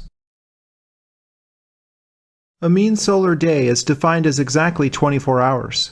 Of course, each hour is divided into 60 minutes, and each minute is divided into 60 seconds. So there are 86,400 seconds in a day and night on Earth. The Sun's diameter is 864,000 miles. We find 864 also expressed in alignments, technology, architecture, and urban design. In The Lost Science of Measuring the Earth, Heath and Michelle reveal that not only is the distance from Stonehenge to Silbury Hill 86,400 feet, but Silbury Hill itself is dimensioned in units of 8.64 feet. The 35mm film format used for over 100 years, which continues today with full-frame digital SLR cameras, has an area of 864 square millimeters. This is a most appropriate size to capture the light of the sun. The area of the largest square in Paris, La Place de la Concorde, is 86,400 square meters. The height of the Transamerica Pyramid in San Francisco is 864 feet, if you include its glass pyramidion. The quoted height is some 11 feet less, but I think this was done to tie it in more closely with its namesake, the Great Pyramid of Egypt. The Great Pyramid is the sole surviving wonder of the ancient world. It remains the oldest, largest, and most accurate building ever built. It was the tallest structure in the world for 4 millennia. It is aligned within 0.1% of true north, and its 13-acre base is horizontal and flat to within 15 millimeters. The scale and accuracy are astounding. In the book Sacred Number and the Origins of Civilization, Richard Heath's metrology shows that the Great Pyramid is 480 feet in height, which is exactly 1/11th of a mile. Its missing pyramidion would measure 1 1/11th feet in height if it were to cap off the geometric mountain of 2.3 million blocks of stone. In terms of the pyramid and its pyramidion, the metrology is clearly a play of ones. In the book Fingerprints of the Gods, Graham Hancock pointed out that the height of the Great Pyramid times 43,200 is equal to the Earth's polar radius in feet, and that its base perimeter times 43,200 is equal to the Earth's equatorial circumference in feet.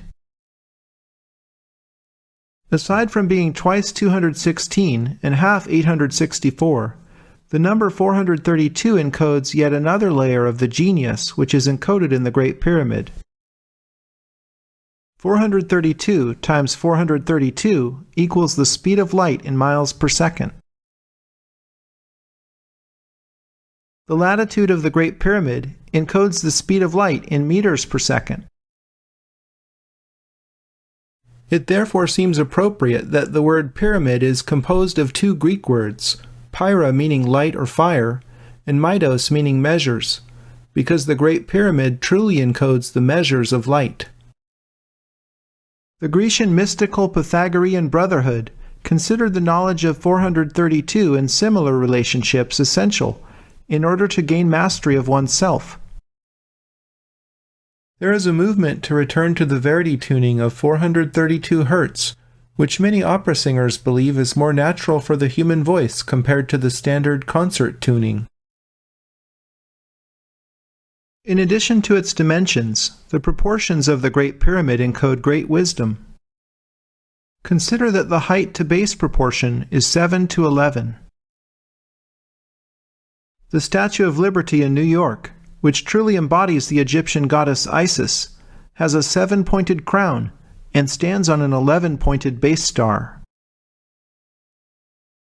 The height of the statue from heel to top of head is 111 feet 1 inch, recalling the play of ones in the Great Pyramid's metrology. The pyramid's height to half base proportion is 4 to pi, while its face to half base proportion is phi to 1. Based on the remaining casing stones, the slope of the Great Pyramid was originally between 51 and 52 degrees. This angle is very important in sacred geometry. The Vesica Pisces is the geometric womb from which all of creation emerges. It is simply the relationship between two equal circles.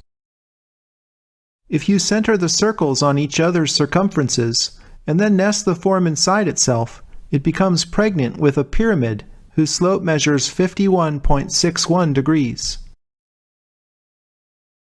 If instead you place two equal circles together above and below, and circumscribe them, you have the basis of the yin and yang diagram of Taoism. In his book Sacred Geometry, Robert Lawlor showed an encompassing square that reveals phi relationships in a diagram that he called the Mouth of Ra, named after the Egyptian sun god. If you then draw larger circles with phi as the radius, they are tangent to the inner circles and beautifully form more phi relationships. Joining the centers of the larger circles with the top point of intersection forms a pyramid with a slope of 51.83 degrees. The circle is traditionally a symbol of heaven, and the square a symbol of earth. The reconciliation of opposites, such as heaven and earth, or the limitless with the limited, is the challenge of squaring the circle. The Freemasonic emblem of compasses and square obviously suggests drawing a circle in a square. The first method of reconciling a square with a circle is by comparing lengths. Using a computer, I can draw a circle with a diameter equal to the square root of phi around a square with an edge length of 1. The lengths of square and circle are 99.9% equal.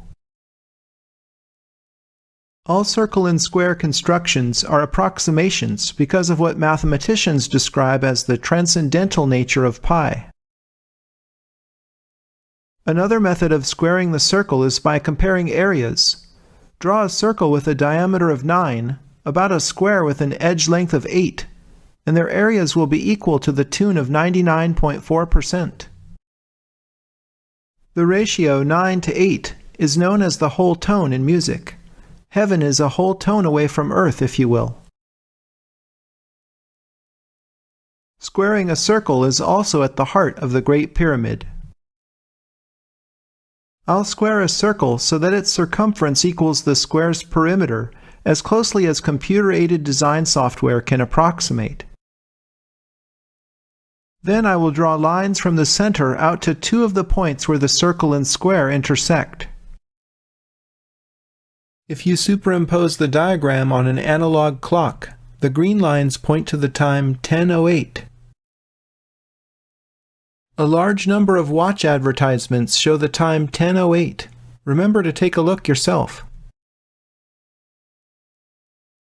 I discovered that by drawing red lines perpendicular to the green lines, with all three tangent to the circle, one can construct a pyramid which surprisingly has a 51.76 degree slope.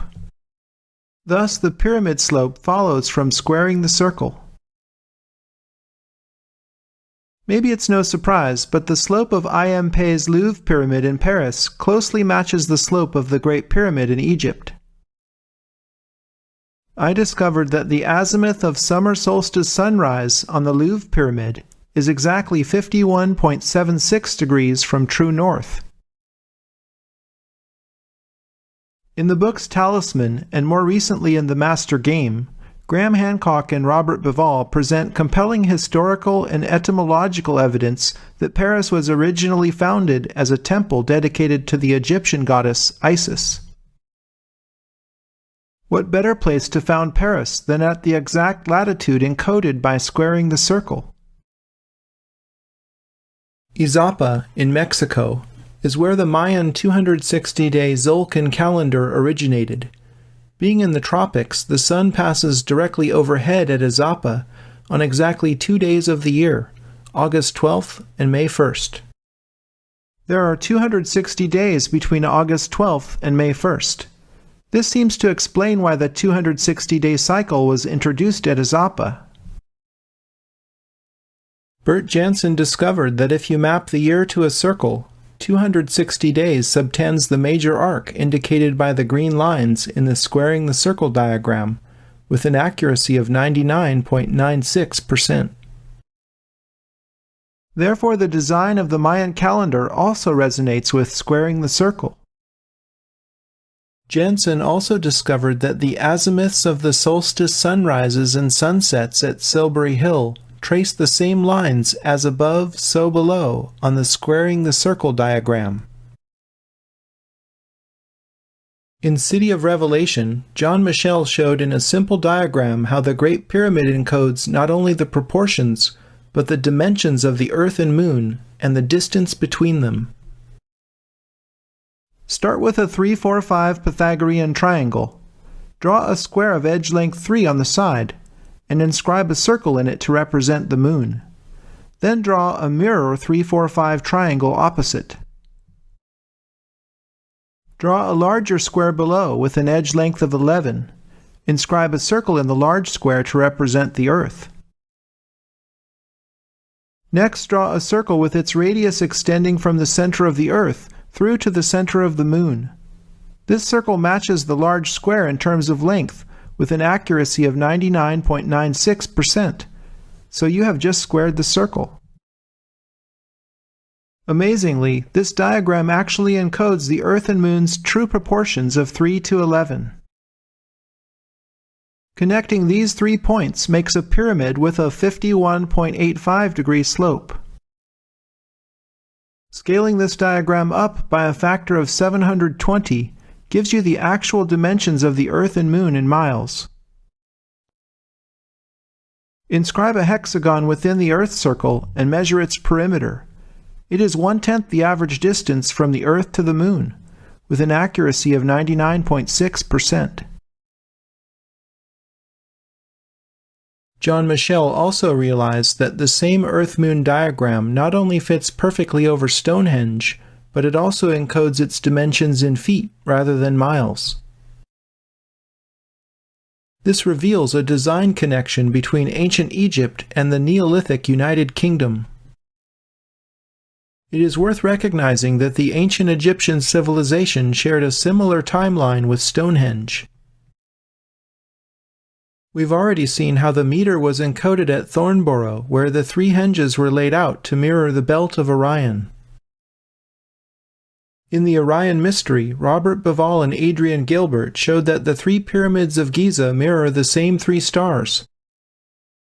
Archaeological evidence of crude bone and antler tools proves that the builders of henges were indeed our ancestors.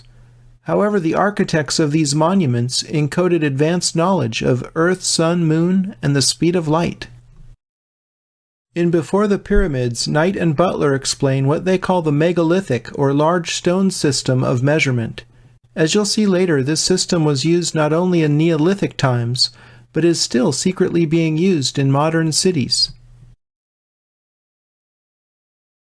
The Earth rotates 366 times a year relative to the stars.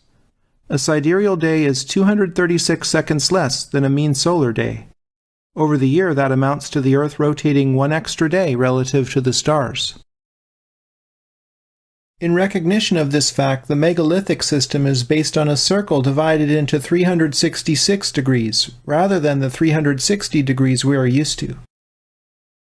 Consider also that the Earth is 366% the size of the Moon. Each of these 366 degrees is then divided into 60 minutes, and each minute is further divided into just 6 seconds. Each second of arc is finally divided into 366 megalithic yards on the Earth. Only in the megalithic system is 1 second of arc equal to 1 second of time of the Earth turning on its axis, so 366 megalithic yards is equally 1 second of arc and 1 second of time. This system also creates a beautiful cosmic harmony because 1 second of arc on the Moon measures exactly 100 megalithic yards, and 1 second of arc on the Sun measures exactly 40,000 megalithic yards. Knight and Butler say that, quote, the whole system is virtually miraculous, making our modern approach to measurement systems look primitive, end quote. By unifying time and arc measurement on Earth, Moon, and Sun, the ancients created an elegant and practical system. Stonehenge's actual henge is 366 megalithic yards in circumference.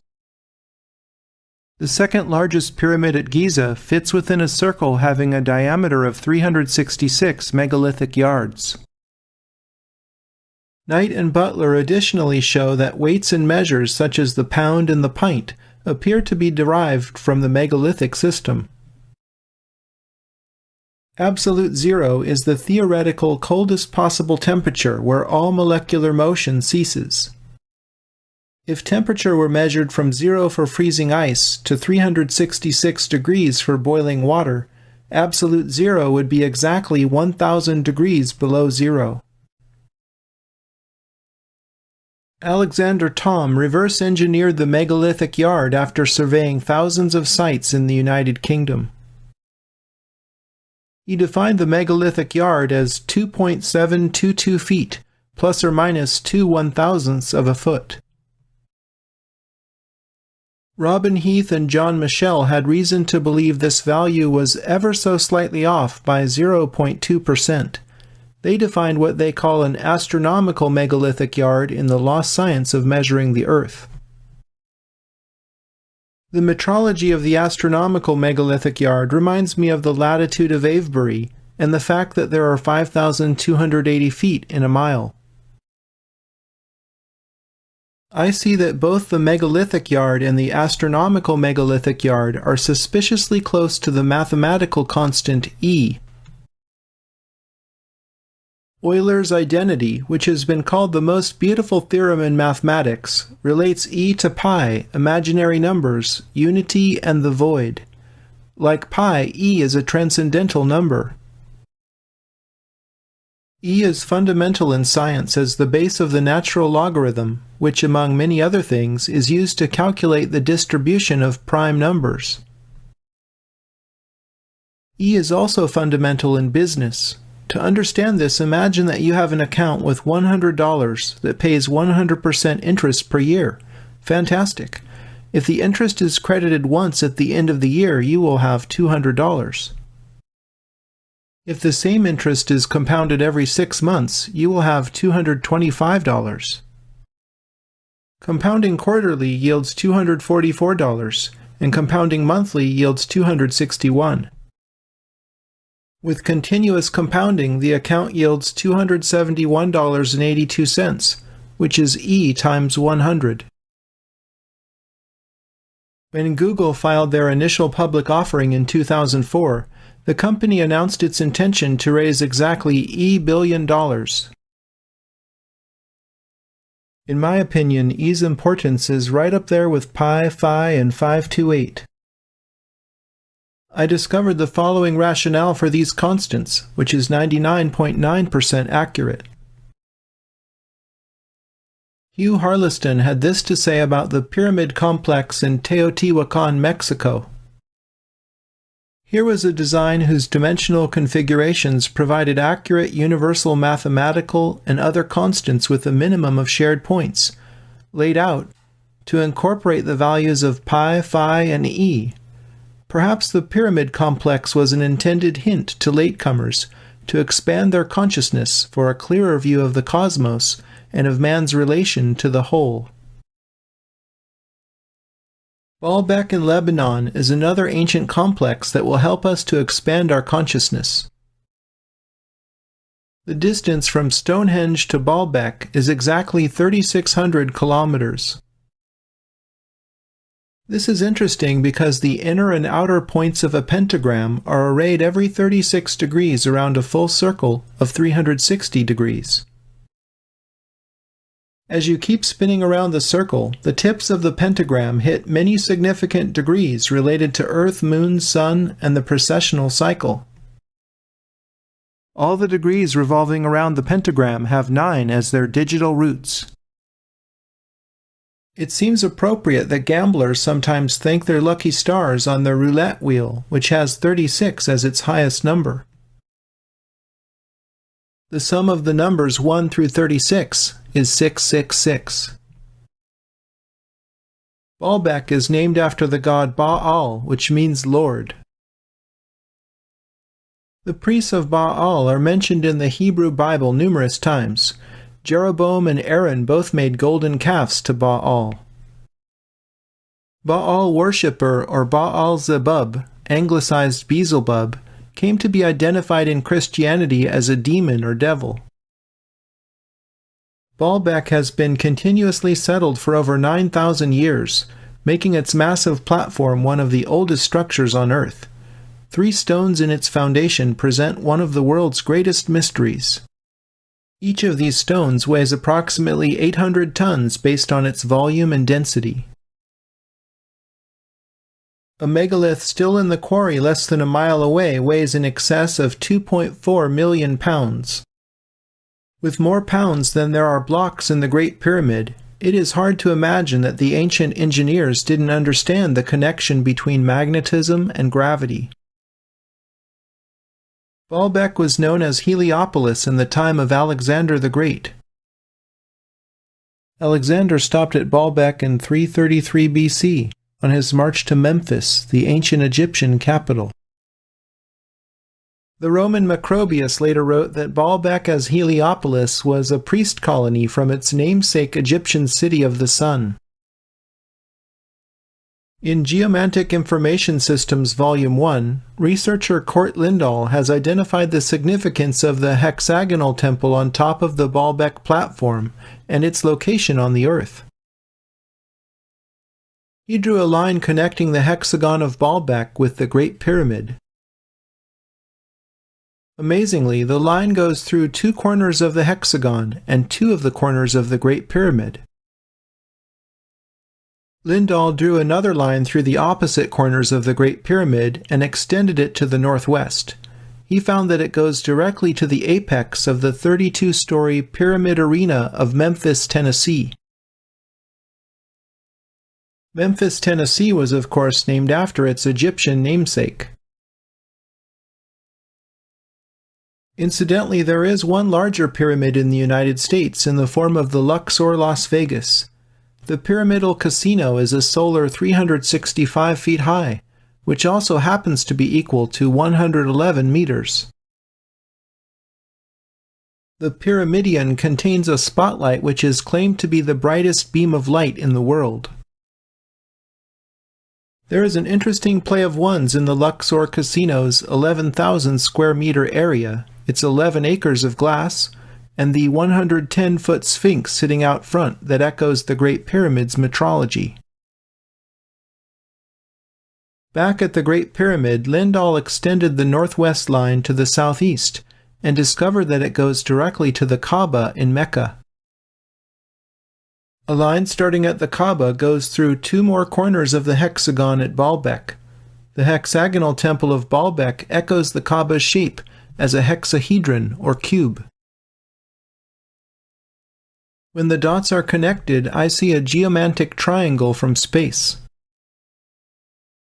Furthermore, this triangle has the proportions of a 1:2 right triangle. In other words, the distance from the Great Pyramid to Mecca is twice as far as it is from the Great Pyramid to Baalbek.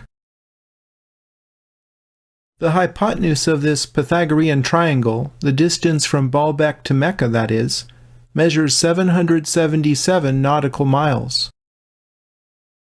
Pythagoras the Greek was educated in Heliopolis, and it is to him that we attribute what was actually ancient Egyptian knowledge of triangles. The heart of the Great Pyramid is called the King's Chamber. Its floor plan is composed of 2 1:2 triangles.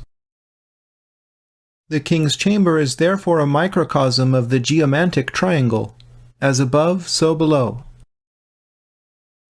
The incredible thing about the 1:2 triangle is that it encodes both phi and pi. Instead of measuring 1:2, it is fair to scale the triangle down by half, so it measures 1/2 to 1. The triangle has the same proportions. Swing 2 arcs with compasses, and the place where the second arc touches the one edge measures 1/π. To find pi, we will scale the triangle up by a factor of 6/5. The perimeter of this triangle yields pi with astonishingly high precision. The Great Pyramid's faces are subtly divided in the middle, which you can see under certain lighting conditions. This is a clue. Take a square and draw 3 lines dividing edges at their midpoints. What you are left with is a series of 1 to 2 triangles surrounding a 3, 4, 5 triangle. This is interesting because the king's chamber itself was designed using both of these triangles. The king's chamber encodes not only 2 1 to 2 triangles, or 2 squares on the floor, but a 3, 4, 5 triangle in 3 dimensions. As it turns out, Mecca is very close to the golden latitude.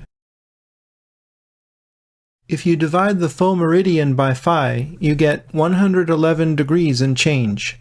If measured from the South Pole, the precise phi latitude is only 12.13 miles south of Mecca.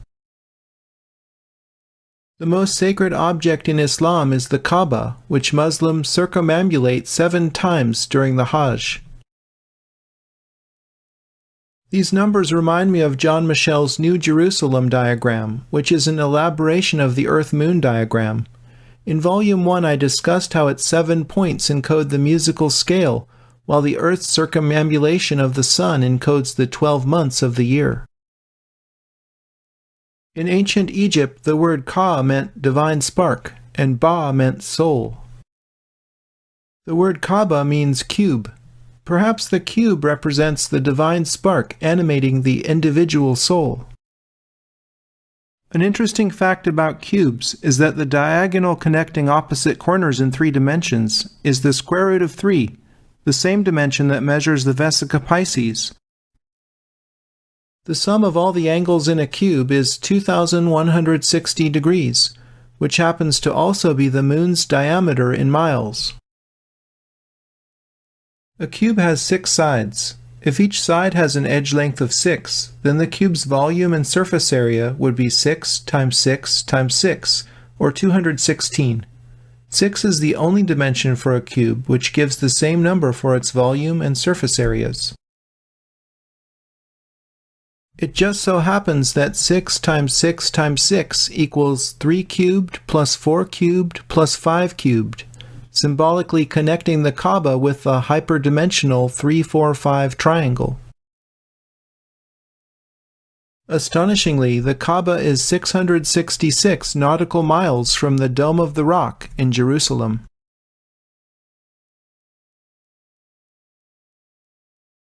The Dome of the Rock on the Temple Mount in Jerusalem is the oldest Islamic monument still in existence. Its 24 outer piers echo the 24 prophets that came before Muhammad and the 24 hours of a day. The foundation stone at the center of what author David Flynn called the Temple at the Center of Time is sacred also to Christians and Jews. The foundation stone is thought to have been where Abraham nearly sacrificed Isaac.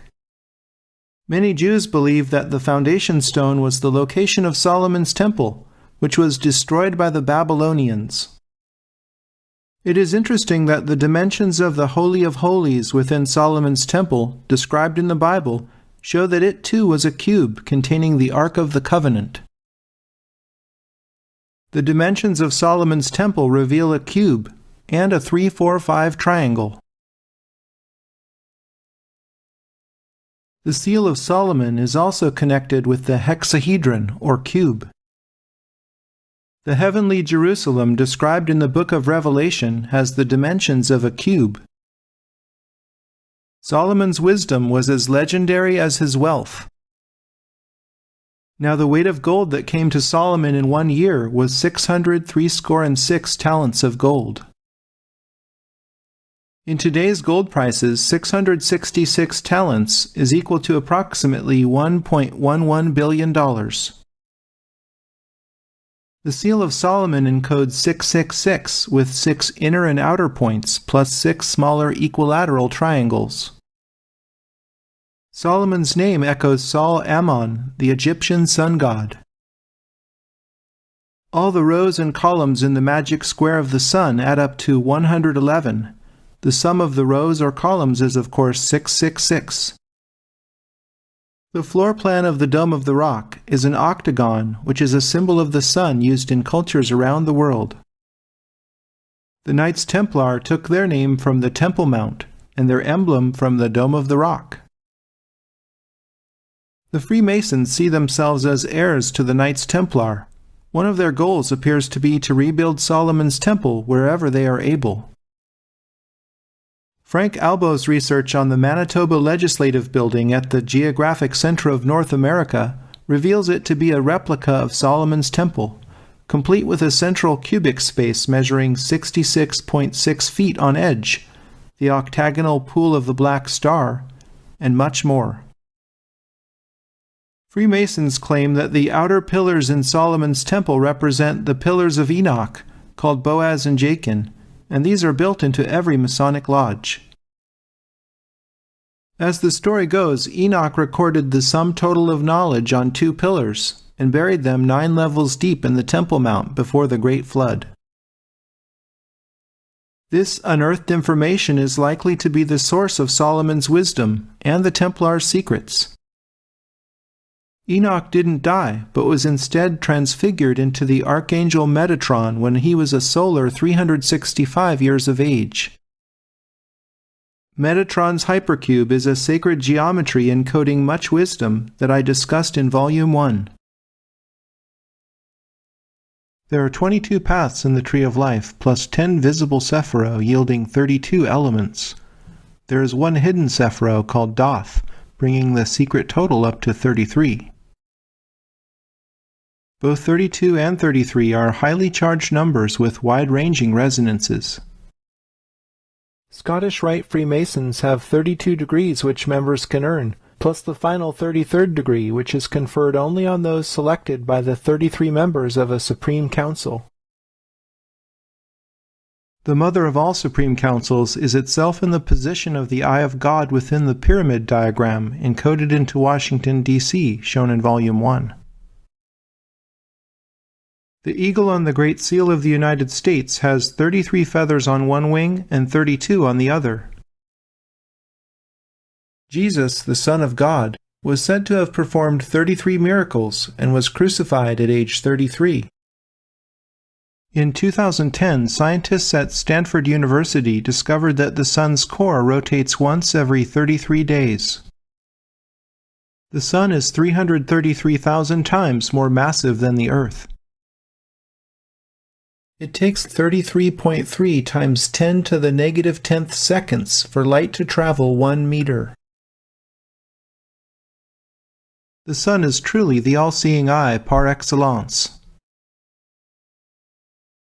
The Sun has a volume 33 orders of magnitude larger than a pair of dice. The scale at which the structure of space-time becomes dominated by quantum effects, known as the Planck length, is 33 orders of magnitude smaller than that pair of dice. Was Einstein right in saying God does not play dice with the universe? The Federal Reserve Bank of New York, which is the largest gold repository in the world, is located at 33 Liberty Street. NASA is rife with 33 symbolism with its Runway 33 in Florida, and the historical Launch Complex 33, all by itself in the middle of nowhere in the New Mexico desert. Not far away is the brand new Spaceport America, built precisely on the 33rd parallel. Perhaps NASA's 33s come from the fact that the highest speed a spacecraft can orbit is Mach 33, or 11.1 kilometers per second. If Mach 33 is exceeded, the spacecraft escapes from the gravity well of Earth. On the other hand, if you dive into our watery planet, every 33 feet you descend below sea level, the pressure increases by 1 atmosphere. At the human scale, there are 33 bones in our spinal columns. In terms of places, 33 is encoded in Mount Zion at the northernmost tip of Israel. The late David Flynn noted that not only is Mount Zion located 33 degrees north of the equator, but it is 33 degrees east of the Paris prime meridian. It should therefore be no surprise that King David, father of Solomon, reigned for 33 years in Jerusalem. The summit of Mount Zion features the highest permanently manned United Nations position in the world. The UN emblem divides the world into 33 sectors, just as Greater London is divided into 32 boroughs surrounding the City of London Corporation's square mile. I was amazed when I verified David Flynn's discovery that the Dome of the Rock is exactly 33 miles from the sea. Before I upgraded to the latest version of Google Earth on October 17, 2011, I measured the distance from Glastonbury Tor to the Dome of the Rock, and it was 33.3 degrees. After the upgrade, this distance now measures 33.8 degrees. So Google must have updated the geoid, or exact shape of the Earth, in the new version. After upgrading Google Earth, I measured the distance from Stonehenge to the Dome of the Rock and was again astounded. The Dome of the Rock is exactly 33.33 degrees away from Stonehenge, at a bearing of 111 degrees from true north. We don't normally measure distances in degrees, but this is possible in Google Earth, which compensates for the variable length of degrees which change with latitude and longitude according to the geoid. In Temple at the Center of Time, David Flynn made the incredible correlation between the fact that the distance from the Dome of the Rock to Babylon is 539 miles, and the Jews were released from their Babylonian captivity in 539 BC. The latitude of the center of ancient Babylon is 32 degrees, 32 minutes, and 32 seconds north. Saddam Hussein's reconstruction of Babylon includes many bricks having the inscription, "This was built by Saddam Hussein, son of Nebuchadnezzar, to glorify Iraq." Nebuchadnezzar conquered Jerusalem, destroyed Solomon's temple, and took the Jews into captivity. Nebuchadnezzar's actual son was Belshazzar, the king who saw a disembodied hand writing on the wall, foretelling his fate.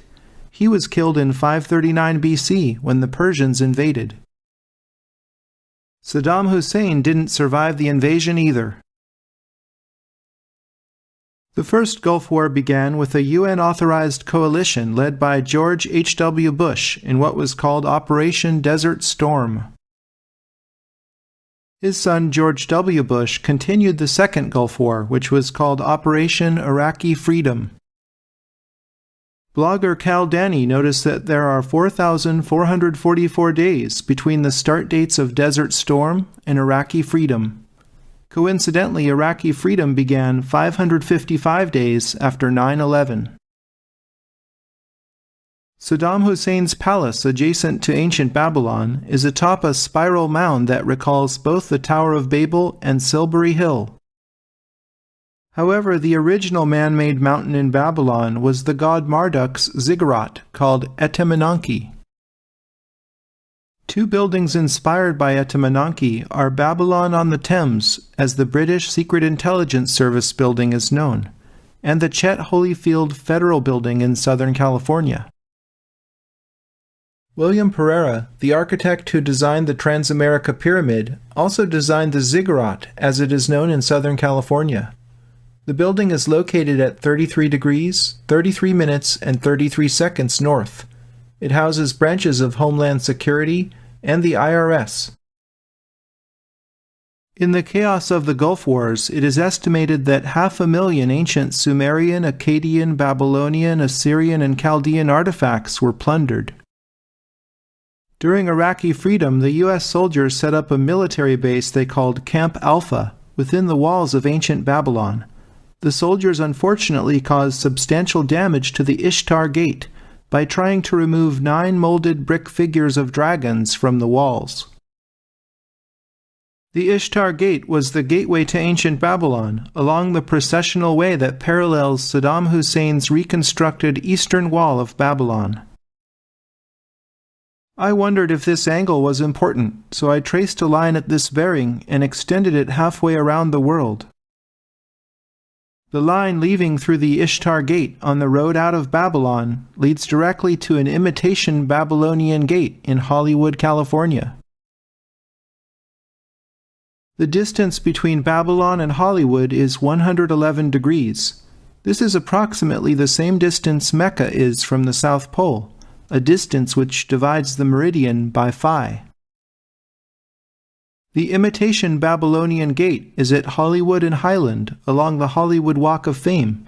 It is among the most visited tourist destinations in Los Angeles.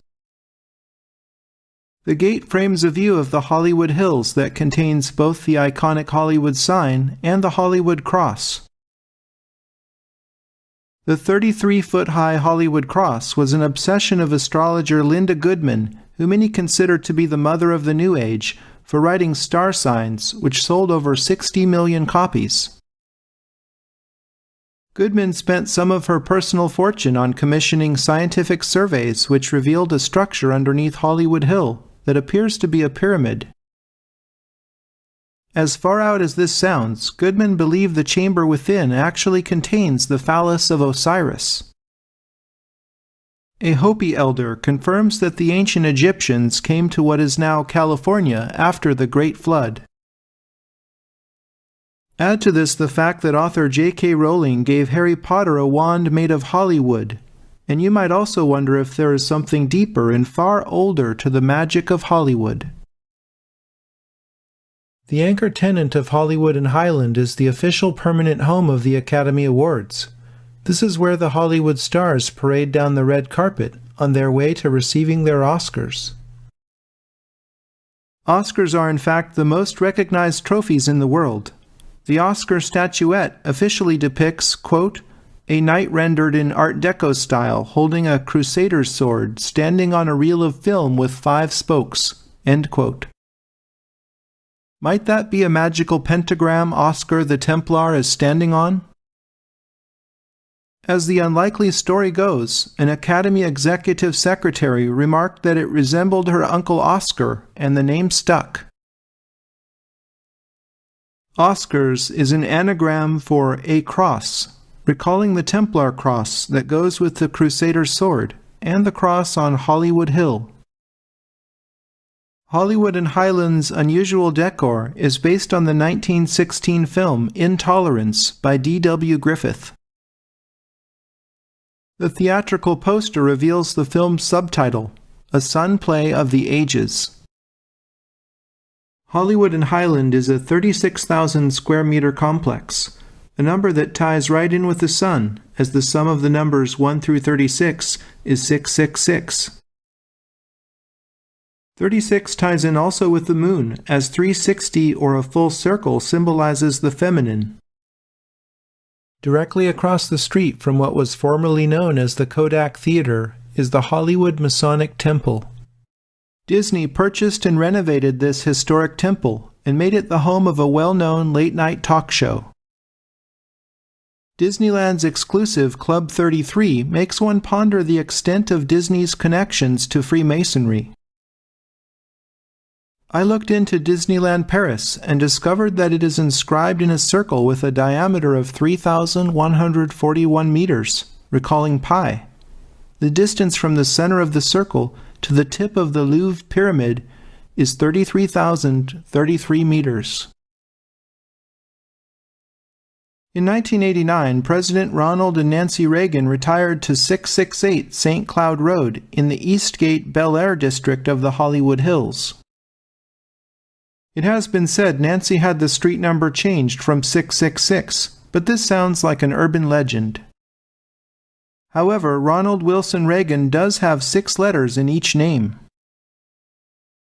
The word Bel in Bel Air means Lord, and therefore Bel is a cognate of Baal. I discovered that the tip of the Santa Monica Pier has precisely the same latitude as the hexagonal temple of Baalbek. On a personal visit, I found that the end of the pier also happens to be the literal end of Route 66. There are a few other 66s worth mentioning. There are 66 books in the Holy Bible written about the God Christians call Lord. Standing Order 66 is precisely what established the Prime Minister as the leader of the British government by becoming First Lord of the Treasury. In Star Wars, the Great Jedi Purge was initiated by the Dark Lord of the Sith by uttering this spell, Execute Order 66. While in LA, I took the short drive back up Route 66 to Hollywood's media and financial capital of Century Plaza, which lies on a beeline between the tip of the Santa Monica Pier and the Babylonian Gate in Hollywood. There appears to be a set of Masonic compasses under an all-seeing eye at the heart of Century City. At the base of the complex are the Century Plaza Towers, which were designed by Minoru Yamasaki, the same architect who designed the original World Trade Center Twin Towers in Manhattan. The Century Plaza Towers are unusual in having triangular footprints, but they appear to symbolize the Masonic Twin Towers of Boaz and Jachin. A single equilateral triangle has long been used to represent the all-seeing eye of the sun. Compasses and interlocking equilateral triangles are echoed in this jewel from the Royal Arch degree of Freemasonry. A pair of equilateral triangles can represent sun and moon, fire and water, man and woman, or any duality. There is alchemy in the tension and reconciliation of opposites. Put the Century Plaza Towers together, and you have a Star of David. The Century Plaza Towers are 44 stories each. Put them together and you have 88. Astronomers recognize exactly 88 constellations in the heavens. Correspondingly, Century Plaza is framed by Constellation Boulevard, an avenue of the stars. In New York City, the Tribute in Light was last illuminated on September 11, 2011, to honor the original Twin Towers designed by Minoru Yamasaki. The most powerful shaft of light ever projected into the night sky consisted of 88 lights, arranged in squares emulating the shape of the Twin Towers. Yamasaki described his World Trade Center Plaza as, quote, a mecca, a great relief from the narrow streets and sidewalks of the surrounding Wall Street area, end quote. Architect Laurie Kerr says, quote, true to his word, Yamasaki replicated the plan of Mecca's courtyard by creating a vast delineated square isolated from the city's bustle by low colonnaded structures and capped by two enormous, perfectly square towers, minarets really, end quote. The bronze sphere at the center of the plaza therefore resonated with the Kaaba. The sphere is made of 52 panels and was motorized to rotate once every 24 hours, representing the number of weeks in a year and the hours in a day on Earth. The sphere was actually named the Great Spherical Caryatid by its sculptor Fritz Koenig. Caryatids are pillars personified as women. The High Priestess Tarot card illustrates what the Twin Towers together with the Great Spherical Caryatid symbolized. The High Priestess sits between the twin pillars of Boaz and Jachin. She holds the Torah, and about her pomegranate seeds are arranged in the Kabbalistic Tree of Life pattern. The bottom sephiro in the Tree of Life is the Earth, represented by the Great Spherical Caryatid. The proportions of the Twin Towers match the proportions given in the Bible, describing the pillars of Solomon's temple. It's interesting that the Twin Towers had 110 floors, or 111 counting the roof. The late Rick Clay pointed out that the Twin Towers stood like an 11 and took 11 years to build. September 11th is 111 days until the end of the year. The first plane to hit a tower was Flight 11, which had 11 crew on board. Strangely enough, another tarot card has a resonance with what happened on 9/11. There is much encoded in a pair of dice. When you roll double sixes, you actually have two cubes with several fundamental symbols intertwined.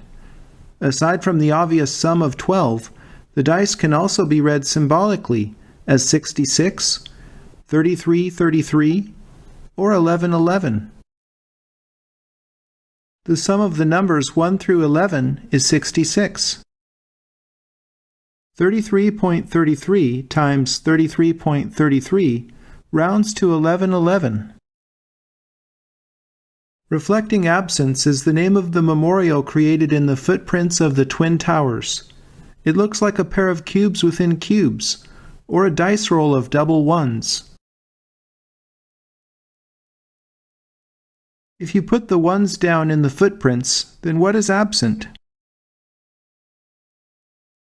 The new One World Trade Center, formerly known as the Freedom Tower, will be the tallest building in the United States when completed.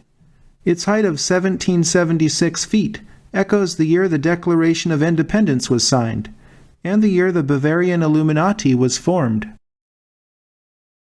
1776 also equals 888 plus 888. The building is like two Transamerica pyramids intersecting as above, so below, if you will, resting on a cubical base. The midpoint of the tower has an octagonal floor plate. This symbolism reminds me of Osiris sitting on a cubical throne in the Egyptian Book of the Dead. The layout of the new One World Trade Center adjacent to the National 9/11 Memorial is correlated with the three pyramids of Giza. You can display latitude and longitude in decimal degrees in Google Earth. Latitudes north of the equator are positive, and longitudes west of the prime meridian are negative. The coordinates of one corner of the core of One World Trade Center are as follows. Adding the coordinates yields the sum of negative 33.3 degrees. The sum of the building heights in the new World Trade Center is 6,660 feet. Directly across West Street from One World Trade Center is the tallest building in the World Financial Center, which is known as the American Express Tower. The building was designed by Cesar Pelli, who also designed a very similar building in London's financial centre called One Canada Square. Both structures are square shafts surmounted by pyramids. One Canada Square was the tallest building in the UK until very recently, when the construction of the Shard at 32 London Bridge made it the tallest building. One Canada Square has a floor area of 111,000 square meters, and the Shard has a floor area of 110,000 square meters. One Canada Square has a tuned mass damping pendulum that can sway up to 33 centimeters to offset movements in the building caused by wind.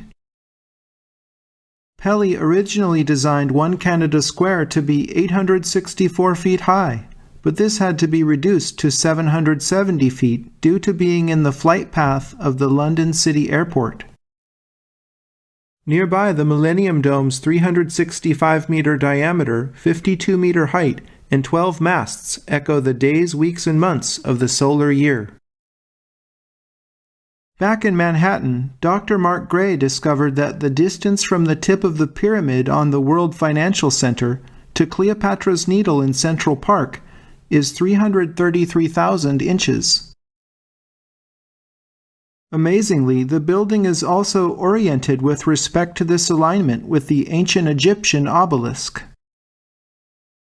In the lobby of American Express's corporate headquarters in this building, there is a monument called 11 Tiers, which honors the 11 employees killed on 9/11. It consists of an 11-sided piece of quartz suspended on 11 cables, hovering over an 11-sided black granite fountain, with 11 sources of water splashing in the pool reflecting the crystal. In Volume 1, I showed an alignment starting underwater in the Jacqueline Kennedy Onassis Reservoir in Central Park, passing through the ancient Egyptian Temple of Dendur in the Met, straight to the United Nations headquarters. The Temple of Dendur was one of several ancient Egyptian temples that were given to other countries when the Aswan High Dam was built in the 60s. The 111-meter-high dam holds back 111 cubic kilometers of water and lets it flow down the Nile at a maximum of 11,000 cubic meters per second. The ancient Egyptian Temple of Dibod was given to Spain and placed in Madrid. I traced the axis of the complex in Madrid straight to the ancient Egyptian obelisk in the Vatican. The alignment of the Temple of Dibod passes through a windrose marker surrounding the obelisk. The ancient Egyptian Temple of Elysia was given to Italy when the Aswan High Dam was built. It is located in Italy's largest Egyptian museum in Turin. This alignment also passes through a windrose marker surrounding the obelisk in the Vatican. Kurt Lindahl discovered several more key pieces of the puzzle. Alignments from Aachen Cathedral in Germany, Schönbrunn Palace in Vienna, the Hagia Sophia in Istanbul, and the Dome of the Rock in Jerusalem all pass over windrose markers in the pavement surrounding the Vatican obelisk. Byzantium was the capital of the Roman Empire in late antiquity. In the Middle Ages, Holy Roman emperors ruled in Aachen and later in Schönbrunn. The double-headed eagle was the emblem of these groups and continues in Freemasonry today. For what it's worth, Lindahl also discovered that a line connecting the Vatican obelisk with Coral Castle in Homestead, Florida, also goes through a windrose marker. I measured the distance, and it's 330,330,000 inches to the marked point. Kurt Lindahl discovered another interesting alignment starting at Cleopatra's Needle in New York City. The Grand Master of Masons in the state of New York presided over the ceremony as the cornerstone for this obelisk was laid in 1880. If you draw a line from Cleopatra's Needle to the center of the Museum of Jewish Heritage at 36 Battery Park, the line passes directly through the Grand Masonic Lodge of New York. Amazingly, the museum is also oriented with respect to this alignment with the obelisk. The core of the museum is housed in a hexagonal building, officially symbolizing the 6 points of the Star of David and the 6 million Jews who perished in the Holocaust. The museum at the tip of Manhattan rises in tiers like a step pyramid or ziggurat. Directly across the harbor from the Museum of Jewish Heritage is the Statue of Liberty. The Grand Master of Masons in the state of New York presided over another ceremony as the cornerstone for the colossal lighthouse was laid in 1884. A line connecting the Statue of Liberty's torch with the Kaaba in Mecca goes right down the pier jutting out of Liberty Island. Islam and the Qibla, or direction of prayer toward the Kaaba, is secretly honored on Liberty Island. On September 11, 2012, a new museum will open at Ground Zero. The National September 11th Museum will showcase a sculpture of 2 tridents in a glass atrium space located between the twin footprints of reflecting absence. Dr. Mark Gray discovered a Christian connection in that the distance from the tridents to the rond point of the Cathedral of St. John the Divine is 11,111 meters. Twin tridents represent the number 33. The weapon of Lord Shiva, the Hindu god of destruction and transformation, is a trident. Shiva has 108 names which devotees chant. That's interesting because Venus is an average of 108 million kilometers from the Sun. The diameter of the Sun is 108 Earth diameters. The Earth is 108 solar diameters from the Sun. The Moon is 108 lunar diameters from the Earth, and the Moon's radius is 1,080 miles. Knight and Butler discovered that the distance from Ground Zero in New York to Ellipse Park in Washington, D.C. measures 1,080 megalithic seconds of arc. The bearing of this line from D.C. is 51 degrees true north, echoing the slope of the Great Pyramid. Ellipse Park is located right in front of the White House. Its major axis measures 366 megalithic yards, which is equal to 1 megalithic second. In Before the Pyramids, Knight and Butler explain that much of DC was laid out in megalithic units. There is a huge arrow encoded in public circles and squares pointing to Ellipse Park. Every edge in the arrow is an integer number of megalithic seconds. They believe there is an underground chamber at the center of Ellipse Park containing the Ark of the Covenant. A triangle connecting the centers of Ellipse Park, the Capitol Dome, and the Pentagon measures 33 megalithic seconds. Knight and Butler show that the Pentagon itself was designed with megalithic measure, the corners each being arcs of 1 megalithic second apart. FDR was behind both the design and site selection for the Pentagon. FDR was also a 32nd degree Freemason. The ground for the Pentagon was broken on September 11, 1941, exactly 60 years before 9/11. Knight and Butler recognized Observatory Circle as a henge, but were inconclusive as to whether it was designed with megalithic measure. The United States Naval Observatory is located within the circular henge. Its primary mission is to provide position, navigation, and timing for the Department of Defense. Two master clock facilities located at the observatory synchronize the GPS system and serve time to the Internet. One observatory circle is the residence of the Vice President of the United States.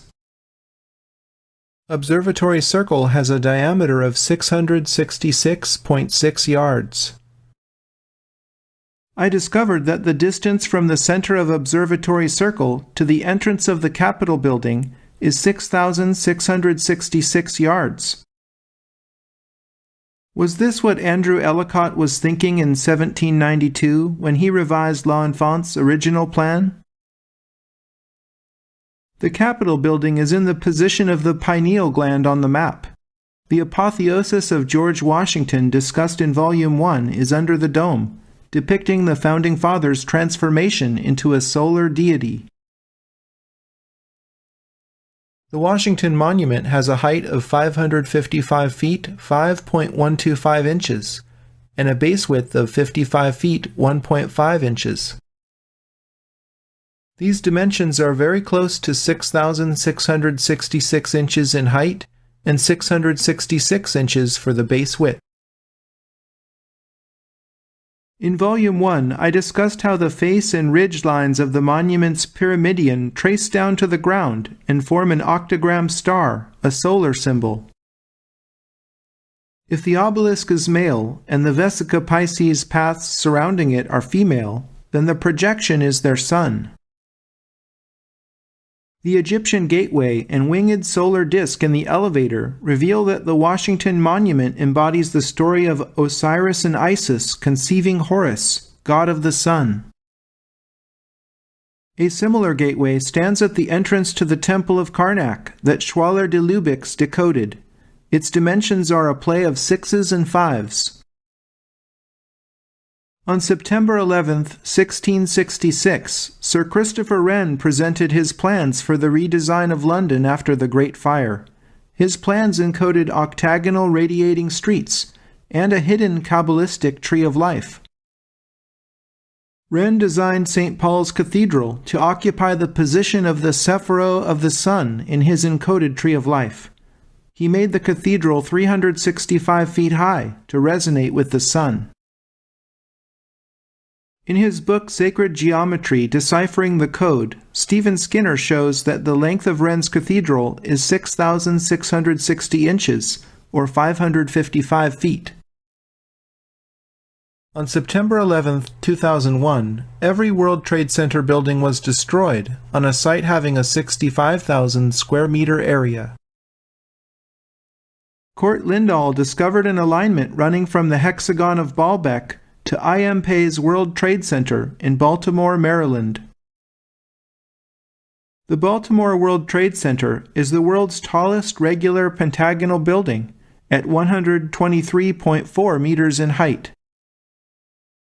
The Pythagorean tetractys diagram consists of points arranged in 4 rows, with 1, 2, 3, and 4 points in each successive row.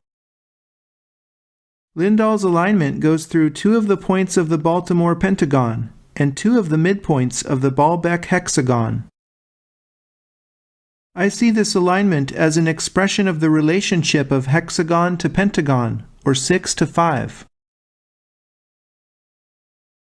I notice that not only does this alignment pass directly over Silbury Hill, but Silbury Hill divides the distance from the Baalbek hexagon to the Baltimore pentagon at the phi point, or golden ratio. Furthermore, the bearing from Baalbek to Baltimore is 314.16 degrees true north, echoing pi. Consider the simple fact that 33 plus 32 equals 65. The interaction of 6 and 5 is key. The marriage of the icosahedron to the dodecahedron is as 6 is to 5. The fact that these polyhedra are duals of each other reminds me of the fact that Osiris and Isis were not only husband and wife, but also brother and sister. The mean circumference of the Earth is 6/5 times 12 to the 4th miles. The hypercubit that measures the Earth is 6/5 raised to the 4th power. Strangely enough, 10-pin bowling resonates with the hyperdimensional metrology of the Earth and the tetractys. The hypercubit is equal to 24.8832 inches. The Earth's polar circumference is 24,883.2 miles. Melatonin, serotonin, and DMT are all molecules created in the brain, with atoms arranged in hexagons bonded to pentagons at the core.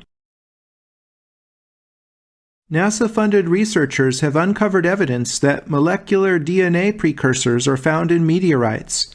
They say that these molecules are created in space. The color of daylight is standardized by black-body radiation with a temperature 6,500 degrees above absolute zero. Even the world's most popular sport encodes 6/5. The ball is composed of hexagons joined to pentagons. There are 32 panels on the ball used in a sport played with 11 players opposing 11 players. Cricket, the world's second most popular sport, is played on a pitch measuring 66 feet long, with 11 players opposing 11. The return creases are 8'8" apart. The popping crease is 366 centimeters long, and the bat is 108 millimeters wide. The American football is a Vesica Pisces, with 11 players opposing 11 players on a field that squares the circle by area. Baseball encodes the Masonic square and compasses, and many interesting numbers. The games we play are captivating, perhaps because of the embedded numerology and symbolism that our subconscious minds understand, even if it doesn't dawn on us consciously. Knowing that there is a plan to create a 650-foot sun tower on Treasure Island in San Francisco that I discussed in Volume 1, I visited the site in the 11th month of 2011 to find out if the pair of 6-pointed barracks that occupy the site had been torn down yet. I found the barracks still intact, yet was blown away to find a colossal statue called Bliss Dance standing directly in front of the barracks. It seems to me that this statue resonates with Isis, posed as she is on a 7-sided island directly across the bay from the Transamerica Pyramid, which resonates with Osiris. In Volume 1, I detailed my discovery of a 9-sided polygon or enneagon connecting the Transamerica Pyramid, Columbus Avenue, and the street grid of San Francisco with Treasure Island. Kevin McMahon discovered that if you draw a line from the intersection of Mason and Columbus Streets to the top of the dome of the Manitoba Legislative Building, it passes through the International Peace Garden on the U.S.-Canada border. The fountain in the Peace Garden has an interesting longitude, and an auditorium on the U.S. side of the border is shaped like the Freemason symbol. Justin Morgan pointed out that California Street in San Francisco ends at 33rd Avenue in the west, adjacent to the grounds of Lincoln Park and the California Palace of the Legion of Honor. The fountain in front of the Legion of Honor is the western terminus of the Lincoln Highway, the first road across America that predated Route 66. I noticed that the axis of the Legion of Honor points directly at the Manitoba Legislative Building, and the line also passes through the International Peace Garden. Court Lindahl recognized that Sundial Bridge in Redding, California is due north of the center of the enneagon of San Francisco. In fact, Sundial Bridge is 166.66 nautical miles due north of the exact center of the enneagon. Sundial Bridge's 66-meter gnomon acts as the shadowcaster and the structural support for the bridge that was designed by Santiago Calatrava. Calatrava also designed the $2.22 billion Path Transportation Hall in the rebuilt World Trade Center in New York. The above-ground structure is called an oculus, a word which means eye-like opening. This all-seeing eye will measure 330 feet in width when completed. If the enneagon represents the Egyptian Ennead of 9 gods worshipped in Heliopolis, then the god at the top would of course be the creator, Atum. There are 81 possible relationships between 9 gods, as 9 times 9 is 81. In God's Secret Formula, chemist/physicist Peter Plichta recognized that there are exactly 81 stable atoms in the universe. Atomic numbers higher than 83 are radioactive and decay over time, eventually splitting into stable atoms. But elements 43 and 61 also are radioactive, thereby leaving exactly 81 stable atoms. Perhaps the Egyptian Ennead represents number itself, and the mathematical relationships between numbers 1 through 9 underpin the structure of the atom. Atom is god number 1 of 9. This can be rationalized as 1 over 9 as a fractional part of the whole. 1/9 equals 0.1111, and so on with eternally repeating ones. Suppose Isis is god number 5. Rationally, she would be 5 over 9, which is 0.5555, and so on. If Osiris is god number 6, his relationship to the whole would be as 6 over 9, or 2/3, which is 0.6666, and so on. The preponderance of repetitive single digits encoded into architecture, urban design, and the universe appears to be an expression of the 9 fundamental forces behind creation. Stephen O'Rourke identified a street pyramid in his article on the Masonic history of San Francisco. Masonic Center is located at 1111 California Street, in the position of the Queen's Chamber in the street pyramid. The relief sculpture on the exterior of 1111 California depicts a global tug-of-war between good and evil forces, which says dedicated to our Masonic brethren who died in the cause of freedom. Celebrated not in the U.S., but in the Commonwealth of Nations, whose flag resembles the very same globe at the center of the sculpture's tug-of-war, Remembrance Day is celebrated annually on the 11th hour of the 11th day of the 11th month. Grace Cathedral is directly across the street from 1111 California. I went inside and was blown away to discover an art installation called Invisible Man by Daniel Joshua Goldstein. The first sentence on the plaque says, quote, "Invisible Man is a suspended sculpture made of 864 syringes, each tipped with a red crystal bead.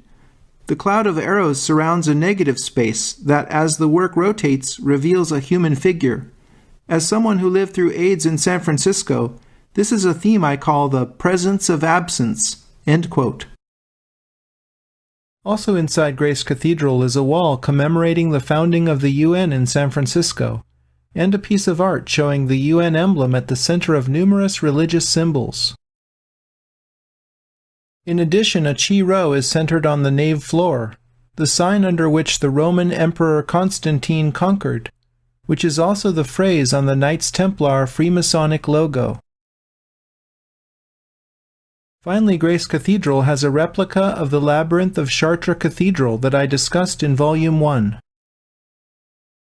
Jan Thulstrup was researching Pier 33 and noticed that its keystone arch is correlated with the Royal Arch Masonic Rite. Pier 33 is immediately adjacent to Alcatraz Landing, where the ferry docks for voyages to the infamous prison and tourist trap. Thulstrup noticed that the dock is oriented at a bearing of 33 degrees true north. Justin Morgan, one of the authors of the Sync book, discovered on a personal visit that ISIS Imports just happens to be at the end of Pier 33. ISIS imports his namesake Morgan automobiles. Alcatraz has the oldest lighthouse on the west coast, a classic symbol of illumination, echoing the George Washington National Masonic Memorial in Alexandria, Virginia, which is itself a replica of the ancient lighthouse of Alexandria, Egypt, the Star of Isis. I drew a line from the top of the dome of City Hall to the start of the dock on Alcatraz Landing, and was amazed that it passes directly over 1111 California Street. Not only that, but the distance from dome to dock is 3,333 meters. This line that transects the street pyramid has roughly the same angle as the shaft in the Queen's Chamber that Bevall and Gilbert identified as pointing to the Star of Isis in the Orion Mystery. I chanced upon some brilliant but very obscure research by someone identified only by username P. Noblet that takes all discussion of whys and wherefores to another level. Consider that if you draw a line between the northernmost and southernmost points in South America, the line passes over the highest point in South America, Mount Aconcagua. If you draw a line from the westernmost to the easternmost points of South America and continue it eastward, it hits the highest point in Africa, Mount Kilimanjaro. If you draw a line from the southernmost to northernmost points in Africa and continue it northward, it hits the highest point in North America, Mount McKinley.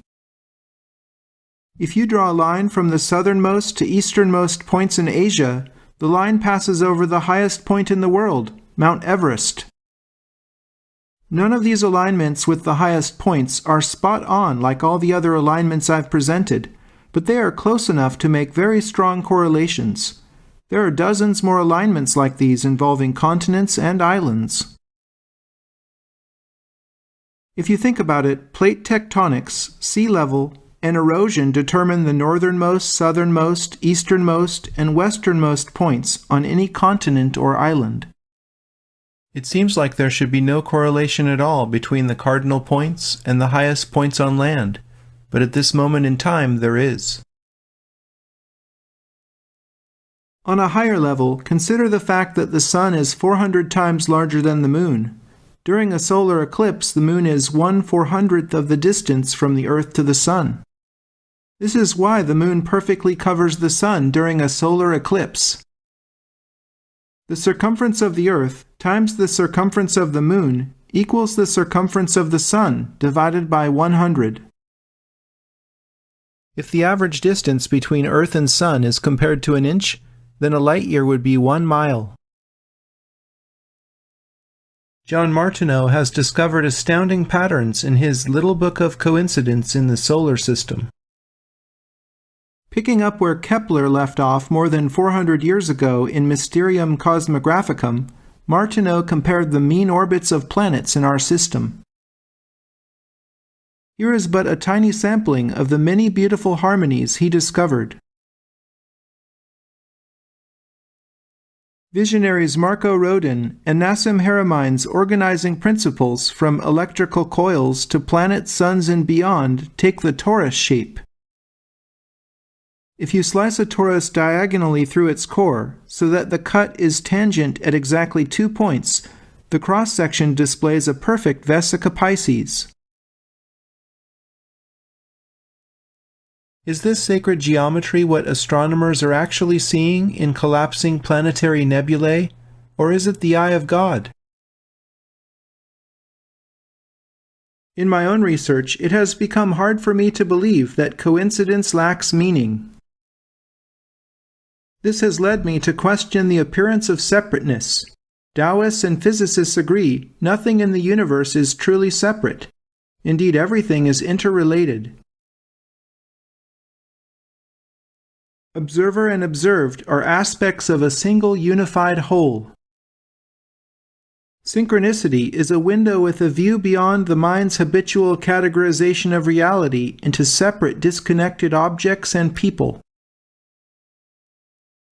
Repetitive digits such as 1111 and 666, key numbers like 24, 33, 81, or 864, and the mathematical constants pi, phi, and e appear to be codes of a universal matrix.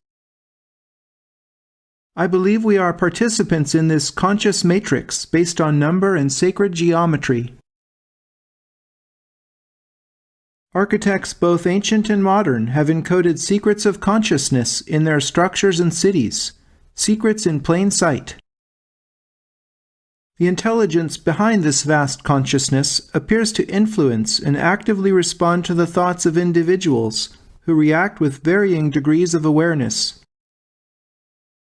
It is an open question whether those people responsible for building encoded systems are fully conscious of what they are doing. Are they merely acting on personal inspiration and synchronicity? Or are they playing a mind-boggling game to control human awareness? Who planned all this? Was it an act of God, a Luciferian plot, designs of pharaohs, kings, and presidents? Or are extraterrestrials, beings from higher dimensions and/or from other times behind the curtain? Who can say with certainty? Each person must seek their own answers to the great mystery in the context of their own experiences, spiritual tradition, and culture. Isn't it time this knowledge and ancient wisdom comes out into the light of day for all who are interested to consciously perceive? My hope is that people will peacefully share knowledge with respect for each other and for our beautiful spaceship Earth. We are all travelers together.